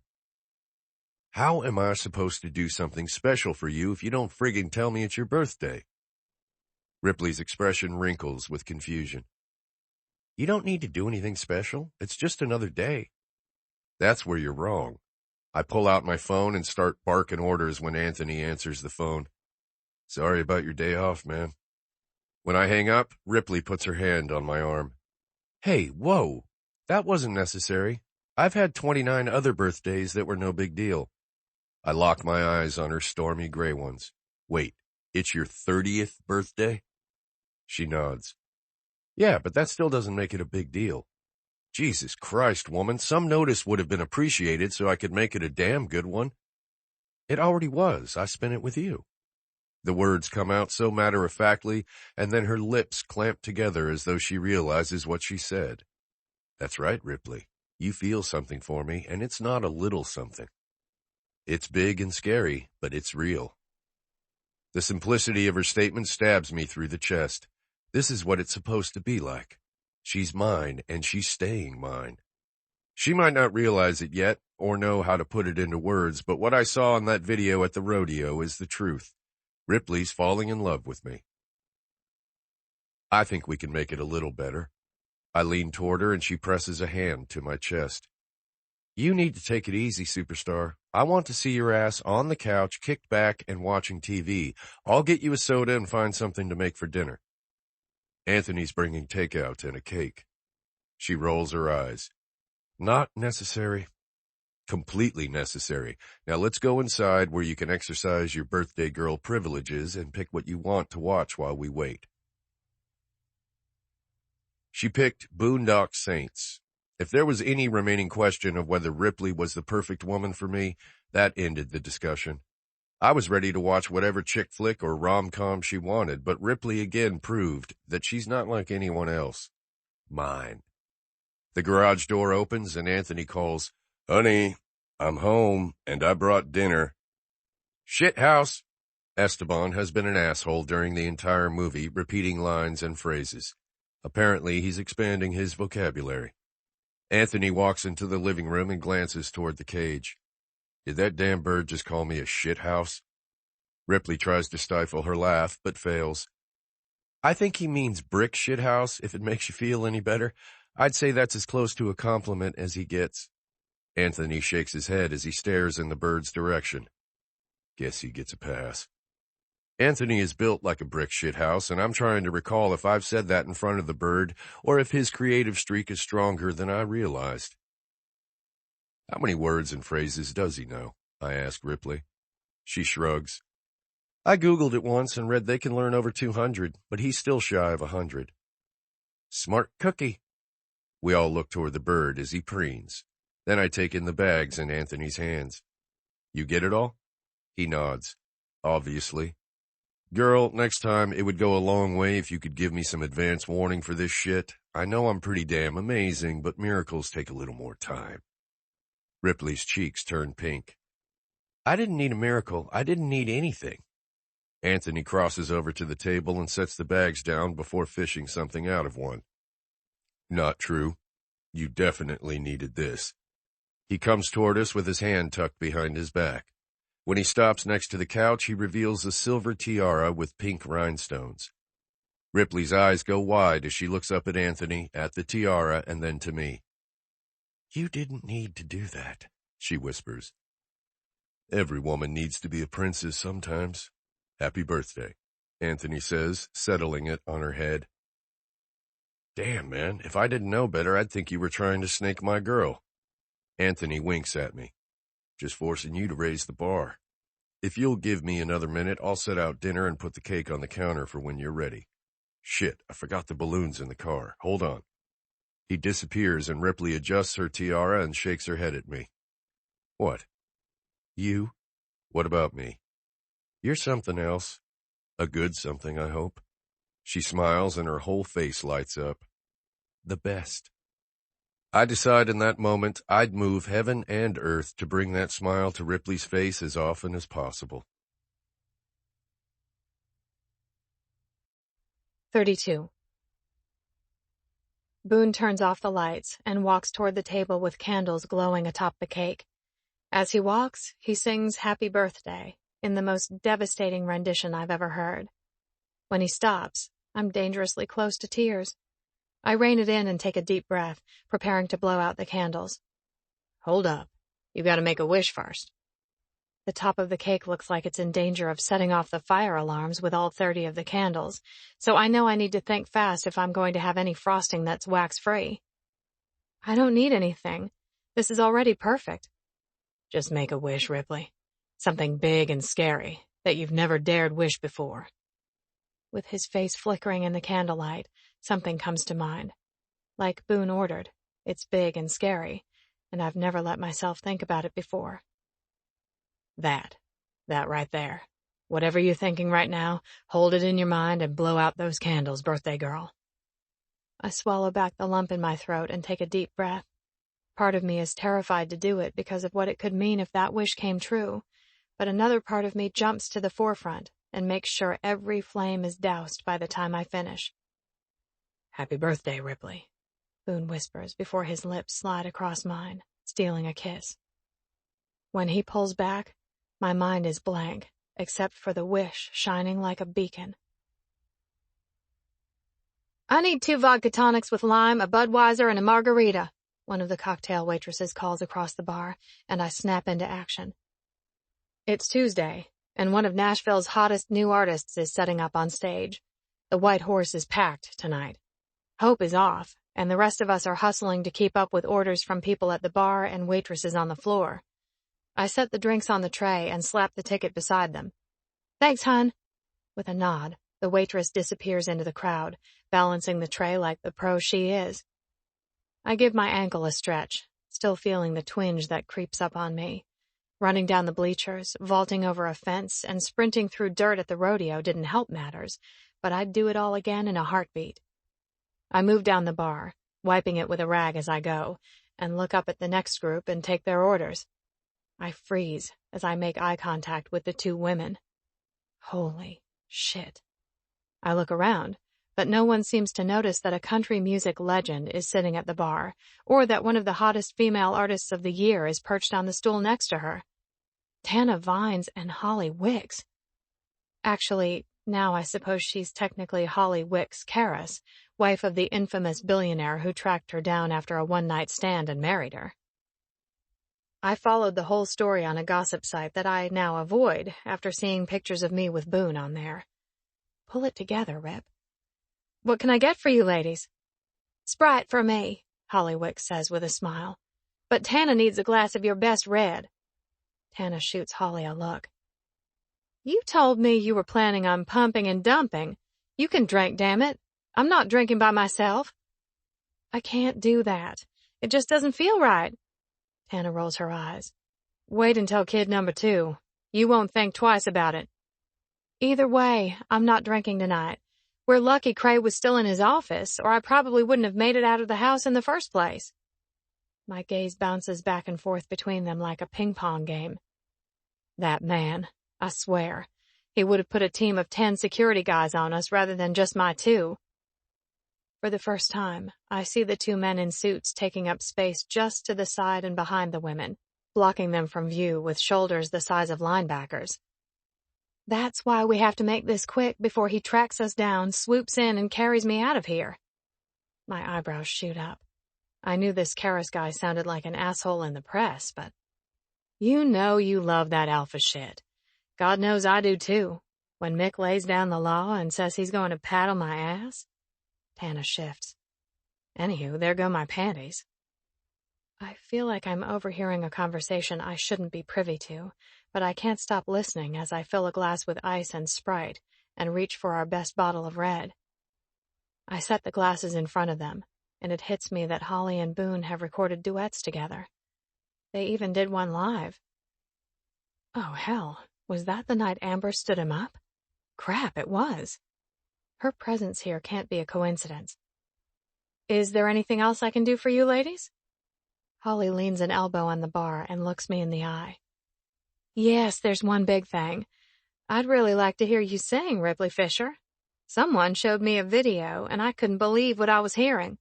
And then I saw another video, and I called up Zane Frisco to get the scoop. Shock has stolen my vocabulary, but that doesn't seem to bother Holly because she keeps speaking. Frisco filled me in on all the gossip I've been missing while living in Mommy Land, which included the fact that I was really talking to the wrong person, so I gave another old friend a call. Boone, I guess. Holly nods with a brilliant smile on her face. And my dear friend Boone mentioned that you were thinking about talking to some labels, so I had to rip him a new one because the only label you should be talking to is mine. I'd like to hear you from myself first, but I think it's safe to say that Homegrown Records is very interested in you. Oh my God. Holly Wicks's label is interested in me? Holy crap. Did Boone put you up to this? Tana interrupts. Oh, honey, no. I got to hear one side of that call, and Holly was dragging information out of that boy one piece at a time. She's been talking about you nonstop for 3 days. I mean, you may have sealed the deal when you threw yourself over the fence to save him from a stampede, but this is as real as it gets. Boone doesn't have a clue we're here. It was one bull. Tana waves me off. Pfft, I won't even go near a cow unless it's grilled and on my plate, so you're Xena warrior princess in my book. Holly's gaze turns shrewd as she studies me. She's right. Once I realized you were a badass bitch and had a set of pipes, I knew we had to talk, and soon. Hey, can I get a drink over here? A man yells from a few feet away. Don't you holler at her, she's busy. Tana's thick drawl attracts more attention than she realizes. Holy crap, you look just like Tana Vines. Impersonator, honey. If I didn't, I'd be pretty shitty at my job. What do you need, sir? I asked the man. 4 buds. Bottles, not draft. I look to Holly and Tana. I'll be right back. I hurry to the cooler and pop the tops off the bottles and serve them up. What about me? With an apologetic glance at the 2 women, I serve 4 more customers. When I finally make my way back to Holly and Tana, it's to find 2 men heading toward them, parting the crowd in the bar like the Red Sea. Oh shit, Tana says. Holly takes a sip of her Sprite. Double shit. They both found us. The infamous billionaire Creighton Karras is just as forbidding in person as the media has made him out to be. His dark hair and expensive suit scream, "Don't piss me off because I'll bury you." His gaze is fixed on Holly, and I could swear the rest of the people in the bar don't even exist to him. Tana, what the hell are you doing? The voice belongs to another country legend, Mick Vines, Tana's husband. In their day, they caused their own media firestorm. Behind both men trailed 2 more guys in suits. Hey, baby, Tana drawls. I'm almost ready. Holly. Karras's tone is quiet but firm. Yes, my love? His hard features go soft for a moment. Is there something I'm missing here? Because your text said you had a late meeting that was urgent. I did. We're almost done. Cray, meet Ripley. She's homegrown's hottest new prospect.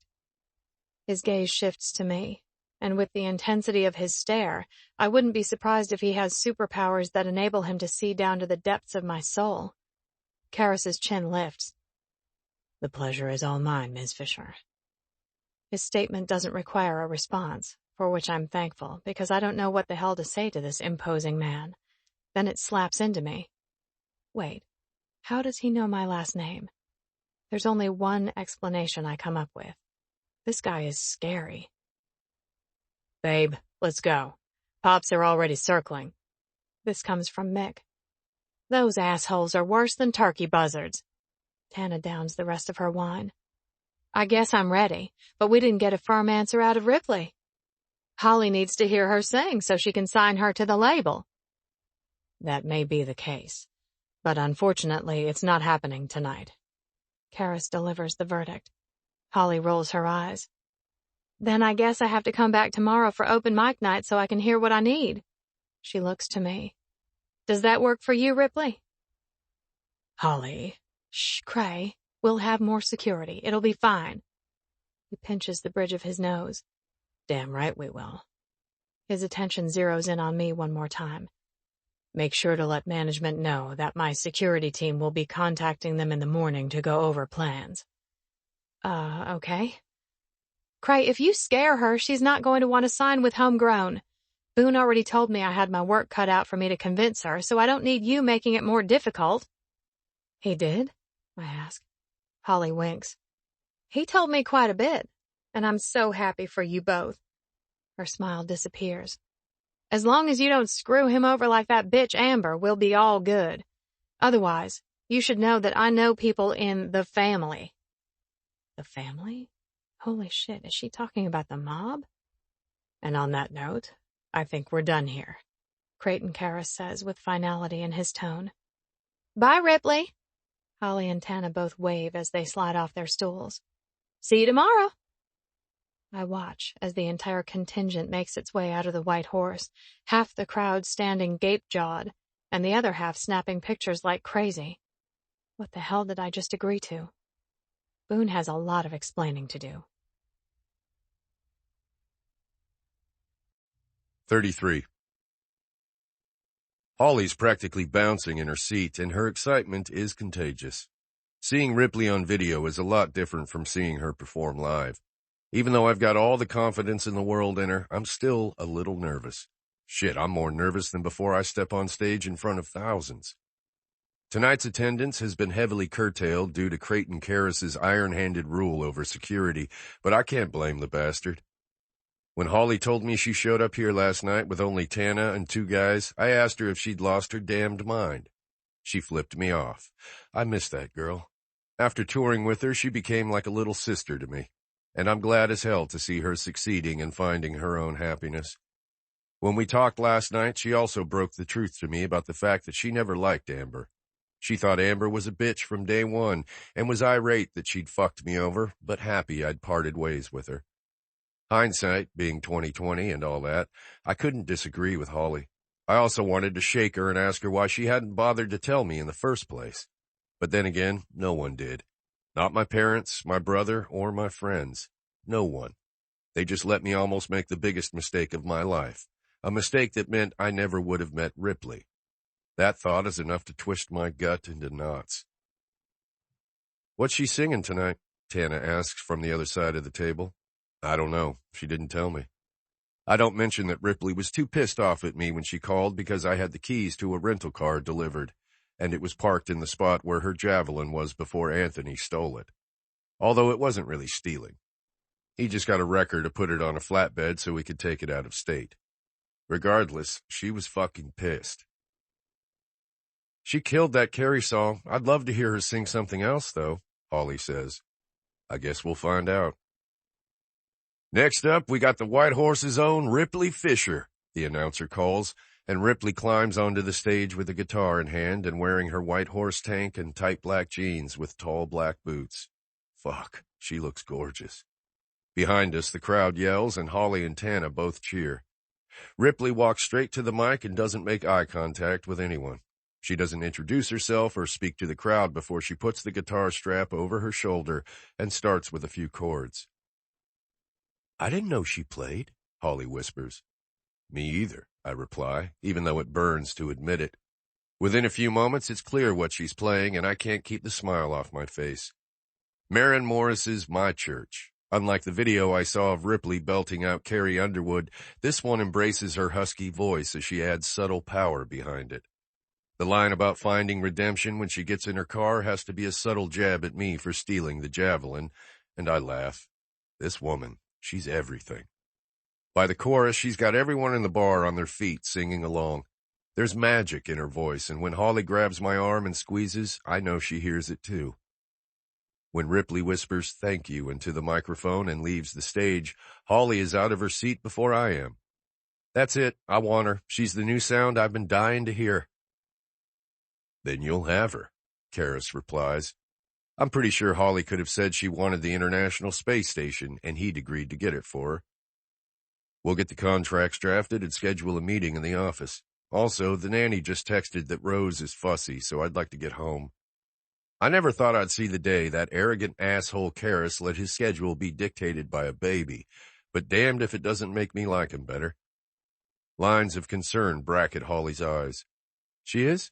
Why didn't you say something?" Karras looks at his wife and tucks a lock of wavy hair behind her ear. "Because this is important to you?" Tana rolls her eyes. "Damn, you two are so sweet, you're going to make me puke. Mick and I are staying. I'll let you know if I hear any more gems, babe."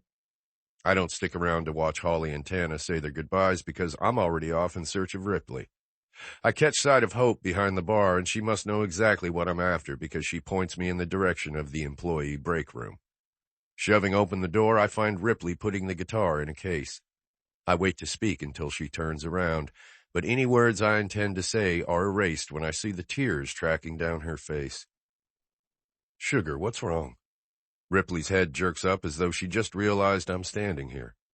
When she swipes her hands over her cheeks, trying to hide the evidence, I cross the room and pull her into my arms. "You killed it. Why are you crying?" With a snuffle, Ripley composes herself. "I always wanted to play on stage with my mama's guitar, but Pop smashed it when I was 13 and finally worked up the courage to ask for lessons. He told me there was no way in hell he was going to let me parade myself on a stage like a stripper begging for dollar bills. I could kill that old man. Straight up kill him. I'm so sorry. I wish I could get it back for you. He's going to be so pissed when he finds out I'm playing and singing, and I'm not going to care this time. I'm done letting him control my life. He ran Mama into the ground, chased her into another man's arms. That was on him. He did that. I'm not letting him run me down anymore. I'm done." That's when I realized just how big of a deal it was for Ripley to take this step, and it explains why she never pursued it before. She wasn't just bogged down with work at the bar. She had an asshole of a father who shoveled years of bullshit on her. "I'm really fucking proud of you, Ripley. You nailed it. Holly wants to sign you. She said you're the sound she's been looking for." Ripley's eyes go wide. "What?" "This is your shot if you want it." "If I want it," Ripley repeats in a whisper. "This would change everything, my whole life." "Not everything." "What do you mean?" I reach out to take her hand. "What's happening between us isn't changing no matter what you decide. I don't care if you're Ripley Fisher, hot new country artist, or Ripley Fisher, bartender, as long as you're mine." She swallows, her eyes searching my face. "Are you sure? Because right now I have no idea what I'm going to decide." "Am I sure that I'm crazy in love with you either way? Damn right I am." Ripley's other hand comes up and presses to my lips. "Don't say that. You can't be. It's not." I kiss her fingers and move them out of the way. "I can. I am. You're the most incredible woman I've ever met, and I knew that for a fact before I ever heard you sing. It's okay if you can't say it back. I don't want to hear it until you're ready." The door to the break room opens, and the sound of the crowd in the bar filters in. "Rip, we need you behind the bar. Sorry, girl. Shit's getting crazy now that the security people have left. Everyone heard that celebrities are here, and they're wanting inside." Ripley looks over my shoulder to whoever is speaking. "I'll be right out. Just one more minute." When the door closes again, Ripley turns back to me. I gotta go. You should probably get out of here. They're already on the hunt for you. Don't worry about me. I'm not going anywhere until it's time to take you home. You'll be mobbed. They won't leave you alone. I pull a shirt out of my back pocket. Hope hooked me up. I hold up the black t-shirt. It's an inverse of Ripley's white tank top with the White Horse Saloon logo, and when I flip it around to the back, she bursts into laughter. It reads, Security. Really? Consider me your personal security tonight. 34. I roll over in bed to find a note on Boone's pillow instead of the man I planned to ravage. Where did he go? My vision still fuzzy from sleep. I blink until the blue ink comes into focus. Sugar. Had an early radio station interview and didn't want to wake you. Expect a call from Homegrown Records this morning. Holly wants to set up a meeting. I'll be home by noon. Love you, Boone. Holy wow. A rip current of emotions threatens to drag me under as I reread the note. Being the mature adult that I am, I pull the covers over my head and consider what in the world I'm going to do. Holly wants to set up a meeting. I knew it was coming, but to see it in writing is a completely different situation. This is my shot. My chance at a life I never let myself dream about. The one my mama wanted but couldn't have because her life was cut short by someone who literally got away with murder. Skip rip current. This is a tsunami I'm dealing with. But I can't hide under the covers all day and wait for the decision to make itself. And then there's the rest of the note. I'll be home. Strangely enough, I feel almost as comfortable in Boone's house as I did in my old apartment above the bar. Actually, I feel more comfortable here than I do taking up space in Hope's living room on her futon. But that doesn't mean it's my home. You're stalling, Rip. And yes, I am, because the last part of the note could bring me to my knees if I were standing. Love you. How is it possible that this incredibly generous, talented, kind man is in love with me? It feels like the cosmos is playing some kind of joke on me, but it's real, and that's crazy. Crazy amazing, though. My phone vibrates from the nightstand, and I throw off the covers, shoot up in the bed, and reach for it. The number is one that I don't recognize, but I clear my throat and answer it in the most professional tone I can muster. Hello? Hi, is this Ripley Fisher? Yes, this is she. Wonderful. I'm Etta with Homegrown Records, and Ms. Wicks would like to schedule a meeting with you at your earliest convenience, preferably today, if possible. I know this is a little unorthodox, but she said you'd know what it pertains to. When would be the first available time in your schedule to come in? Ms. Wicks is happy to accommodate you, as her schedule is still largely clear today. Oh, wow. Okay, she wants me to come in today? If possible. She's going to be here by 11 o'clock, unless you'd like to meet earlier. I glance at the clock on the table. It's already 8:30, and I need to shower, get back to Hope's to change into something resembling professional attire, and make the trip to Homegrown's office, which I'm pretty sure is right on Music Row, so not too far. For a moment, I think about waiting for Boone and seeing if he wants to come with me, but then I straighten my shoulders. This is about me. I can do this on my own. I'm a strong, independent woman. I can be there at 11. That would work great. Is your office on Music Row? Etta relays the rest of the pertinent information, and we confirm that I'll be at Homegrown Records' office to meet Holly freaking Wicks at 11 o'clock. Thank you so much, Ms. Fisher. We'll see you this morning. I'm really looking forward to meeting you. I saw your videos, and Ms. Wicks hasn't stopped talking about you. When I hang up the phone, it feels like the grin on my face may be permanent. I run from the bed to Boone's shower and hop inside. The whole time I'm washing up, I can't stop thinking, holy crap, this is really happening. At 10:55, I step into the outer office of Homegrown Records, and I'm suddenly worried that I'm overdressed. The weathered wooden boards of the floor look like they were salvaged from an old barn somewhere, and the giant green shag rug under the brown leather furniture resembles grass you'd see in a barnyard. The reception desk also looks like it's made of the same reclaimed boards, and it's topped with a heavy live-edge slab of wood. Silver letters are mounted on the wall behind the desk in a whimsical arrangement. Homegrown records. A woman with short blonde hair and an angular chin pops up from behind the desk. Hi, you're Ripley Fisher. I recognize you from the videos. I'm Etta. We spoke this morning. I nod. Thank you so much for setting this up. I know I'm a few minutes early. Not a problem. Ms. Wicks just came in with Princess Rose, so she's getting her settled in the nursery. And then she'll be ready to talk to you. We're really excited you were able to make it. Can I get you anything? Coffee, soda, water, tea, smoothie, espresso drink? We have the most amazing coffee maker, so if there's anything you want, I can get it for you. Her solicitous attitude almost throws me off my game, because I'm used to being the one who's serving up drinks and making sure people are comfortable. To be on the receiving end of that treatment is completely different. Water would be great. Thank you. Of course. She ducks down and produces a bottle of water with the Homegrown Records label on it from what must be a mini fridge beneath the desk. Please have a seat. Ms. Wicks shouldn't be but a few minutes.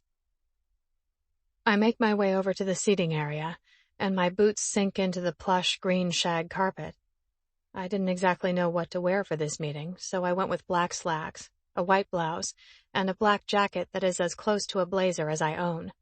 It zips up at an asymmetrical angle, and the cuffs sport thick silver buttons. My boots were the only footwear that looked remotely right with the outfit, so that's what I picked. I haven't had a lot of excess funds lately, so shoe shopping has been at the bottom of my priority list, not that it was ever near the top.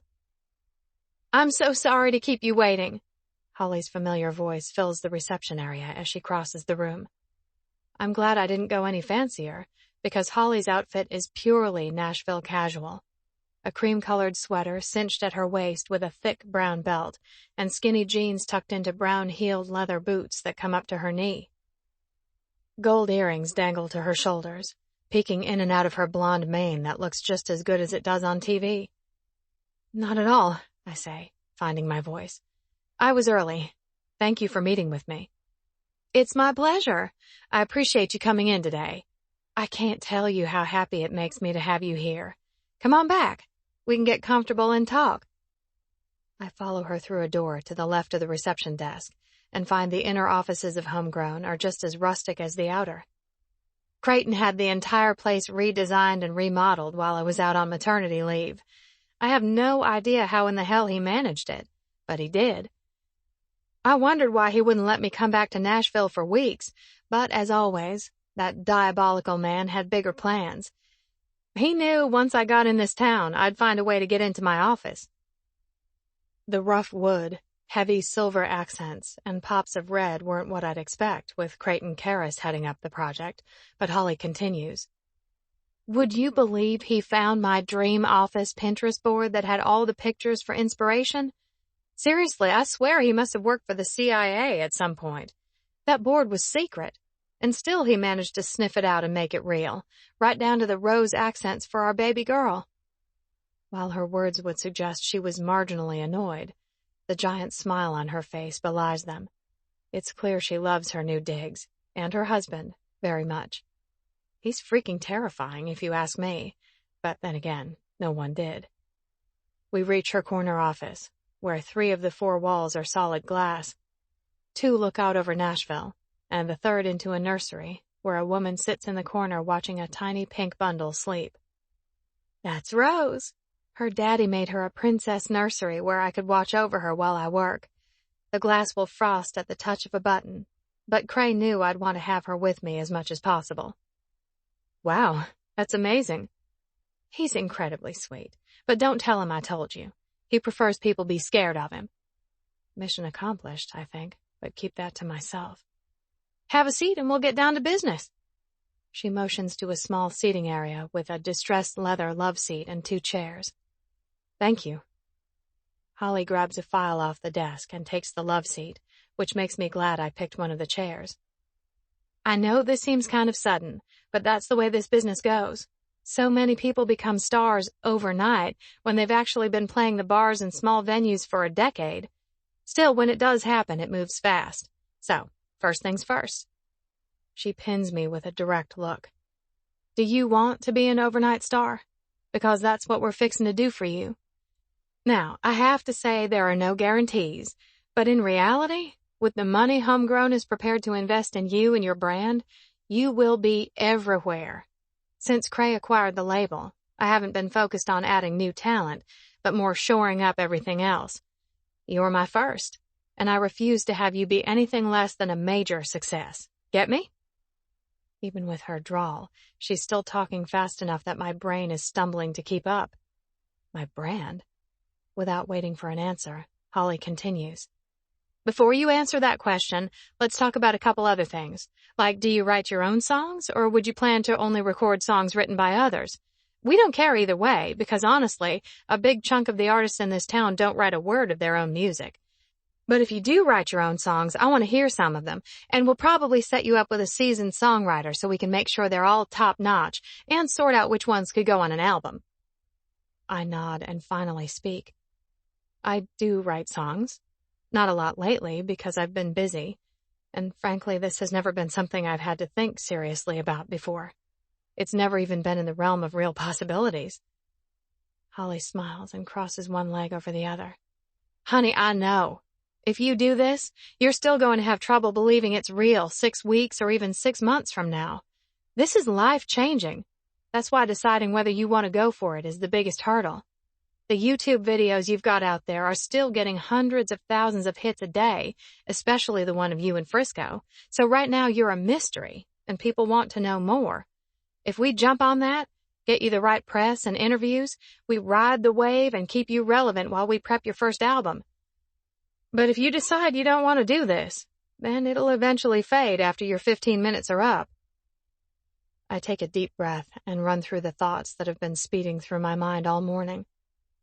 I don't have any other solid plans for my future right now. Literally none. I'd be an idiot not to give it a shot. Holly leans forward on the couch. It may seem hard to believe, but I know some of what you're feeling right now. Before I went on Country Dreams for my shot at a recording contract, I was deep frying pickles in a bowling alley in Kentucky. There's not a damn thing wrong with that because it's honest work, but I was going nowhere fast. I knew I needed one shot to get out and make something of my life, so when that chance came around, I took it. From what I understand, you've been working in a bar so long you probably don't remember what it's like to do anything else. There's also nothing wrong with that. But if you've been waiting for a chance, I'm going to be real blunt. This is it. She pauses for a moment before continuing. I'm not saying Homegrown is the only label that's going to try to sign you, but I'm saying this moment, this exposure, is your shot. The other labels may not be as generous or as driven to make you a success as we are, though. I'm not trying to pressure you into choosing Homegrown, but I would be making you my personal project. And Ripley, I don't fail when I set out to prove myself. You don't have to buy into anything I'm saying, but it's the truth. Homegrown Records will soon be a major force in this industry, and it will be my mission to take you to the top. I wrap my arms around my middle, not sure why I feel the need to protect myself. Probably because this level of vulnerability isn't something I often show to strangers. It's a little scary to think of how everything would change. I know, I get it, but think about this. Holly studies me. I also know what it's like to have a man at your side who is larger than life and has access to resources that seem impossible to comprehend.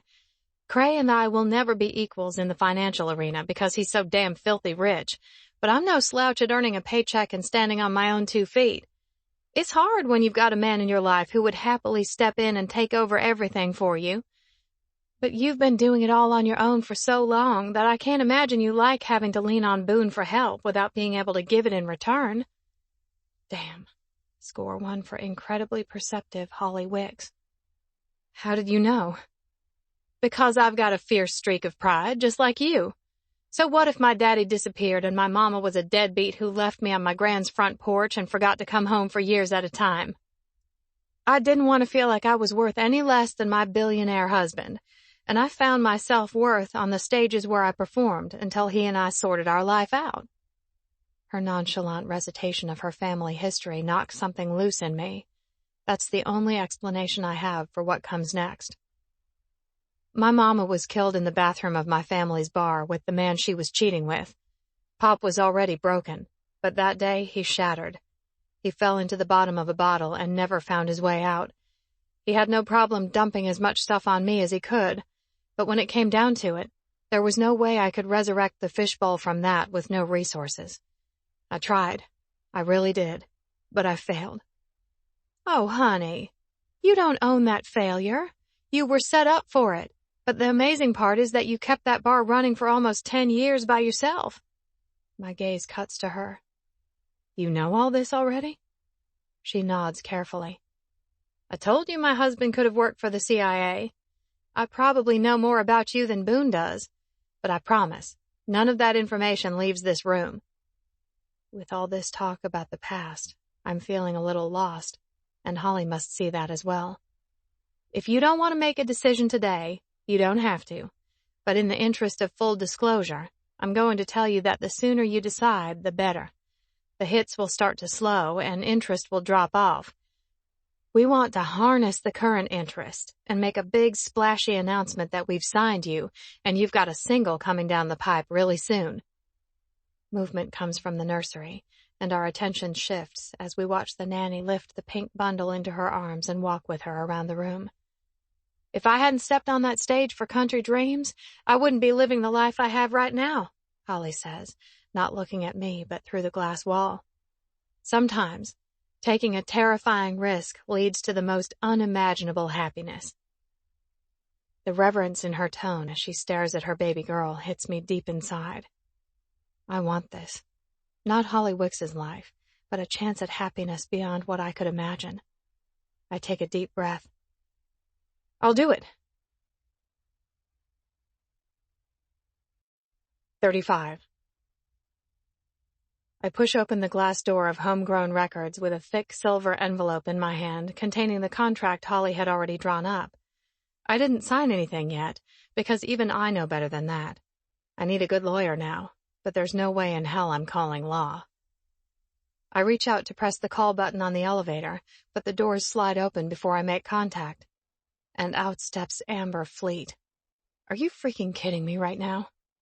She knocks into my shoulder as she strides past, and I'm too stunned to jump in the open elevator before the doors shut again. I press the call button and turn to peer through the glass doors leading into Homegrown Records as I wait.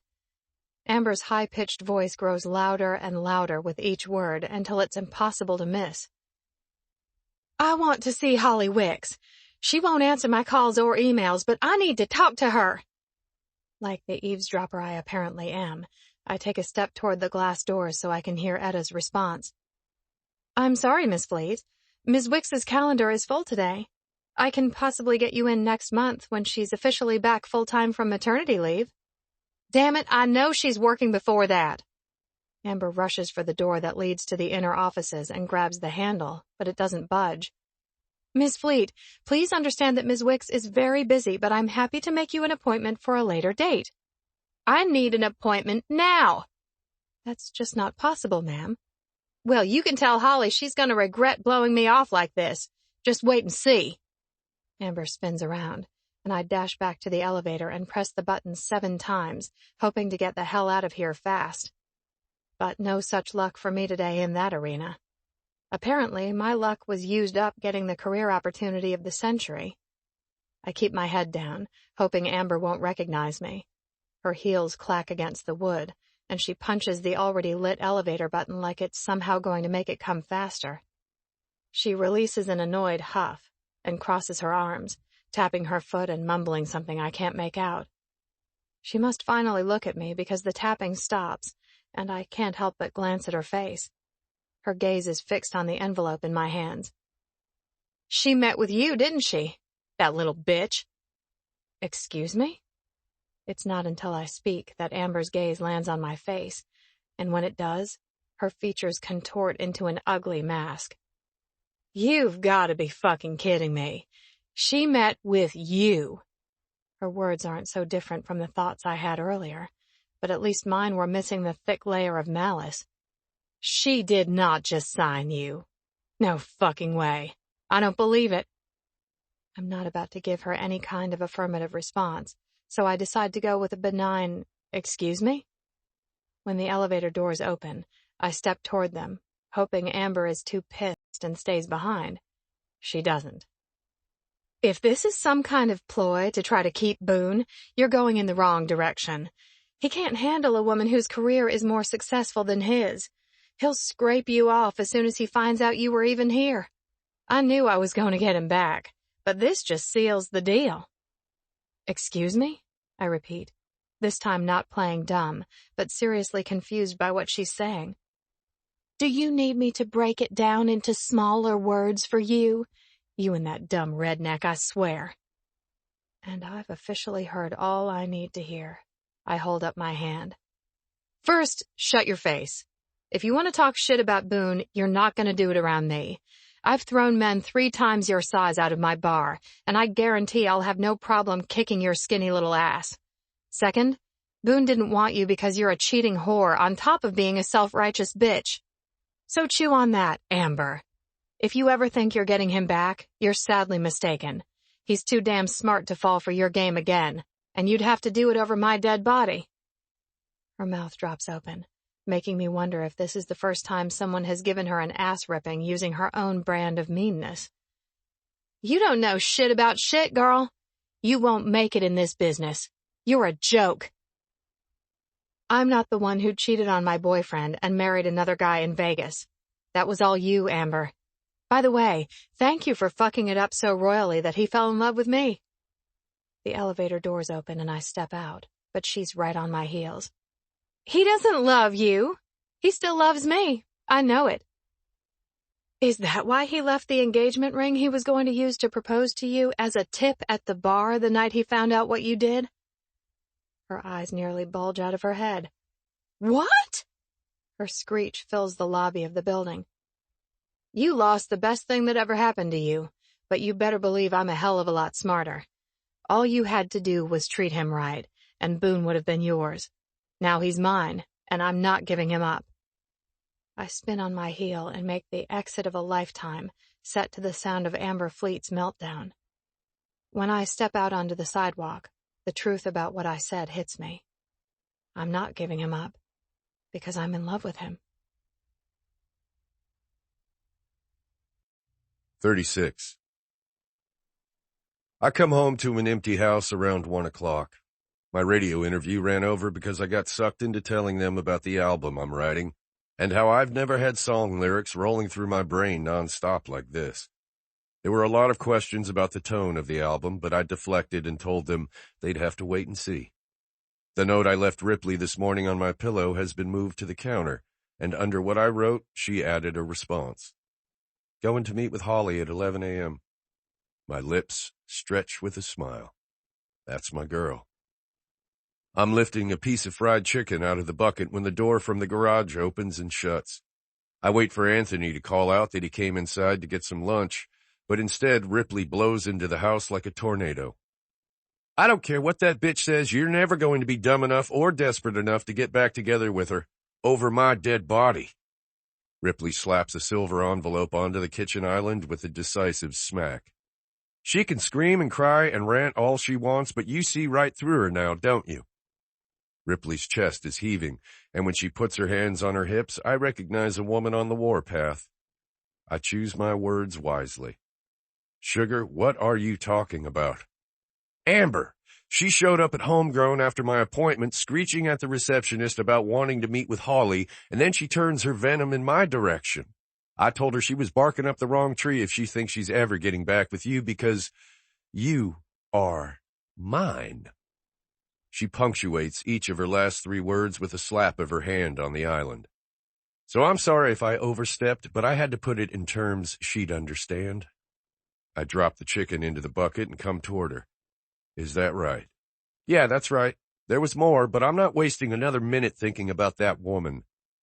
I crowd Ripley against the counter and meet her thunderous gray gaze. I agree. I'd rather talk about your meeting with Holly. Before we get to that, you need to tell me what the hell you did with my car. I lean in because her lips are dying to be kissed. I nip at the bottom one. I stole it. Ripley's hands flatten against my chest. We already covered that fact. That's all I'm telling you for now. Drive the BMW until I tell you otherwise. With a shove, she pushes me a step back. You know, Holly and I talked about what it's like to be with a guy who thinks he can do whatever he damn well pleases. I use the distance she put between us to grab her hips and lift her onto the island. Oh yeah? What else? I tug at her lip again with my teeth, and Ripley's fingertips dig into my shoulders as she presses against me. You're distracting me. Welcome to my world, sugar. You distract me just by breathing. And now you're all riled up, the only thing I can think about is feeling that fire beneath me. Her voice comes out in pants. I'm strangely okay with that right about now. Then wrap your legs around me, because we're moving this conversation to bed. Do we have to? I meet her eyes. The first time I fuck that tight little ass of yours isn't going to be on the kitchen counter. We can save that for the second time. 37. Apparently, it's going to be a day of firsts. My insides go liquid at Boone's words, but my legs wrap around his hips. I've been thinking about this more than I care to admit since he initially brought it up, and today, of all days, is the one I would have picked, too. Today I conquered my fears and seized my chance at an amazing future, a future I desperately want to include this man, and not just because of how incredible he makes me feel in bed. The dirty, sexy side is a definite bonus, though. When we get to the bedroom, Boone takes his time stripping me down to just my bra before reaching for his own shirt. No, let me. I rise off the bed and peel his t-shirt over his head before dropping to my knees in front of him to work his belt. Boone must read it in my expression, because he starts to protest when I wrap my hand around his cock. Sugar, I told you. Stop. I want to give this to you. Boone threads his hands into my hair. What the hell did I do to deserve you? I've been asking myself the same thing. I decided that we both got lucky. This isn't luck. This is hitting the jackpot of life. I wink. Just wait until I do this, then. I wrap my lips around his cock and suck him into my mouth. Boone's fingers tighten on my hair, and I love the slight tug of pressure. Sucking deep, I feel tears gather at the corners of my eyes as the head of his cock hits the back of my throat. His groan fills the room. God damn, sugar. Taking that as his stamp of approval, I keep going, feeling the answering pulse of heat between my own legs. I want him, want this, and for the first time in my life, I'm going to have it all. I continue working Boone's cock with my lips, tongue, and hands until he pulls free. You keep sucking me so good, I'll be coming down your throat instead of where I planned. His gaze is heavy on mine. You trying to distract me? You change your mind? I shake my head. No, I was just setting out to prove I'm no quitter. The smile that spreads over Boone's face is everything. Sugar, I could have told you that from day one. And guess what? I'm not either. You and I are in this together, every step of the way. He pulls me up to my feet and takes my lips, making even more silent promises. When we break apart, Boone spins me around and presses a hand to my shoulders. I bend over the bed, my ass in the air. Sweet Jesus, woman. Your curves never quit. He lands a heavy hand on my right ass cheek with a smack. Heat shimmers in the shape of a handprint on my skin. Oh God, this is going to be intense. But today, right now, none of the boundaries that I'd put around my life and my dreams matter. Today, there's nothing stopping me from reaching higher and taking more. Life won't smack me down this time. Boone drops to his knees between my legs, spreading them wider with his broad shoulders. What are you? Hush. I'm gonna play. And that's exactly what he does. Boone's tongue darts out as he licks me from behind, setting my nerve endings on red alert. I press up on my toes, not trying to escape, but to give him more room. So fucking sweet. I need more. Boone rises to his feet and flips me over on my back after unhooking my bra and leaving me completely naked. Before I can catch my breath, he's on his knees, his head between my thighs, sucking my clit between his lips and sending me over the edge. All my inhibitions are swept away by the second orgasm that slams into me after he plunges 2 fingers inside, teasing my G-spot until I scream. Soaked, sugar. Fucking soaked. My eyes flutter open to see Boone licking his fingers clean. Oh my God. I'll never get used to that. After he fists his cock, he thrusts inside me, fucking my pussy with long, hard strokes. You're too damn tempting. I had to, he says on ragged breaths. But don't worry. We're getting there. Boone winks and lifts my hips higher, hitting exactly the right spot. While I'm coming apart, he pulls free, yanks open the door to the nightstand, and pulls out the lube. I start to roll to my stomach, but Boone stops me. I want to see your face when we do this. How? This goes to show just how much I don't know. Bring your knees up. It sounds obscene, but I do it anyway. When Boone's blue eyes turn flame hot, I know the indecent position is perfect. No one has ever looked at me like he does. No one has ever treated me like I mattered. No one has ever put me first. He's it. He's the one. The knowledge sweeps through me, coinciding with Boone's thumb lubing me up and coating his cock before he fits the head against the hole that was previously a no-go zone. You ready, sugar? We'll take it slow. You want to stop? You say the word, and we stop. I'm done stopping. I'm done taking it slow. I want this, Boone. I want you. He leans down to take my mouth in a deep kiss at the same time he presses inside me. I suck in a breath as he keeps his forehead resting against mine. Oh my God, oh my God, oh my God. You okay? I nod, even though okay isn't the word for what I'm feeling. Exhilarated and one step from losing my ever-loving mind would be more accurate. Holy hell, why did I put this off so long? Boone continues forward until his balls touch my ass. Sweet fucking Christ. This may not last long. You're so goddamn tight. Strain marks his forehead, and sweat beads on mine. Gotta move now, sugar. Do it, please. Boone reaches between us to press his thumb against my clit as he pulls out and then surges back in.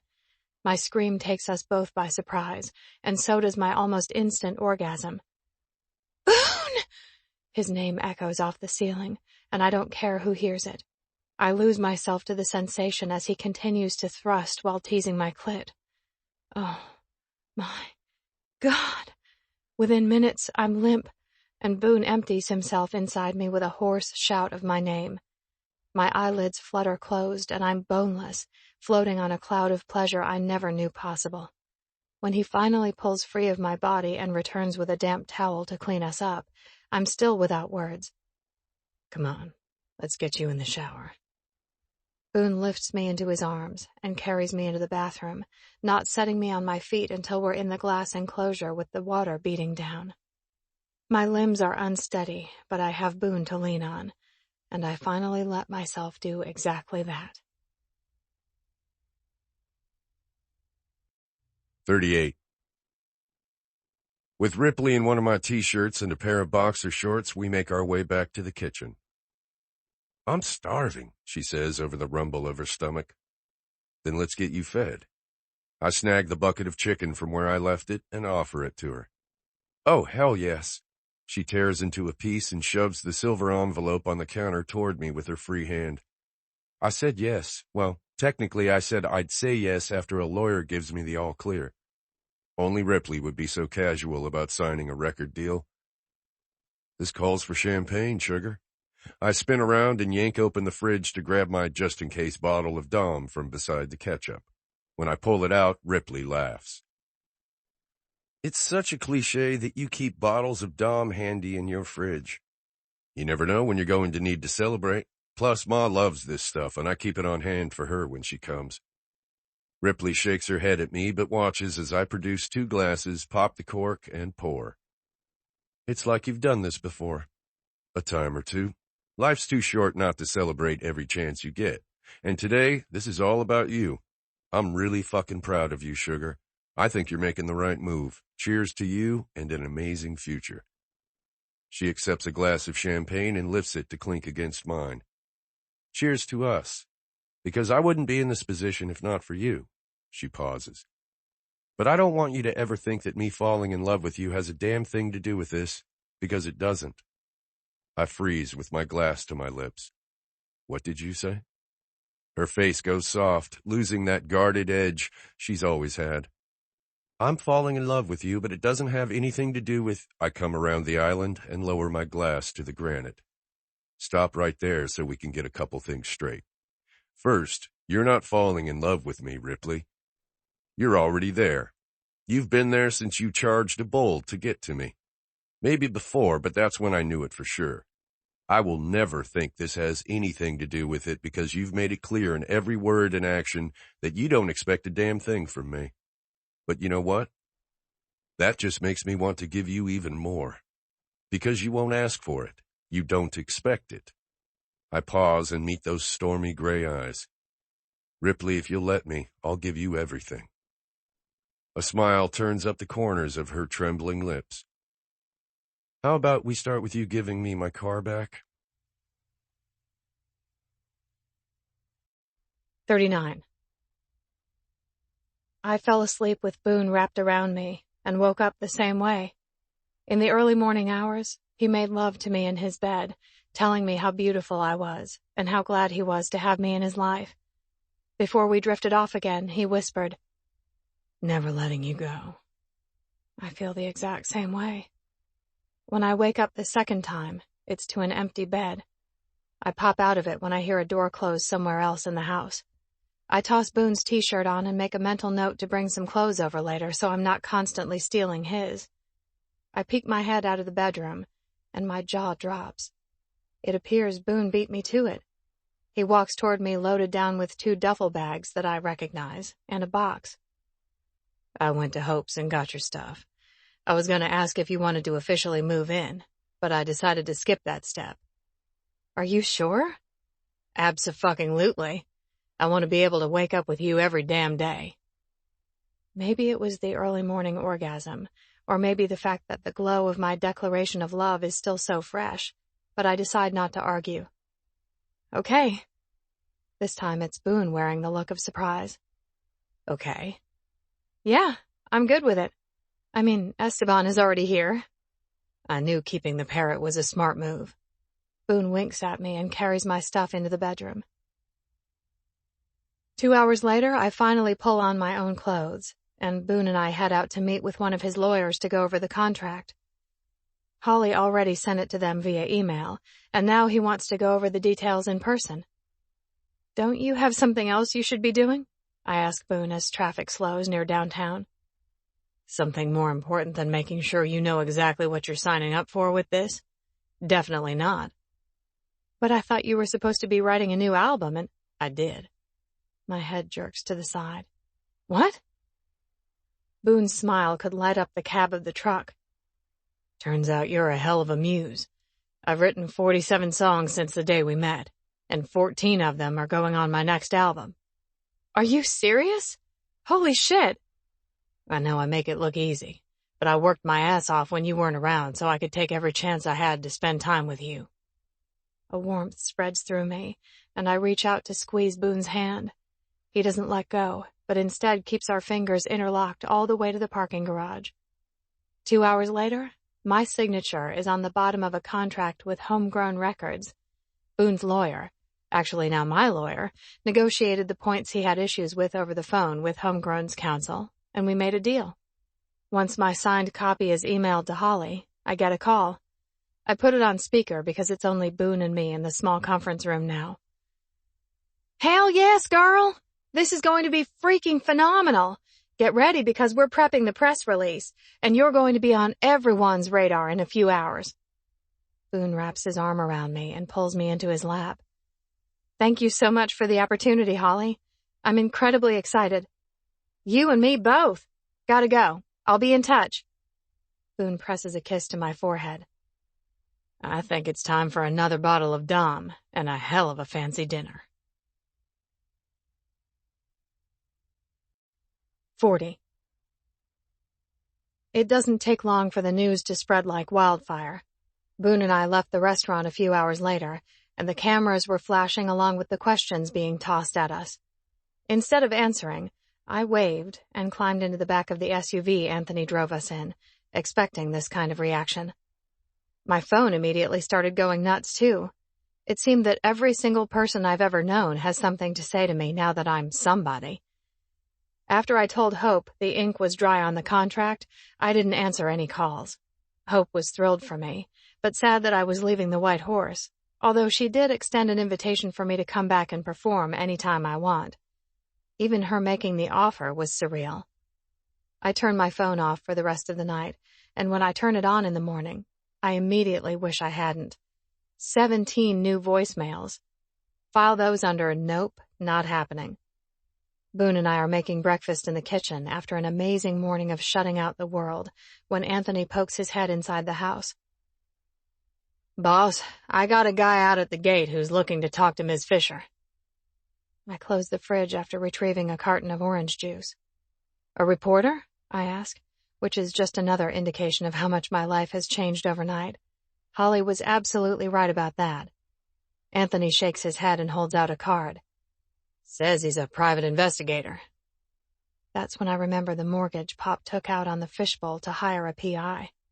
Boone grabs the card and brings it over to me. Morton Twining, private investigator. I look to Boone. He has to be the one investigating Mama's murder. You want to talk to him? Both men are watching me as I weigh the question. Finally, I reply. I want to put the past behind me so I can move on. Let it go. If he's figured something out, then I want to know. It's totally up to you, sugar.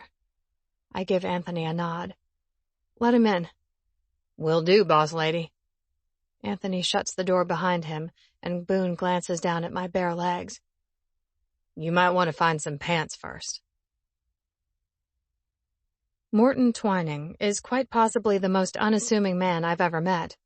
He can't be more than an inch taller than me, and although his frame isn't frail, it's definitely not bulky.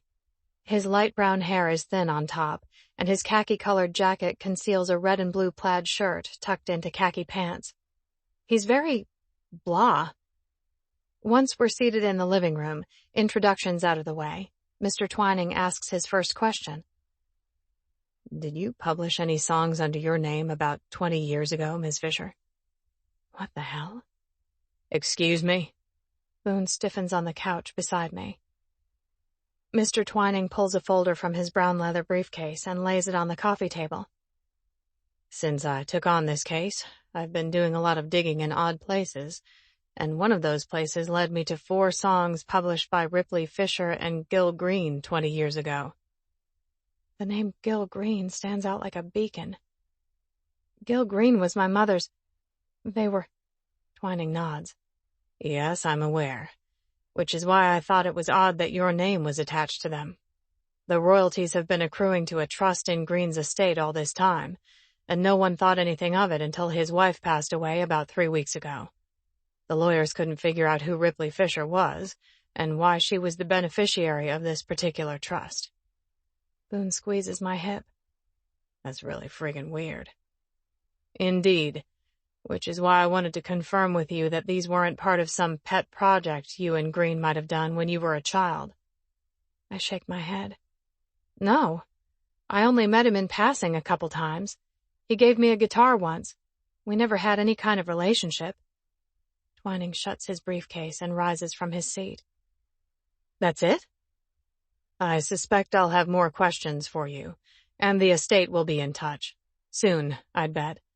I'm getting closer, but the trail is taking an unexpected turn. Unexpected how? He dodges the question. I'll be in touch, Ms. Fisher. You can keep those copies. I thought you might like to see some of what I assume is your mother's work. And with that, Boone leads him out of the living room. Well, isn't that just the weirdest freaking thing? I pick up the folder off the table and flip it open to the first page of sheet music. It's a duet about forbidden love. Nope, not reading it. It's not like I need more proof of my mother's infidelity. The name of the second song gives me pause. Envy Green on the Vine. The lyrics are terrible, but I read them anyway. It's all about wanting what someone else has and wondering how far they'll go to take it from you. Shivers prickle into chill bumps on my skin. Who were they writing about? My mom being envious of Gil Green's wife? Or someone being envious of what my mom had? I get to the final verse and read it 3 times. From the stage in that bar, I play my guitar, waiting for a knife in my bag. But as we pile on those lies, I thank God that I hid the truth behind old Willie's eyes. It feels like it should mean something, but it makes absolutely no freaking sense. Who would Mama have been waiting for a knife in the back from? Or was it Gil who feared someone? And what the hell does it mean to hide the truth behind old Willie's eyes? Boone comes back into the living room. You okay? I nod and look back at the lyrics again before handing the page to him. Will you read this? That last verse is totally throwing me off. He takes the paper and his eyes move back and forth as he reads the words. How can you hide the truth behind someone else's eyes? That part doesn't make sense to me either. I have no idea. It doesn't... I cut myself off. Wait. Willie Nelson. There's a picture of him in the bar. What if this really is about my mama and she hid something behind it? I know I sound crazy, but my suggestion isn't that much crazier than these lyrics. Behind the picture? Really? You think she would have? I don't know, but if she were going to hide something, that wouldn't be a bad place. It's not like anyone would look. Those things are screwed to the wall. No one ever moves them, and nothing has been added since Mama died. She was the one who put them all in frames and hung them herself. Boone sits down on the couch next to me. You really want to dig into this? Part of me wants to say no, because I've just accepted an opportunity that's going to completely change my future. But a bigger part says now is the time to put the past to rest so I can let it go. This has been hanging over my head for 2/3 of my life. It's always been the unanswered question, and I feel like I need closure. Maybe then I could move on and focus on the future. Boone nods. All right. So what do you want to do? I think I need to go to the fishbowl. 41. Going back to the fishbowl wasn't on my list of things to do today, but there's no way I'm letting Ripley go by herself. Last we heard, Ripley's dad hasn't been arrested or charged based on the video evidence that had gotten the charges against me dropped. I suspect it's because the cops want to put the case behind them, rather than getting involved in proceedings that will constantly highlight the fact that they screwed up. Even so, Brandy knows Ripley turned the tape in, and I'm not taking a chance of Brandy getting a shot at her. On top of that, I don't care if we're talking about a 20-year-old cold case. The murderer is still out there. Can you pull up the security feeds on my laptop? See if there's anyone there? Ripley's eyebrows shoot up. That's a good idea. Have a few of those now and again. She rises on her toes to press a kiss to my lips. How about you have an awesome idea later when we're naked? Deal. She flips open the laptop and pulls up the website. Except instead of seeing the inside of the bar like I did the last time she pulled up this page, it's just black. Ripley hits a couple of keys and nothing happens. Damn it. They must have disabled the cameras after the cops confronted Brandy with the video. Shit. So that means we're going in blind. Ripley nods, but there's a new apprehension in the set of her shoulders. If we can get in at all. What if they change the locks? I guess we're about to find out. We load up in the truck and head downtown. The fishbowl looks completely empty from the outside. No cars out front and no one parked in the back. When Ripley reaches for her door handle of the truck, I put a hand on her thigh. If your cousin is inside, I doubt she's going to be happy to see us. With a grimace, she replies, True. If she's inside, then we bail, and I move on and leave this for the PI to handle. You sure? She bites her lip. I really want her not to be there. Then let's go. I hold out my hand. Keys? She drops the keys in my palm. All right. If we do run into her, you're telling her you left something behind and had to come back and get it. She doesn't need to know anything else. I agree. I could be coming back for that ring, the one you left in the bar, that you got for Amber. It's still here. I hid it so Brandy wouldn't find it and hawk it. I wanted to get it anyway. There's no point in leaving it here. The engagement ring is basically the last thing I ever want back, but if we need an excuse, it'll work. Fine, but we're unloading it immediately. I don't want it around. That's fair. We could sell it and donate the proceeds to charity. Deal. Now let's get in there and get out. I climb out of the truck, shut the door, and walk around the front. Ripley's beside me when I shove the key in the lock and turn. Click. It opens. Oh, good, Ripley whispers as she follows me inside to the bar. It's dark and quiet, much like it was the day of the bird napping.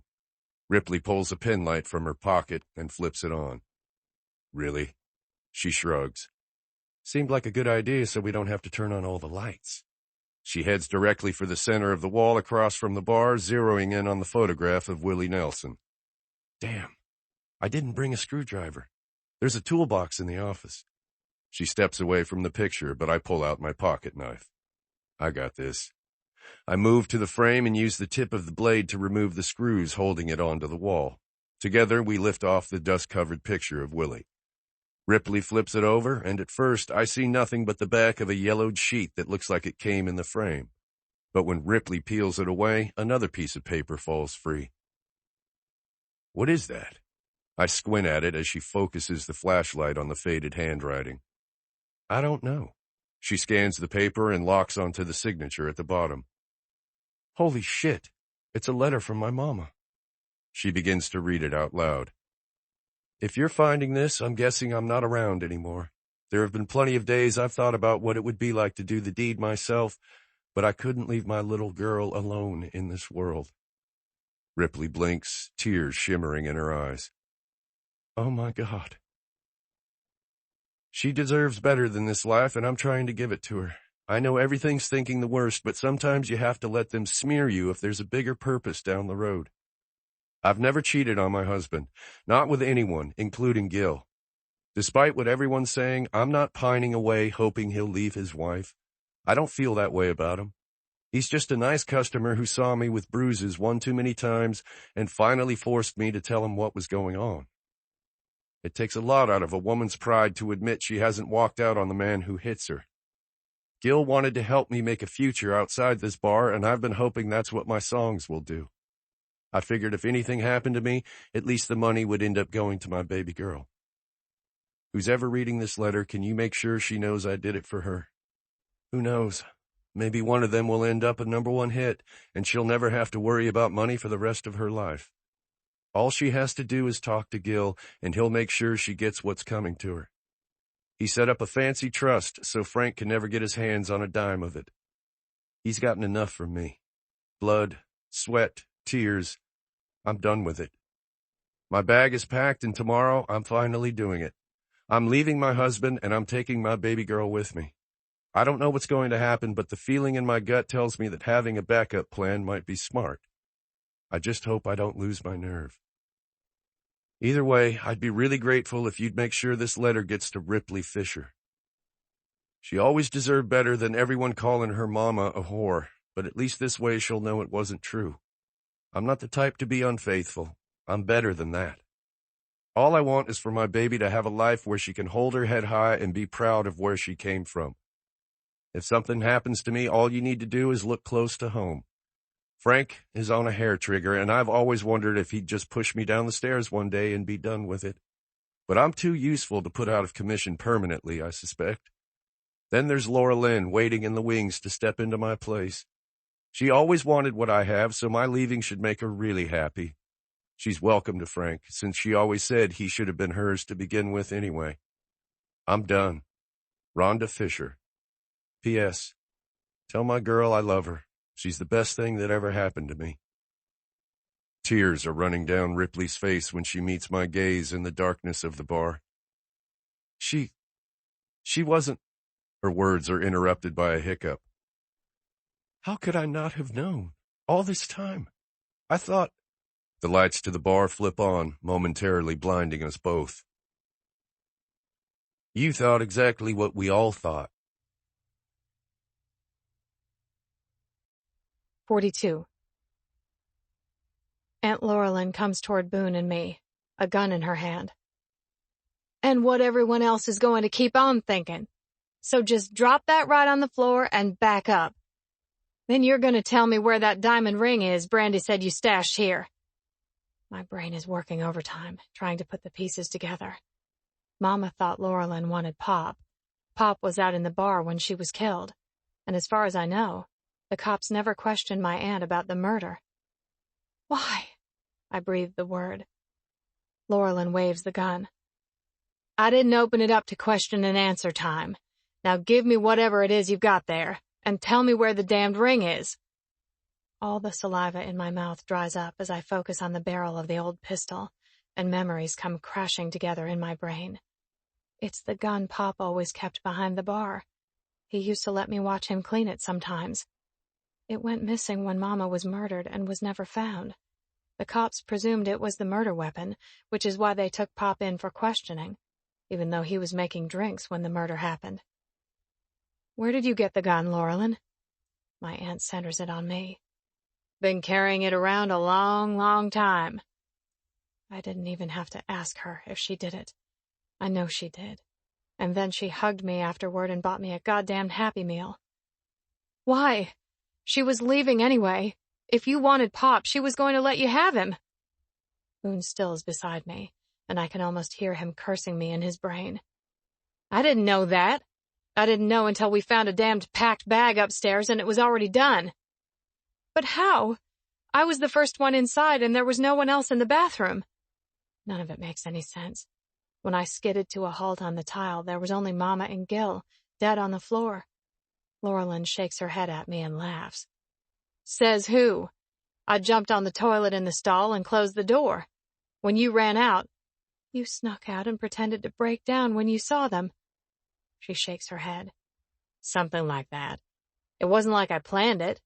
Frank was drinking as much as he was serving, so I took the gun from behind the bar and tucked it in my pants because I didn't trust him not to shoot up the place. Maybe I should have let him. And then I walked into the bathroom and saw them in there together, and I couldn't stand to see her humiliate her Frank one more time under his own goddamn roof. He deserved better than that. He stayed by her, even with the rumors going around. The confession crashes into me, and I'm horrified to finally hear the truth. Before I can think of a single thing to say, Laurelyn waves the gun around. Tell me where you hid that damned ring. Brandy said that rock is worth at least 10 G's, and I need the money more than either of you. Boone finally speaks. Ma'am, I'll give you all the money you want and you can get the hell out of here. All you have to do is put the fucking gun down. Shut your mouth, boy. I didn't ask you. Mama, are you down here? Brandy's voice comes from upstairs before I hear the creak of footsteps on the old treads. Oh shit. I don't know how Aunt Laurelyn's going to cover up this one, but I know there's no way in hell she'll shoot her own daughter. I look to Boone, but his eyes are fixed on the gun that wobbles in Laurelyn's hands as she glances toward the stairs. Hold on, girl. I'm coming back up. The treads keep creaking. I told you to wait upstairs, Laurelyn yells at Brandy when she hits the bottom step. My aunt's arm bobs as she looks away, and Boone launches himself at her, tackling her to the floor like he did with the rodeo clown.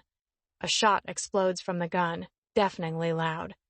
Both Laurelyn and Boone go still, and Brandy shrieks. No! I scream and bolt toward them. I can't handle a replay of what happened at the rodeo, and I'm not losing another person I love in this goddamned bar. Before I can drop to my knees, Boone rolls off my aunt, keeping both her hands pinned over her head. Thankfully, I don't see blood coming from him. Oh my God, are you okay? Yeah, he grunts before he knocks Laurelyn's hands against the floor, and she finally releases her grip on the gun. Help! Brandy's wail finally gets through to me, and I see her on the floor at the base of the stairs, dark red staining her pink shirt. But how? I rush to her side. Where are you hit? I don't know. What's going on? Who has a gun? Call 911, Boone orders from where he has my aunt pinned to the floor. He looks to Brandy and then back to me. Must have been a ricochet or something. Brandy! Aunt Laurelyn yells, and Brandy's gaze cuts to her mom. Mama, you shot me? I told you to stay upstairs, Laurelyn spits out. Like I did with Boone at the rodeo, I sacrifice my shirt and use it to put pressure on Brandy's wound. Hold this on there. Tight. I'm calling for an ambulance. Once I get a dispatcher on the line and fill her in on the situation, Brandy lifts the shirt off the wound. At the sight of her own blood, her eyes roll back in her head and she slumps to the floor, unconscious. When I relay that to the dispatcher, the woman promises help is on the way. The cops get there first, then the PI with Pop in tow. Apparently, they figured out the clues in the lyrics and were coming to investigate the bar too, but they didn't expect to walk into pandemonium. Jesus fucking Christ. Is someone gonna tell me what the hell happened here? 43. Hours later, after being interviewed by multiple cops, telling our stories over and over, and listening to Ripley's father being questioned, Ripley and I are finally allowed to go home. She's been holding it together like a champ, but I know the break is coming. I can feel it. It happens as we pull into the garage at my house. Her own sister? I hop out of the truck and open Ripley's door to lift her into my arms and carry her inside. Ripley's father confirmed to the police that 20 years ago, his sister-in-law had indeed told him that his wife was having affairs. Since the man apparently doesn't know how to handle anything head-on, his solution was to drown himself in the bottle and take out his anger on his wife and daughter. He never even confronted Rhonda to find out if it was true. After Rhonda and Gil Green were murdered, Laura Lynn had offered him more than a shoulder to cry on for comfort. Frank had been adamant when he said there was no way he would have touched his sister-in-law. He wouldn't even look at her because she looked too much like his dead wife and he didn't want any reminders. He never realized that by telling Laura Lynn to pack her shit up and leave, he was giving her the perfect out to escape the consequences of her actions. Brandy wasn't shot. The bullet had gone wild and shattered a picture across the room, sending a piece of glass flying that sliced into her like shrapnel. Physically, she was fine after being patched up with a butterfly bandage, but watching her mother being led away in handcuffs had left her unhinged. I can still hear her screaming at her mama that she always knew she didn't love her enough. Laura Lynn hit back, telling Brandy she would never have come back to Nashville if it weren't for the bar and Frank. We could hear Brandy's hysterical screeching even as we left the building. Now, Ripley's tears soak my shoulder as she sobs. I sit down on the couch in the living room where the sheet music still lies on the table and hold her on my lap. She snuffles and hiccups before lifting her head. I've thought the worst of her all these years. I never once thought there was a chance that she didn't cheat. What kind of daughter am I? Sugar, you can't blame yourself for that. You thought exactly what you were told to think as a kid. Why would you have questioned it? The evidence was all right there, supporting everything you were told. But they were wrong, and, God, I feel like I don't even know who I am right now. I'll tell you who you are, the strongest, most incredible woman I've ever met. She rocks against me. That's not true. I never once thought, and the truth was right there. And you saw it. You found it. You put the pieces together, and now you can tell the world what really happened if you want. If Laura Lynn had just stayed away. I glance at the sheet music on the table. I suspect the private investigator probably shook her loose and had her starting to worry, plus she said she couldn't pass up the chance to make some easy money at the bar. Coming back to the scene of the crime let her keep an eye on things, just in case the PI was getting too close. Ripley nods. What happens now? They charge her, and hopefully she pleads guilty. If she doesn't, then we've got a whole public circus of a trial. My shoulders tense at the thought. That's the last thing she needs right now, and I hope like hell the confession from Laura Lynn and our statements will be enough. No matter what happens, we'll face it together, you and me, sugar. A package deal and one hell of a team. Ripley meets my gaze, her stormy eyes even cloudier than normal with the sheen of tears. Why would you throw yourself at her? She could have killed you. Her panic is delayed, but not surprising. You think I wouldn't take a bullet for you? You charged a pissed-off bull for me. I didn't think, well, I did, and there was no way in hell I was going to live the rest of this life without you. If letting her shoot me would keep you breathing, then so be it. You really do love me, Ripley says, her tone hushed. You're just figuring this out. She shakes her head and wraps her arms around my neck. No, but don't you dare ever do anything like that again. I need you breathing to be happy. So let's work on both of us staying alive. Deal, I tell her, as I press a kiss to her lips and lift her into my arms. Esteban cocks his head at us and fluffs his wings. Lovebirds! The damned parrot always gets it right. 44. Nashville cold case solved. Guidebooks got it wrong. 20 years later, the questions surrounding the murder of country legend Gil Green have finally been put to rest, and it's not what the guidebooks told you. Rhonda Fisher, late wife of Frank Fisher, proprietor of the infamous Fishbowl Bar, finally got her say. A letter from the slain woman was entered into evidence at the trial of her sister, Laura Lynn Lear, who agreed to a plea bargain. Sentencing is scheduled for later this week. Fisher's daughter, Ripley, now finds herself in the spotlight for a completely different reason. She and country music darling Holly Wicks have released a brand new duet. Don't Tell Me No debuted at #1 on the country charts and is the first single off Ripley Fisher's freshman album, Finding Myself, which is slated to release next month. Fisher has also been making headlines as the woman at country music bad boy Boone Thrasher's side. The couple recently made a hefty joint donation at a Nashville pet shelter where the couple adopted a dog. Thrasher announced yesterday that he and Fisher will be touring together next year. Thrasher's latest album hits stores in 2 weeks and is rumored to include several songs written for Fisher. The release of the latest single gives credence to that, as fans were stunned when they learned the chart-topping hit was actually a marriage proposal. Fisher publicly stated that since Thrasher put the question in a song, he'll have to wait for her answer in one too. Epilogue. 3 months later. My gaze darts from one person to the next, while Boone tries to explain the Karras family tree to me, but I'm lost. I don't think it's crazy, because I dare anyone to try to figure this out during the course of one baptism. How many secrets can one family have? Apparently, when it comes to the Karras family, a lot. Creighton's sister, Greer, and her husband, Kavanaugh Westman, a guy I've only previously seen in movies, accept the solemn duty of being godparents to the squirming baby in white lace. Rose and I are quite well acquainted now that I spend a good deal of time at Homegrown Records. After all, once a baby spits up on you, there's a sort of bond that's formed, less official, but still sacred. It's not until after Rose is placed back in Holly's arms, and the remainder of the standing, sitting, and kneeling happens, that the service is over, and we follow the crowd to a massive, fancy white tent set up behind the church. At least a dozen men wearing dark suits are set up as security, and one checks identification for a second time before letting us in. They have more security here than they did last week, I whisper to Boone. Last week we attended an event that was so incredibly surreal, I still can't believe it actually happened. I walked down a red carpet, and while I've done that before, it never gets old.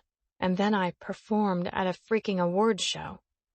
I was so insanely terrified, but the woman proudly watching as her baby is passed around today calmed my nerves by giving me a slightly creepy alternative to picture them in their underwear.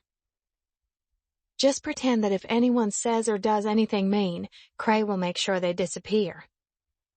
Staring at all the security, especially the guys flanking an older man who looks like he stepped straight out of The Godfather, I'm starting to wonder if Holly wasn't joking. Before I can quietly ask Boone if bullets are going to start flying, the older man walks up to Creighton, who has reclaimed baby Rose, with open arms. The first of a new generation.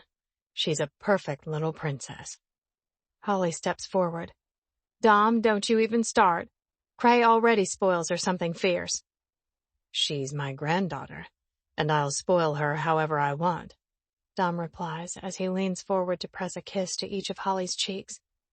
She is perfection. You have done us proud, my dear. A heavily tattooed man. At least I assume he's heavily tattooed, because even his thick beard and man bun can't hide the ink curling up out of the collar of his shirt, wraps his arm protectively around the woman to the left of me. You just wait. When he finds out I knocked you up, he's gonna send his goons down for a shotgun wedding. Shh, I'll tell him when we're ready, not a minute before.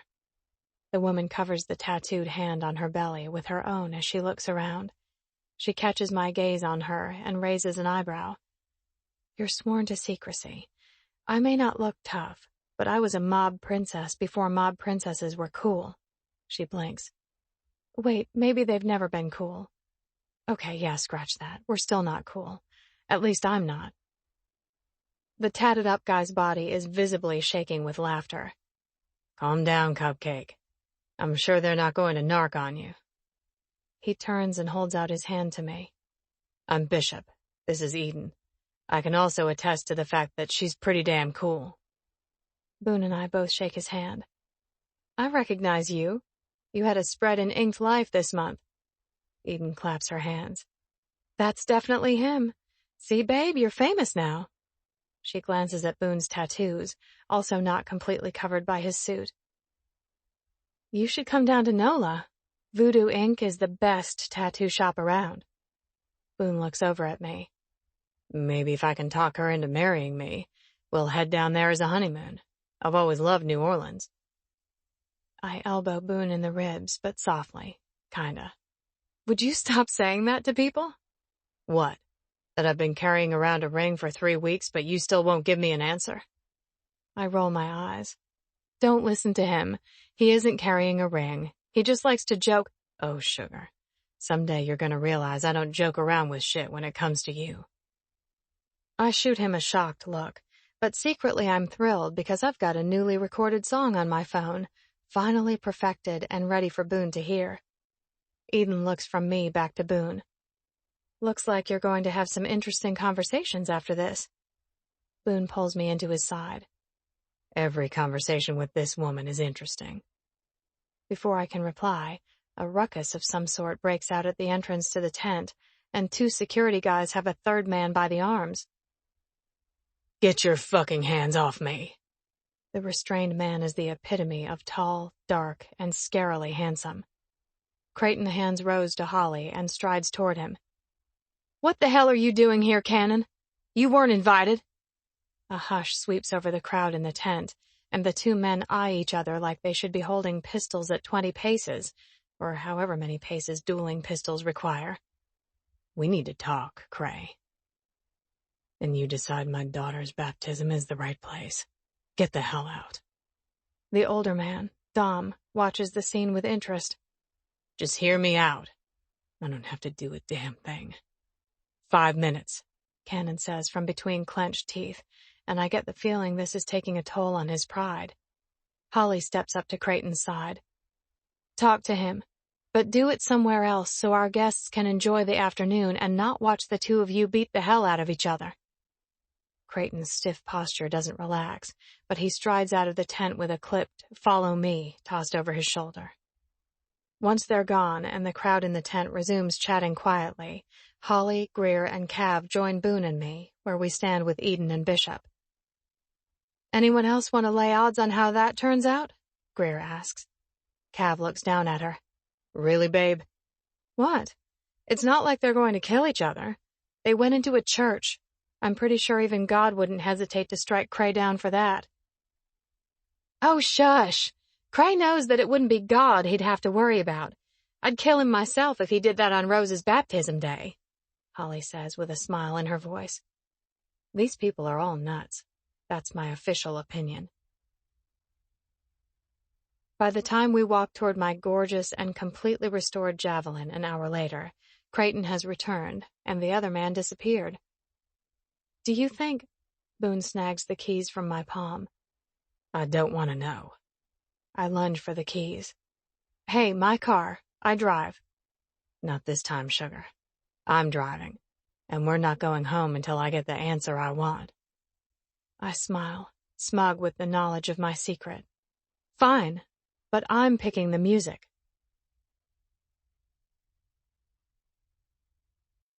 This concludes the reading of Real Sexy by Megan March, copyright 2017. This book was read by Elena Wolf and Sebastian York. You can learn more about Megan March at meganmarch.com. This unabridged recording was produced for Blackstone Audio in 2017 by Megan March, who holds the copyright. Neither this recording nor any portion of it may be reproduced or used for any purpose without prior written authorization from Blackstone Audio, Inc. If you would like to obtain a monthly update telling you about new releases, call 1-800-SAY-BOOK. That's 1-800-729-2665. For a complete listing of our titles, visit our website at www.downpour.com. Thank you. Audible hopes you have enjoyed this program.